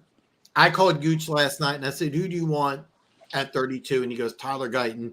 And I said, no, he's going to be long gone. He's probably going to go top 15. He's going to be long gone. There's talk about him going to top 10. There's no way he's going to last at 32. You know what? We're at pick number 25 and he's still on the board. Pick number 25, he's still on the board. Trade ups are still kind of context driven. Go, gotta have your guy falling. Yeah, I turn on Arnold. Nobody thought he was. I've watched a lot. I went through mock drafts, and most of them didn't have him falling this far. I had him falling 17 to Jacksonville. So yeah, but give a lot of credit to the Dallas Cowboys for making a good move now. Lions are 4 deep at corner now. Davis, Meek, Robinson, Mosley, 3 solid safeties with Joseph Branch and Malafanu. We can actually run a prevent. It might actually work with everyone's healthy. By the way, Terrion Arnold's not a lock to stay at corner. He started his career at safety, so you can kind of move them around. Be very interested to see what they do. By the way, if the secondary doesn't work, Aaron Glenn, who's a former NFL defensive back, is definitely getting fired. So just say that. Why? This is a great question. Gooch, why do you think Arnold fell so far?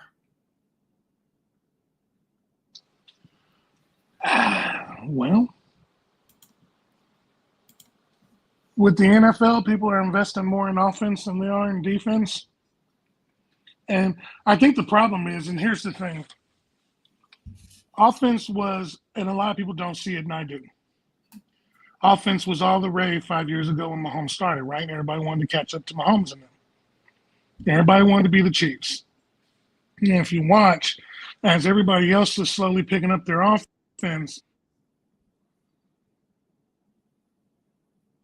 All right, so Gooch having some technical difficulties here. But yeah, I mean, so the Packers, oh my God, well, I have no idea. The Packers are on the clock now. They are going to make the 25th pick. I've been mocking Green Bay tech and tackle every single mock draft that I've done.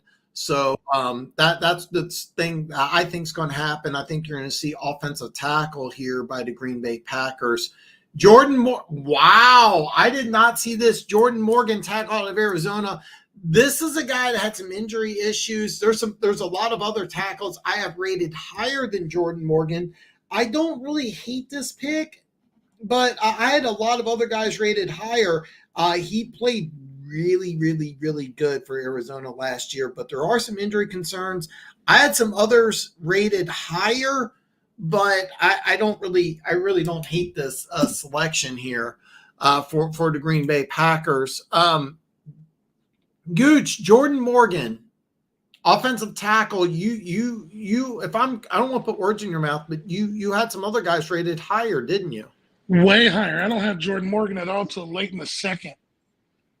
I did not. I honestly thought before I had the technical difficulties, I thought this was the Guyton pick.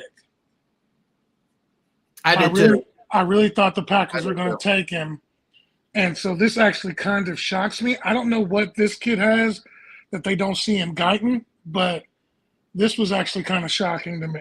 I was actually going to say, too, the defense players falling so far is because if you notice, 5 years ago, everything was offense. All the good teams are now going back to defense. The Chiefs, the Niners, like all the teams that are really in the playoffs all have pretty solid defenses. Solid, maybe not spectacular, but decent enough defenses to keep them in the game. And so all the teams that have their offensive pieces pretty much in place are now focusing on their defense and trying to keep up. Like the game is starting to revert back to, defensively. You know what I'm saying? And the teams that are picking all these offensive players are the ones that aren't in the playoffs as much. Like no, you're 100% correct. One other thing is that scoring was like all-time low for like the last, or not an all-time low, it was like a 10-year low. NFL scoring was down. And one thing about the NFL and ratings that they want higher scoring games. They think higher scoring equals better ratings. I don't believe in that, but that's just the way things have been going. But you're 100% correct. Denver Gator has a good point. Do you think other teams love Atlanta for dropping players down the board?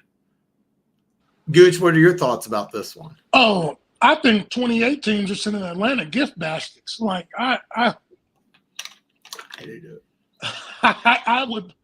be singing, sending musical telegrams to them. Thank you so much for screwing up your draft to make ours better. You know what I'm saying? I think the City Chiefs are thankful because I didn't want Penix going to the Raiders. That's where I had him going.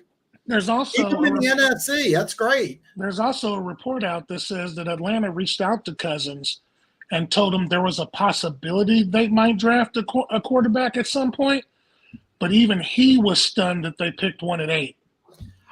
I still can't get over it. I have no idea how to react about that. And Funk, I agree completely. There's such a heavy rush. I mean, our first defensive player went off the board at 15. I had Dallas Turner going to 8 right after they traded for Cousins. I'm like, well, quarterback's no longer an option for the Falcons, so I'm still floored about that. The Bucks pick at 26. It looks like they are not trading. Gooch, who do you have Tampa Bay picking at 26? This is your boy Powers Johnson right here. They need a center. This is your boy. I agree. You could go Graham Bartram, but I like Powers Johnson better for Tampa Bay. I think Tampa Bay is going to try to become more of a physical running team. You signed Baker Mayfield. You brought back Mike Evans. You have weapons. Get the big massive center here. Bad pick. I liked several tackles better than Jordan Morgan, slasher, and I've said this over and over again.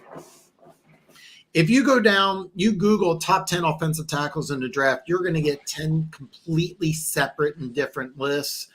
But the issue with Jordan Morgan is that he tore his ACL his junior year.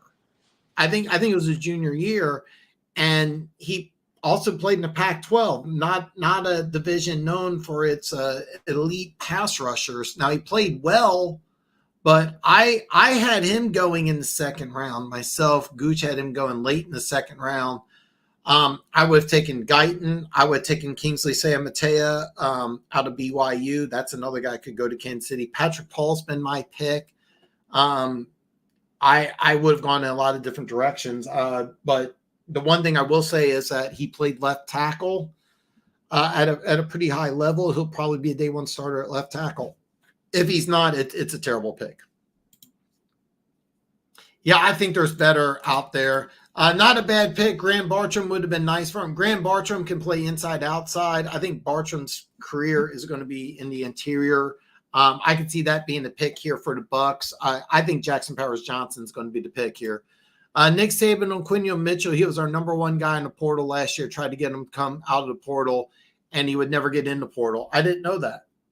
I don't want to get ahead of myself, but Quinyon gives me sauce. That's what I saw, because the one difference is Sauce looked a little thin, and when he got to Cincinnati, he was like 150, 155, but he did play right away.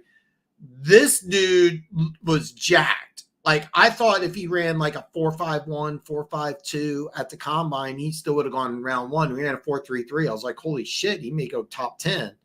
Philly getting him late, but that Fangio defense is complex. It's going to be a learning curve. It just depends. Will you give the Packers? We got a lot more to go, but I'm not a fan of the Jordan Morgan pick. If they let the Chiefs get Guyton to play the left tackle position, are you kidding me? I would not hate that. The only reason I had Patrick Paul going to Kansas City at 32, that's still my pick, is that I have Guyton being long gone. He can learn from Slay. Yeah. He's in a great position to learn things. It's just that defense is tough, but I love the pick for the Eagles. Hello, my baby. I know.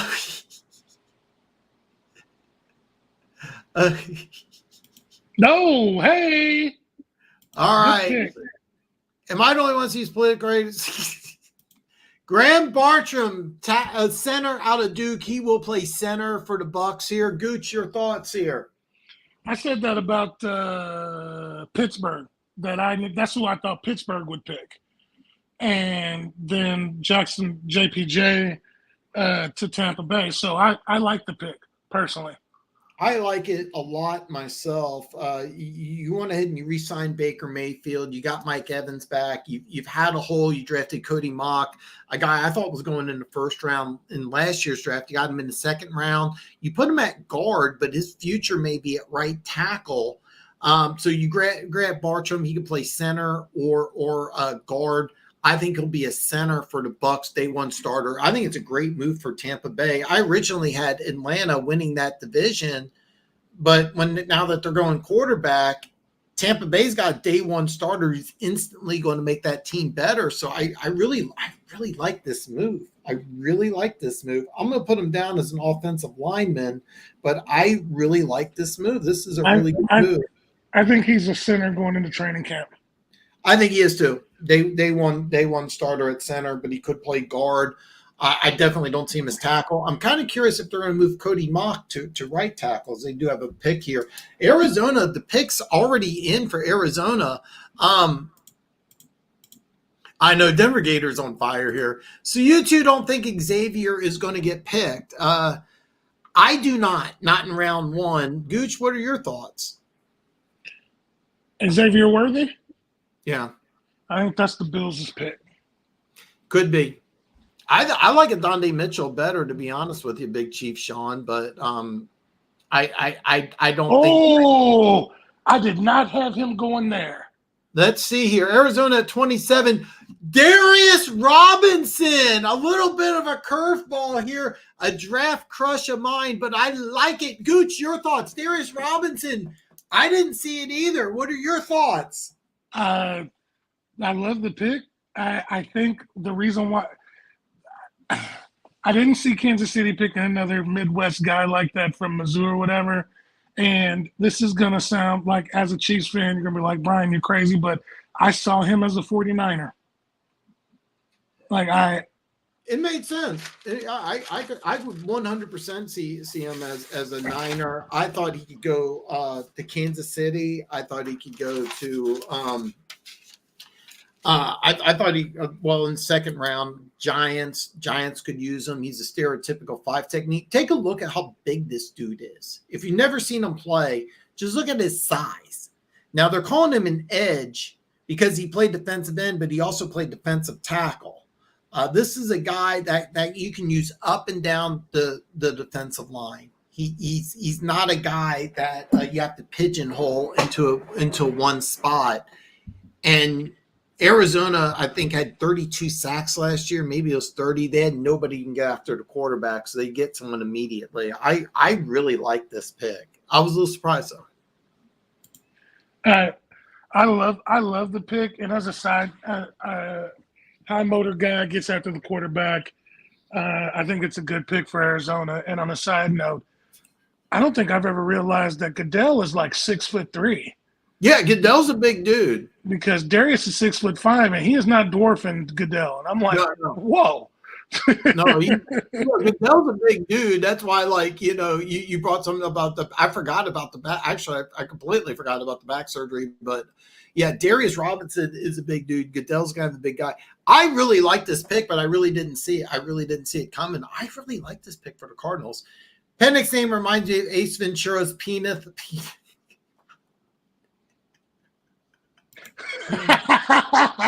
Well, he was pretty good last year. Bradbury play just fell off the bridge last year. It was really bad. Yeah, Kansas City has all sorts of options here.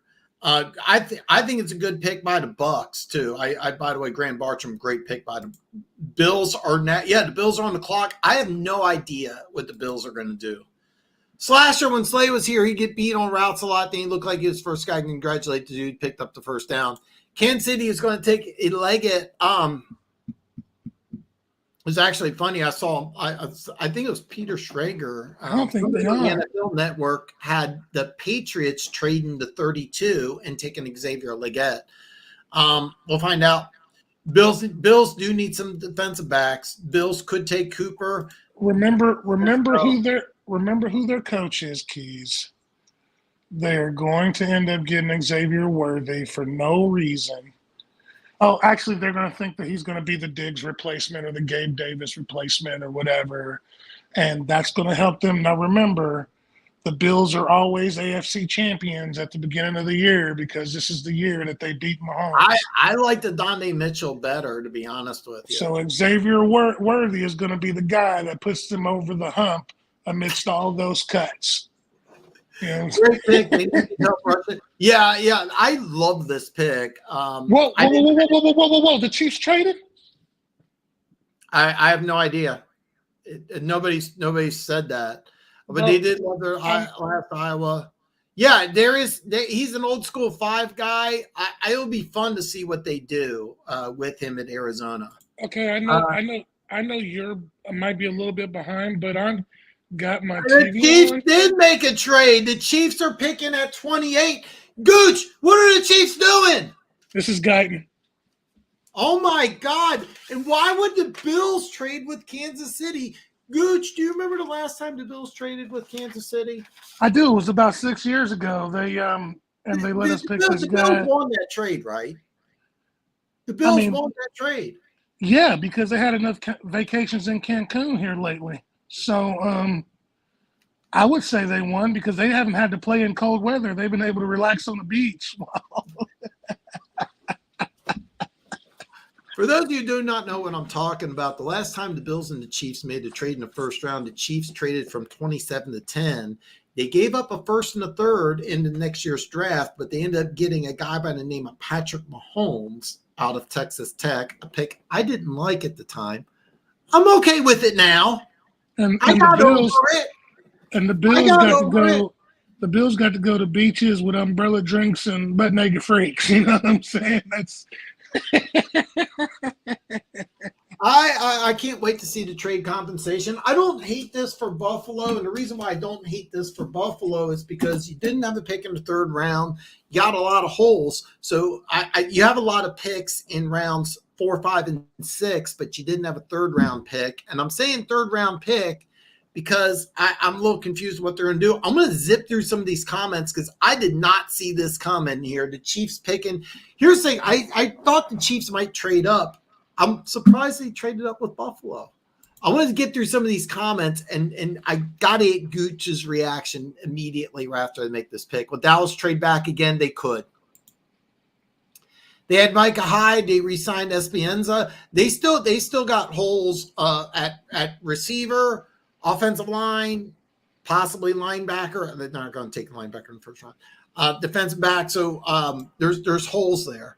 I'm used to rooting against my Iowa guys. Cooper DeJean may be the pick here. Who do you like more, Ross or DeJean?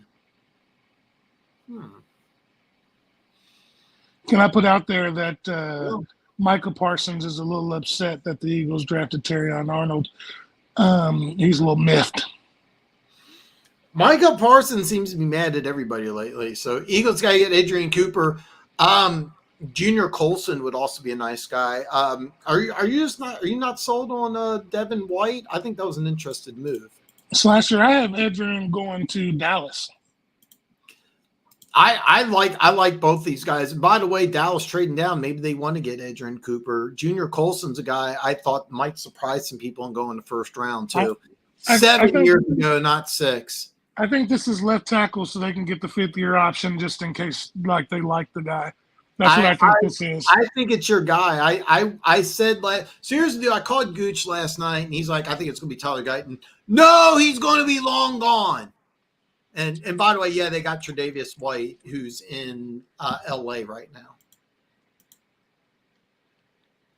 now. Maybe Xavier Worthy. Maybe they give him at 32.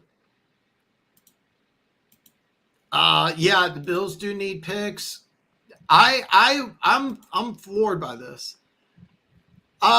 There's a lot. Yeah, I get it. I think the Chiefs take Worthy. Dan's a little busy to pay attention. I'm sorry, man. I'm sorry. I'm floored by this. Kansas City really. Me and Gooch talked yesterday, and Gooch said, I think it's Tyler Guyton. And I said, no, he's going to be long gone. If the pick is Tyler Guyton, I would love this. If it's not, is it going to be receiver here? Keaton Talk Sports says it's going to be Xavier Worthy. Is that the guy? Because here's the deal. You're leapfrogging Dallas. Gooch is on. You're only doing this if you think that left tackle is not going to be there. You've got to protect the franchise. What good is another weapon if you can't protect the franchise? That's the way I see it. What are trade? I don't have the trade details yet, Perry. As soon as I get the trade details, I will let you know. But all I know is that the Chiefs. The Chiefs get this pick, 2024 4th round, 2024 7th round, and the Bills get the Chiefs 2024 3rd round, and I think 6th round. Like it's all this year's draft. All right, that's a lot here. I can't wait. You think it's going to be Leggett? That would be a lot of fun. So we're going to, as soon as the pick, I'm not going to say anything. I'm just going to let Gooch rant about the pick here. And if it's Tyler Guyton, his guy, let's be honest. I can't prove this. Me and Gooch had a conversation last night. I said, Gooch, who do you like? He said it's going to be Tyler Guyton. And I said, no, it's way too. He's going to be long gone, not going to be available. But if Tyler Guyton's the pick, I would love it. I can't wait till we have this pick. I can't wait to get Gooch's live reaction. And Gooch, if it is Tyler Guyton, I need a lot of gloating. But we heard Worthy. We heard Leggett. I still think the Bills need to go D heavy. They do. I mean, they could.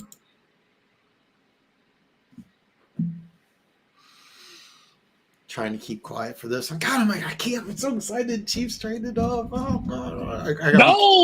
Wow, it is Xavier Worthy. Okay, Xavier Worthy, the track guy out of Texas. Keaton Talk Sports is correct here. Gooch. 4-2-1. Just I am not mad at this. I would have preferred Guyton, unless they believe that because there are so many good defensive players still left in this draft that they can get him later or in the second round. I'm kind of unsure about this, but then on the flip side, it is Andy Reid. He does do offensive line. That's his thing. And I think, the reason why I'm not too excited about this pick is because it feels like the McCole Hardman pick when Tyreek was in those issues during the draft that year. It feels like we reached for this one, just like we reached for that one because we're scared of how long Rice might be out. If you don't believe Rice is going to be out, that does make it a little scary to have Worthy, Hollywood Brown, Kelsey, Rice running all over the field with Pacheco running the ball. But you still got to find a way to protect the franchise. I mean, basically, you're sure from left guard to right tackle. But the most important spots you don't have filled in yet. Well, I mean, the one thing I will say is that one of Andy Reid's favorite players is Deshaun Jackson, and I don't like doing player comps. I think it's lazy, but that's what you have is the Deshaun Jackson clone. Well, which is great. You already had that with Hollywood Brown. So, right, but I mean, I guess unless Hollywood Brown is a great route runner, but I haven't seen what Worthy does good except straight line speed, and we had that in Marquez. We have that in Hardman. Look, I'm not going to question Andy. He's an offensive genius. I don't know who had their finger on this one. I would have rather taken the left tackle. I'm not going to complain. The 3 Super Bowl trophies in 4 years says that I shouldn't, that they know what they're doing. I'm not too mad. Feels like a letdown for you guys. I'm disappointed, Perry. I'm just going to level with you. I'm disappointed. I think getting a guy that can play left tackle would have been better. Now, keep in mind, if I still don't. Okay, Gooch told me to trade details. It hasn't come up on my screen.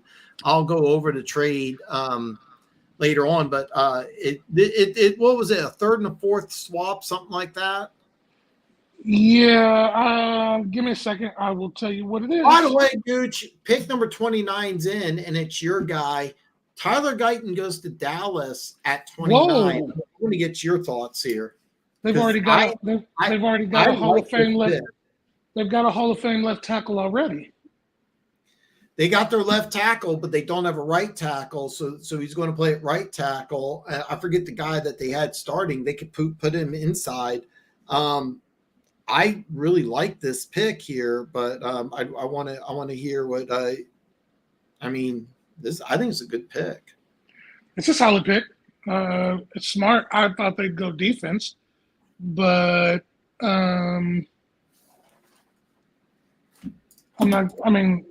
it's probably the first really smart pick Dallas has done in God knows how many years. How long before Rice plays? That's still up in the air right now. No decision by the NFL. I think he's going to miss between 2 to 4 games. But if you're the Kansas City Chiefs, excuse me, you're not worried about September and October. You're worried about playoffs, and Rice will be there for the playoffs. Hollywood Brown is signed on a 1-year deal. Apparently, they don't think he's going to be a long-term deal. There's some really good tackles in this draft. I mentioned Patrick Paul. Kingsley Samatea is another guy. I love this Tyler Guyton. I would much rather have Guyton, but yeah, he needs to put on some muscle. Damn it, then I'm going to go neutral. And he doesn't. Right, so he does at Philly. He did at Philly because he had who's the MU kid that came to Kansas City? Okay, are you ready? Yeah. Okay, so the Chiefs got pick 28. Obviously, they get pick number 133 and pick number 248 in this draft. The Bills got 32, pick 95, and pick 221. It's you know what, the Bills didn't have a third round pick, so they get a third round pick. I'm a little surprised that the Bills wanted an extra late round pick because they got, if I remember right, 2 4th round picks, 3 5th round picks, and I think they have. I mean, they have. If I'm correct, they have like 2 6. They have a ton of late round picks, but not.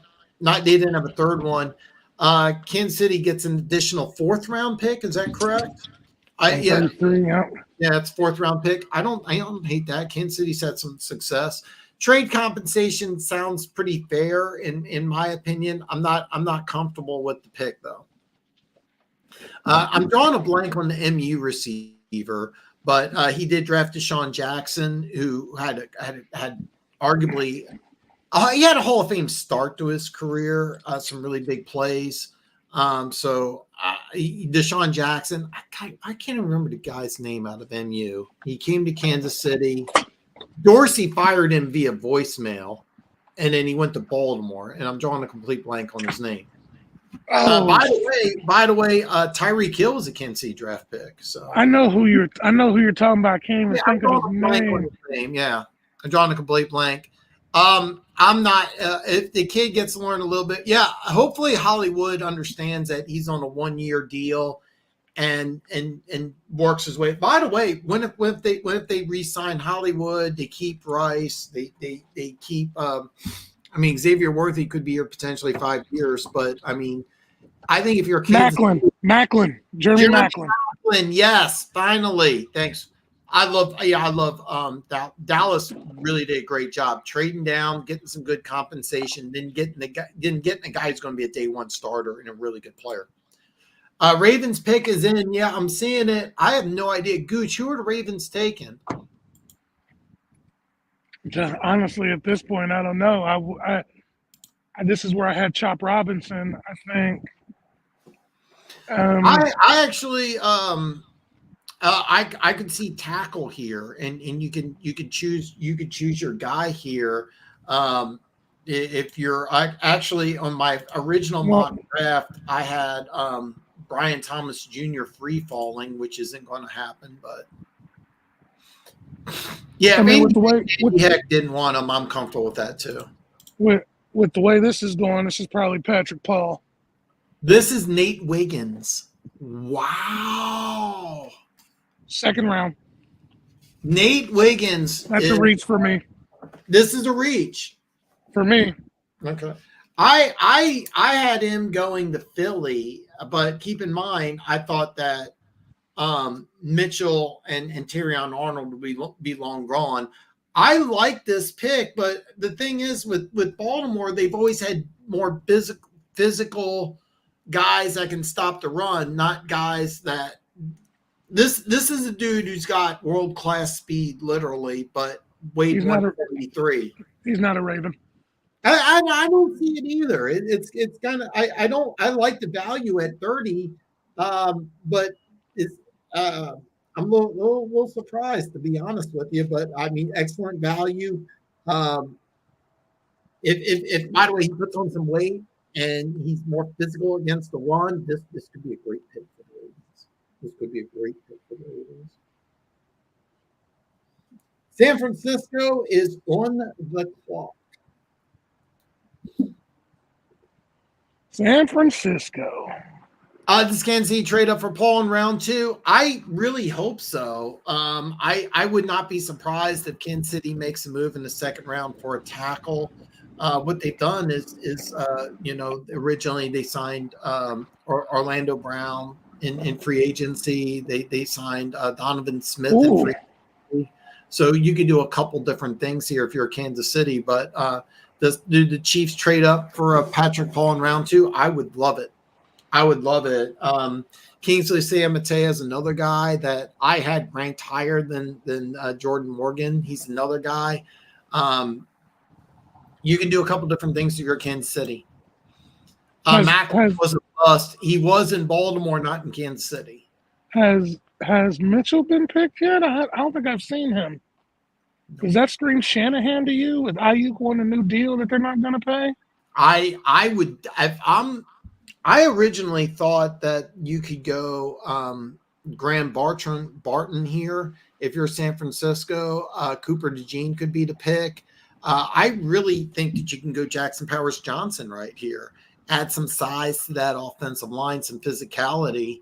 I mean, because San Francisco's a run-first team, but if Brandon Ayuk wants to trade, I would think it'd be very smart. I personally like the Donde.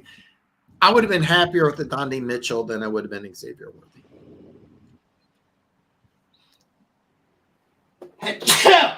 Bless you. Thank you. I'm allergic to this pick. I'm not happy with the pick. Now, if he ends up being Deshaun Jackson 2.0, great, but I'm not happy with it. I wasn't happy with FAU last year, so DeJohn could fall to the second round. You might be random. Yeah, there was a guy who was arguing with me and Funk who swore up and down that Cooper DeJohn was a lock to be a first round pick, and I'm like, no, he's not a first round pick. So, I had him as a first round, but that's because some people got picked.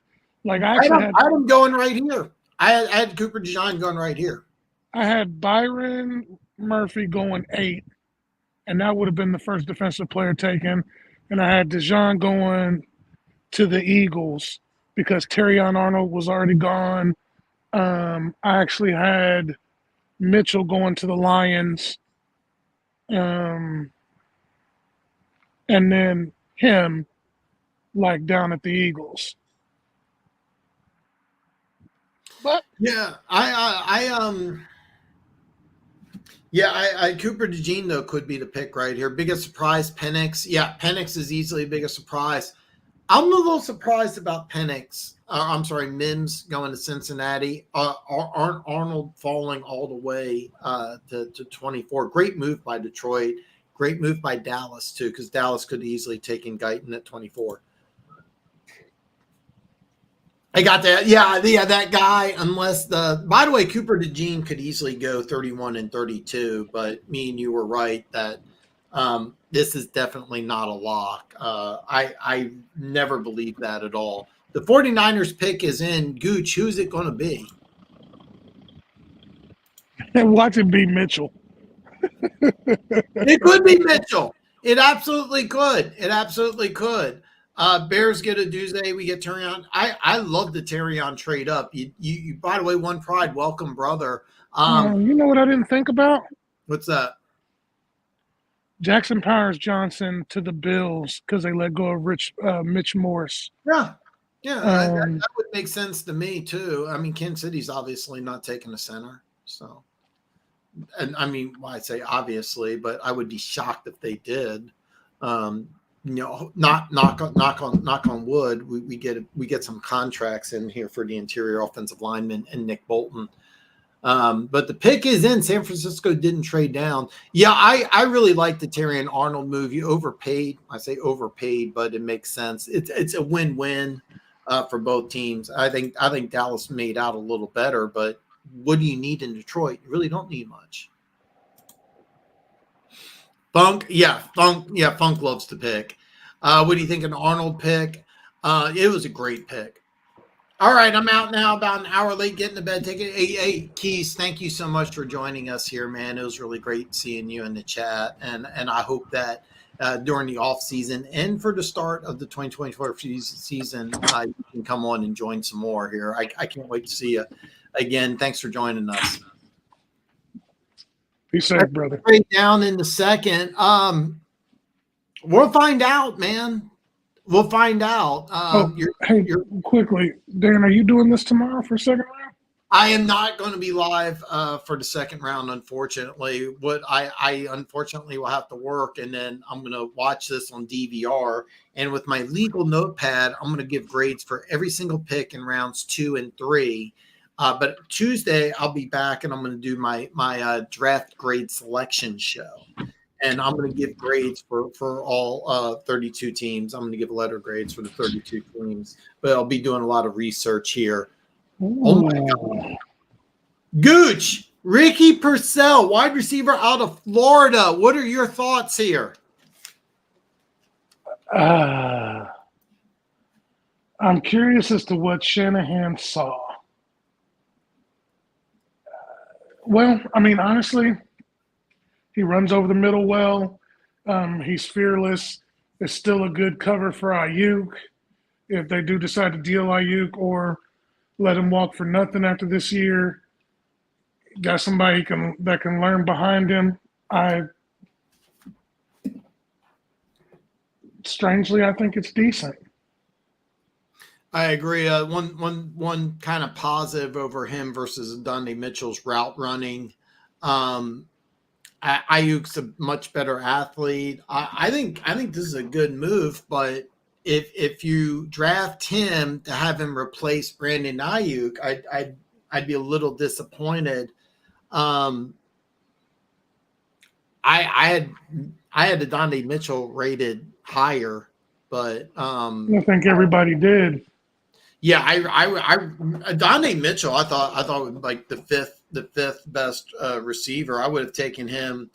Honestly, and we have a trade. The final pick in the draft is going to be a trade. Carolina split 32-33. Who is Carolina taking here? Is this where Donnie Mitchell goes? Well, Bryce could use another weapon. I have to admit, I'm low key happy, or I say, okay, so here's the compensation. It's going to be a 5th, 6th swap. Nice move for Buffalo. They're going to move up 59 spots in the draft. They're going to get picks 33 and 141. They're going to give up 32 and 600. Low key, some really good trades by the Buffalo Bills here. I have to admit, I'm pretty impressed with what Buffalo's done so far in the draft. It'll be very interesting to see what they do tomorrow. So I'm kind of looking forward to seeing what Buffalo does in the draft. Carolina, what's Carolina doing here?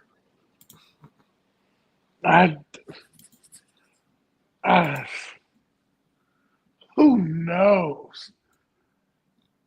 Is this Kool-Aid? Kool-Aid goes to the Panthers at the last pick in the first round. They could use corner help. You need help at edge rusher. You need help at corner. I mean, you could do safety. You can go a lot of different ways here. But I would look. Who are your receivers? I mean,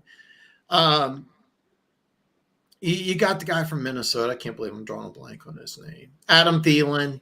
You traded for Deontay Johnson. I would go at Donnie Mitchell here. I wouldn't even think it. I wonder why Jazon Newton. A lot of people thought that I had him as a first round pick. A lot of people had a second round grade on him. So it's going to be interesting here.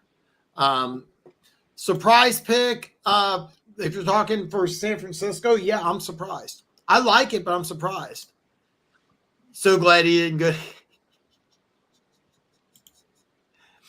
Lad McConkey. A lot of people feel that way, Slasher. A lot of people feel that way. I think you're a right one, Pride. Trade Panther. Yeah. Lad McConkey, offensive tackle. They need help at edge rusher. I don't know who would be the guy at edge rusher. You also need help at corner. You could go a lot of different directions here, but bottom line, you gave up. Be honest, I thought you gave up a lot just for one pick. I think Buffalo's made some really good moves in this trade here. Ladd and Purcell are different guys to me. I like both. You want to say one is better than the other. I need to see what team they go to. I've been mocking Ladd McConkey going to Pittsburgh and kind of replacing the role that Deontay Thompson or Deontay Johnson did. Pittsburgh kind of surprised me by going offensive line. I'm not surprised he went offensive line. I'm just surprised at the player. But Pittsburgh could easily draft him in round 2.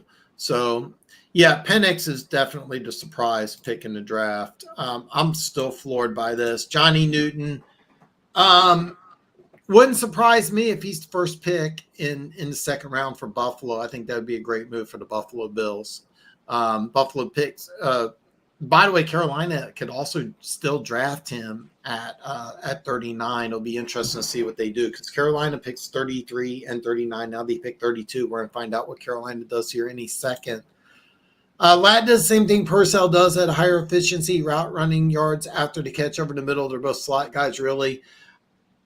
I'll be honest. I'm just kind of floored. San Francisco went that route. Yeah. Great value at that pick. He should have been a first-round pick, Funk. Ladd McConkey. A lot of people feel that way.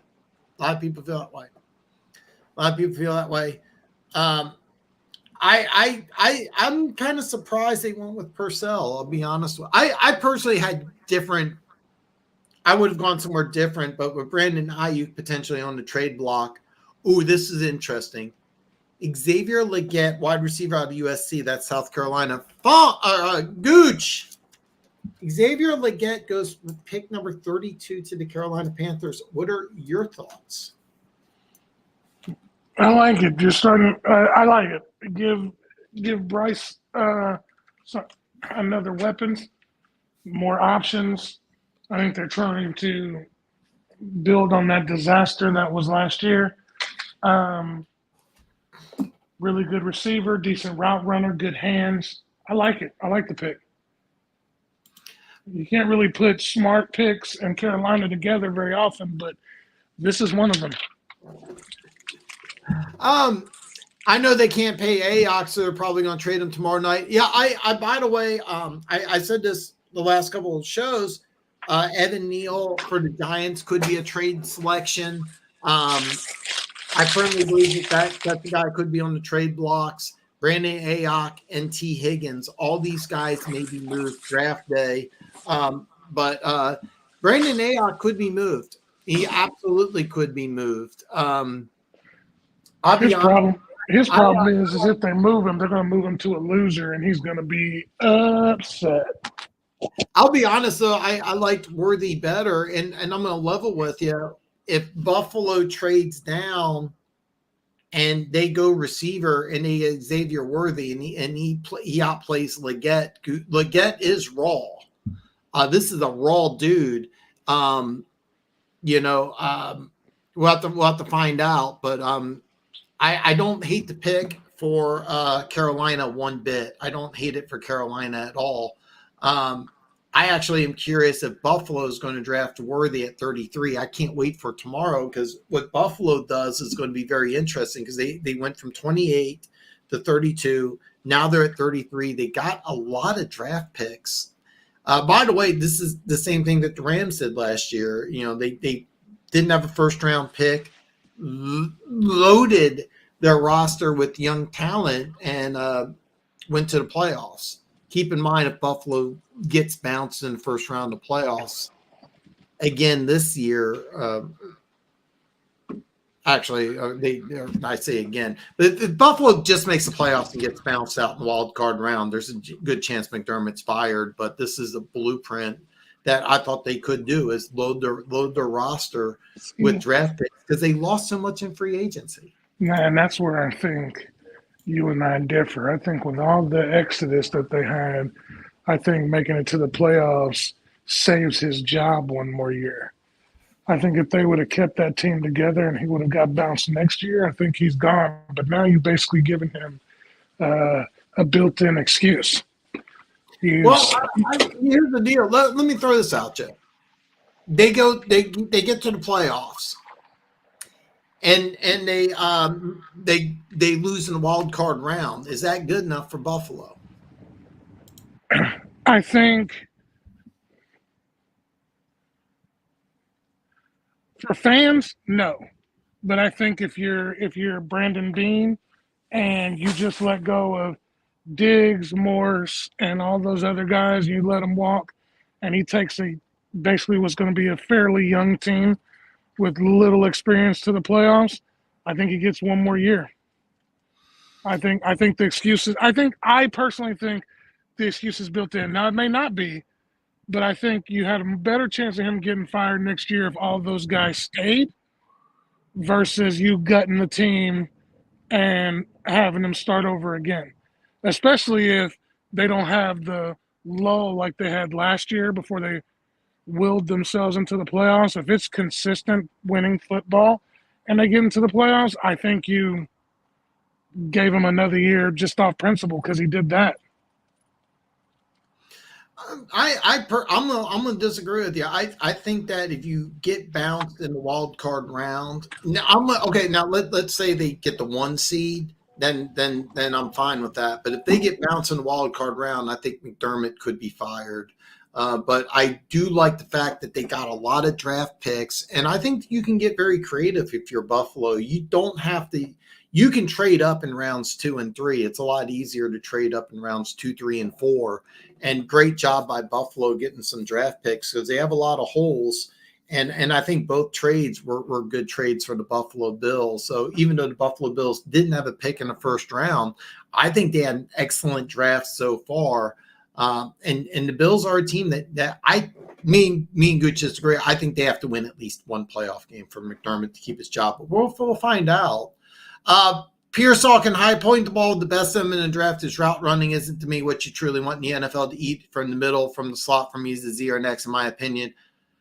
I'll be honest, I liked Aduze Mitchell a lot better. But we'll find out because AOC could be gone tomorrow or maybe even Saturday. We're going to pay attention to that. I kind of want to see what San Francisco does. Interesting that they gave Brock Purdy another weapon. We'll find out how good he is. We'll find out, Perry. By the way, AOC can still be there. AOC can still be there. So you never know. AOC could still be there. So we'll find out. We'll find out. So I'm having some technical difficulties. All right. I'm having some technical difficulties. If you're following me on Instagram, I went ahead and exited the stream. So if you're following me on Instagram, I'm now disconnected. But Perry, there's no guarantee that AOC's going to be traded, but that's kind of the feel. Leggett has AJ Brown and SKS build, same height, weight, similar. Yes, sneaky speed. It creeps up on you by. You have been high. I know Funk's been high on him. I've been high on him. There was a guy that I had a complete brain freeze. I think he's with Jacksonville now, but he was with the Carolina Panthers. He was a second-round pick out of Colorado. He was built the same way, and he was an absolute bust.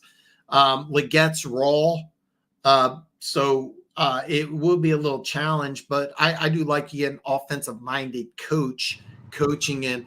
I think it's a boom or bust pick. I can't think of the guy's name for out of Colorado who's now with Jacksonville. That I got it's going to drive me nuts. But they said the same thing about DK Metcalf too when DK Metcalf came out. Yeah, it's really kind of hit or miss. You know what I was just thinking? I was laughing about while you were talking.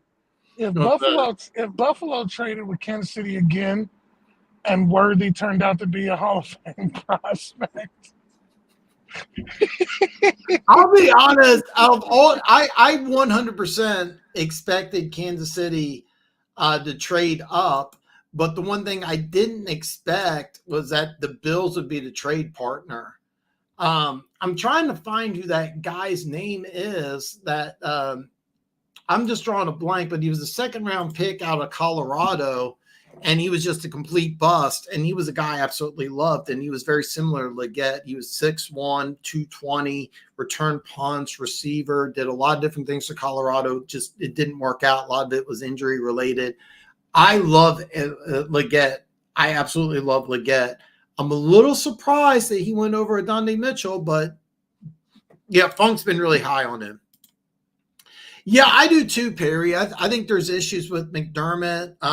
there was iciness between him and Brian Dable. They do not like each other. They worked together for several years, did really, really well together. For whatever reason, there was a bad issue there.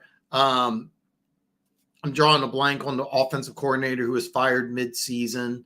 There was issues with him.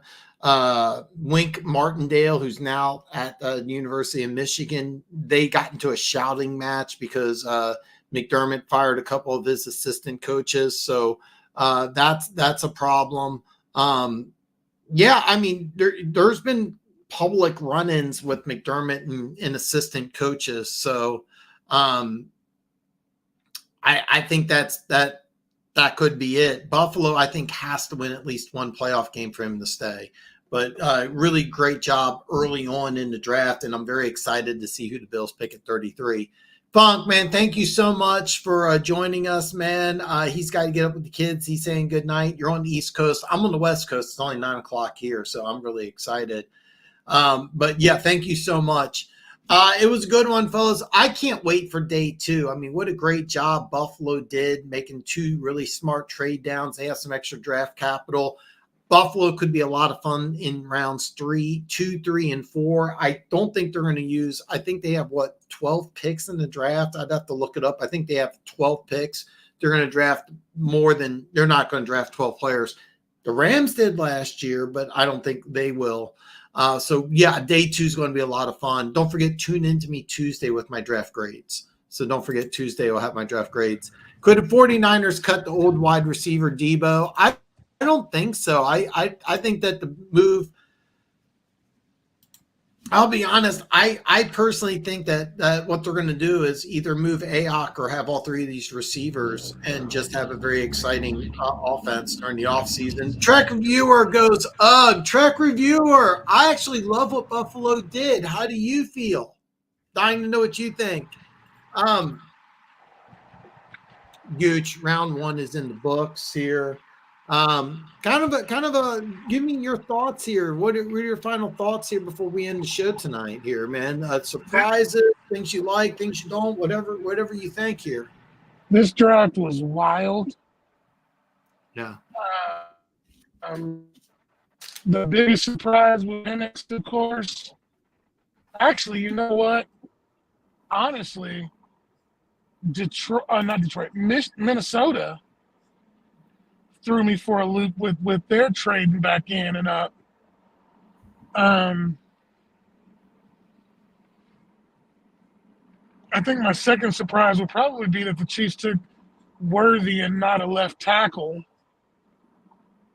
But this was wild. I didn't see 15 offensive players go on before the first defensive player, or 14 or whatever. I think the Bears made some obvious moves, which was solid. I think Detroit made some great moves. Buffalo went from having only 3 picks this draft to I think having 7 now, or 6, all from the second round down, which was brilliant strategy by Bean. This was fun. Like, twists and turns at every corner. I'm excited. This actually got me excited because there's so many great players left for the second and third rounds and stuff like that. Like, it's been exciting. The Trek Viewer says, I do not like the Kansas City trade. Keep in mind the Bills did not have a 3rd round pick, so you get a 3rd round pick. You had multiple picks in the 4th round, so you give up a 4th and you get a 3rd. I like that. I actually really like both the trades that the Bills did. And keep in mind, the Bills lost a lot of free agents, so I really like what they did. They had a ton of late round picks, but they didn't have a 3rd round pick.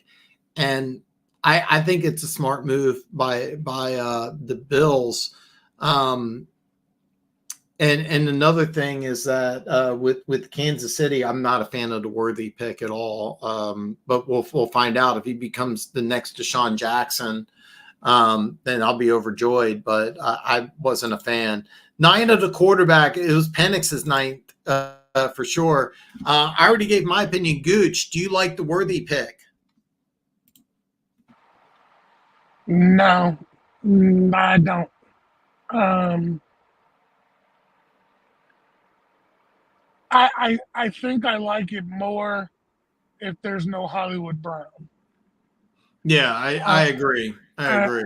I think if you don't, even if it is a 1 year deal, he's young enough that if we win now and he's getting looks and yards and you can sign him for, he's not gonna beg for 30, 35 million on the next contract. So it's like I think you go redundant when you get Worthy, because you add another fast guy who can pretty much do the same thing that you're going to ask Hollywood to do. Um, and if you're unsure whether Hollywood can stay healthy, why give him the contract? Yeah, you're giving Uh, a 1 year deal. I would have liked. I'll be honest. I would have liked Leggett better.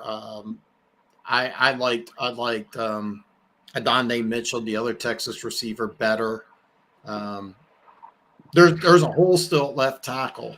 So and that's not saying that they don't, do some more stuff like that they don't package some picks and move back up or and get uh, a left tackle or anything like that. I just think it's one of those.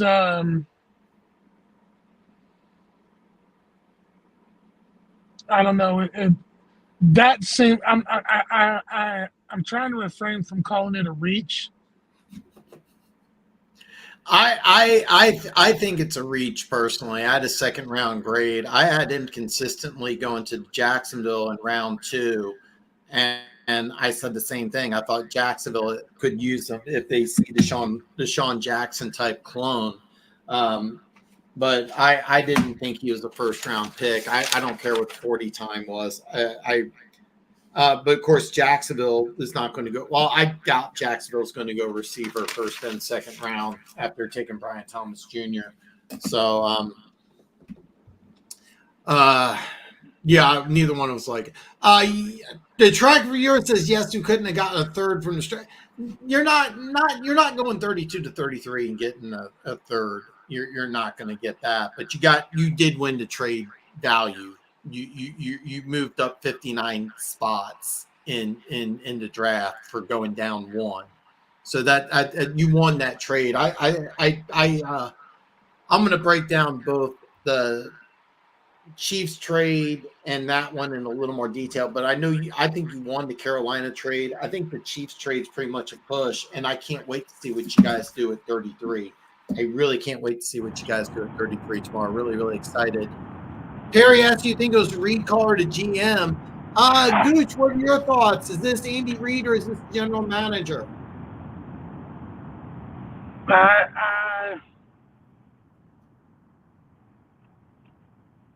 I hate to say it.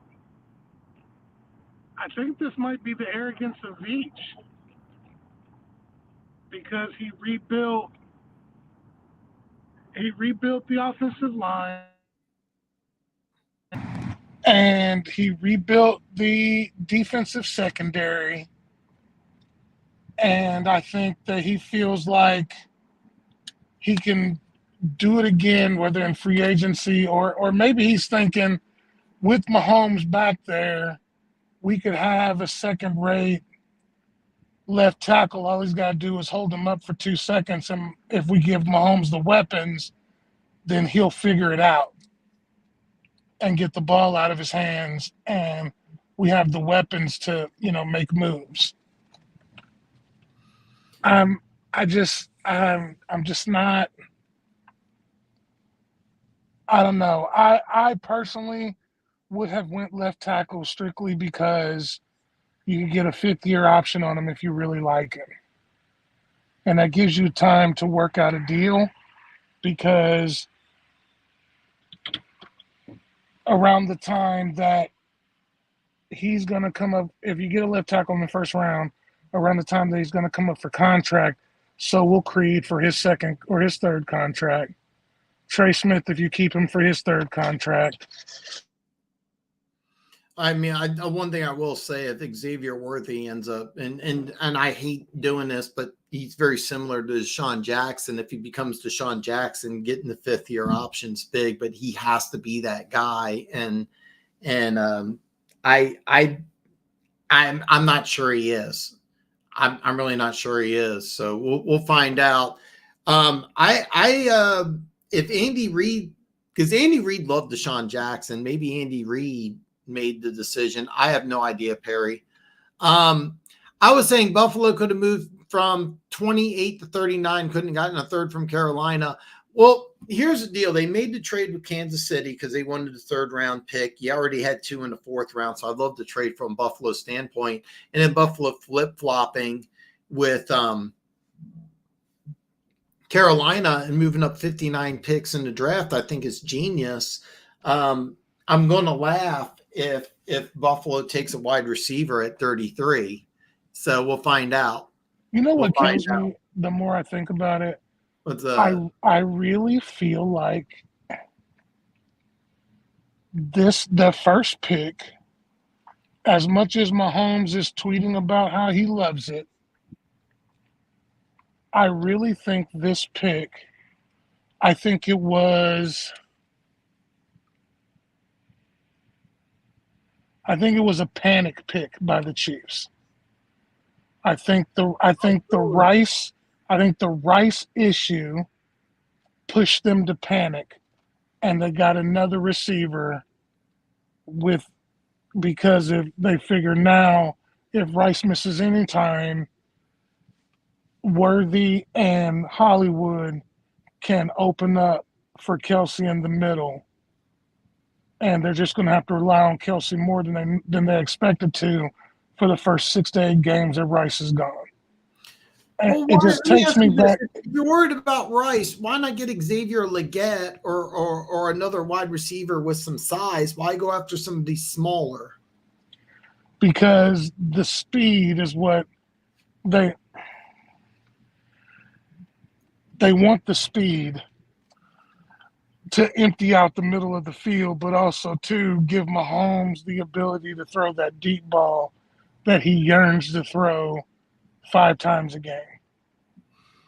We're going to find out. I'm going to be on record. I'm not fond of the pick. I would have, if you were going to go receiver, I would have liked a guy that's bigger and more physical, because the success that Rashee Rice had being a bigger, more physical type of receiver. But if this guy ends up being like Deshaun Jackson, then I'm going to be really, really happy. But I'm not that high on Worthy. Holmes needs to get value in the 2nd round. Well, I think they got a great pick in round 1. So I'm really, really, really excited. If I'm a Lions fan, I have to be very happy. Marshawn Nealon, edge rush out of Western Michigan, is a guy that's available. I still think that you want to possibly go still get an edge rusher. We'll find out what they want to do tomorrow. Would Kansas City trade for Neal for the New York Giants? I would love that, but only if you're convinced that he can be the starting left tackle. He could be insurance at right tackle. The Giants played him a little bit at guard. He's a guy I still think that's on the trade block. Keep in mind, I still think Baltimore could make a move for him. Baltimore could still make a move for him. Ravens 76B Moore says salute. What a draft. It was a great draft. It was a lot of fun. I love the draft more than anything. I had Nate Wiggins going earlier than 30, so I think you did a great job. I'm a little surprised that you passed on a Bama corner in Kool-Aid McKinstry. I'm a little surprised. Wiggins is not a guy I would expect Baltimore to draft, but he'll start eating some crab cakes and put on some weight. I guarantee he's not going to start the season at 173, but Wiggins is a guy with lots of upside. We'll find out, but yeah, what a great draft. What a great draft. Thank you so much for joining in, Raven 76B More. Unfortunately, I will not be on tomorrow, but I'll be on Tuesday. I'm going to give you my draft grades for everything. You wanted Kool-Aid. I think Kool-Aid be a better fit in Baltimore, I'll be honest with you, but there's a reason why they liked Wiggins better. Maybe the injury, maybe. I don't know. I don't know. Maybe they're looking at the AFC and going, "Hey, we want a guy with some speed." I'm not really sure, but this may not make any sense. I had a higher grade on Wiggins than I did for Kool-Aid, but if I was Baltimore, I would want Kool-Aid more, who I think would be a better fit. Kool-Aid McKinstry, by the way, could be Buffalo's pick at 33. That would be interesting. We'll find out. But I'm going to end things. Gooch, you have anything before I go ahead and end the show? No, this was fun. I wish the draft was every month, man. This is exciting, and this is the second year I've got to do the first round with you, Dan. This should start just to be an annual tradition, you and me. I'm going to do it every month, man. If you want to come back next year and do it, I would love it. I didn't have a chance to get in touch with last year. I did the first round. I had my buddy Bufa who came over, but unfortunately I didn't want him to make the 3-hour flight out here. But man, I hope you can come on again. We were lucky enough. We had Keys, Big Chief Sean Funk, Raven 76B Moore, the Trek reviewer.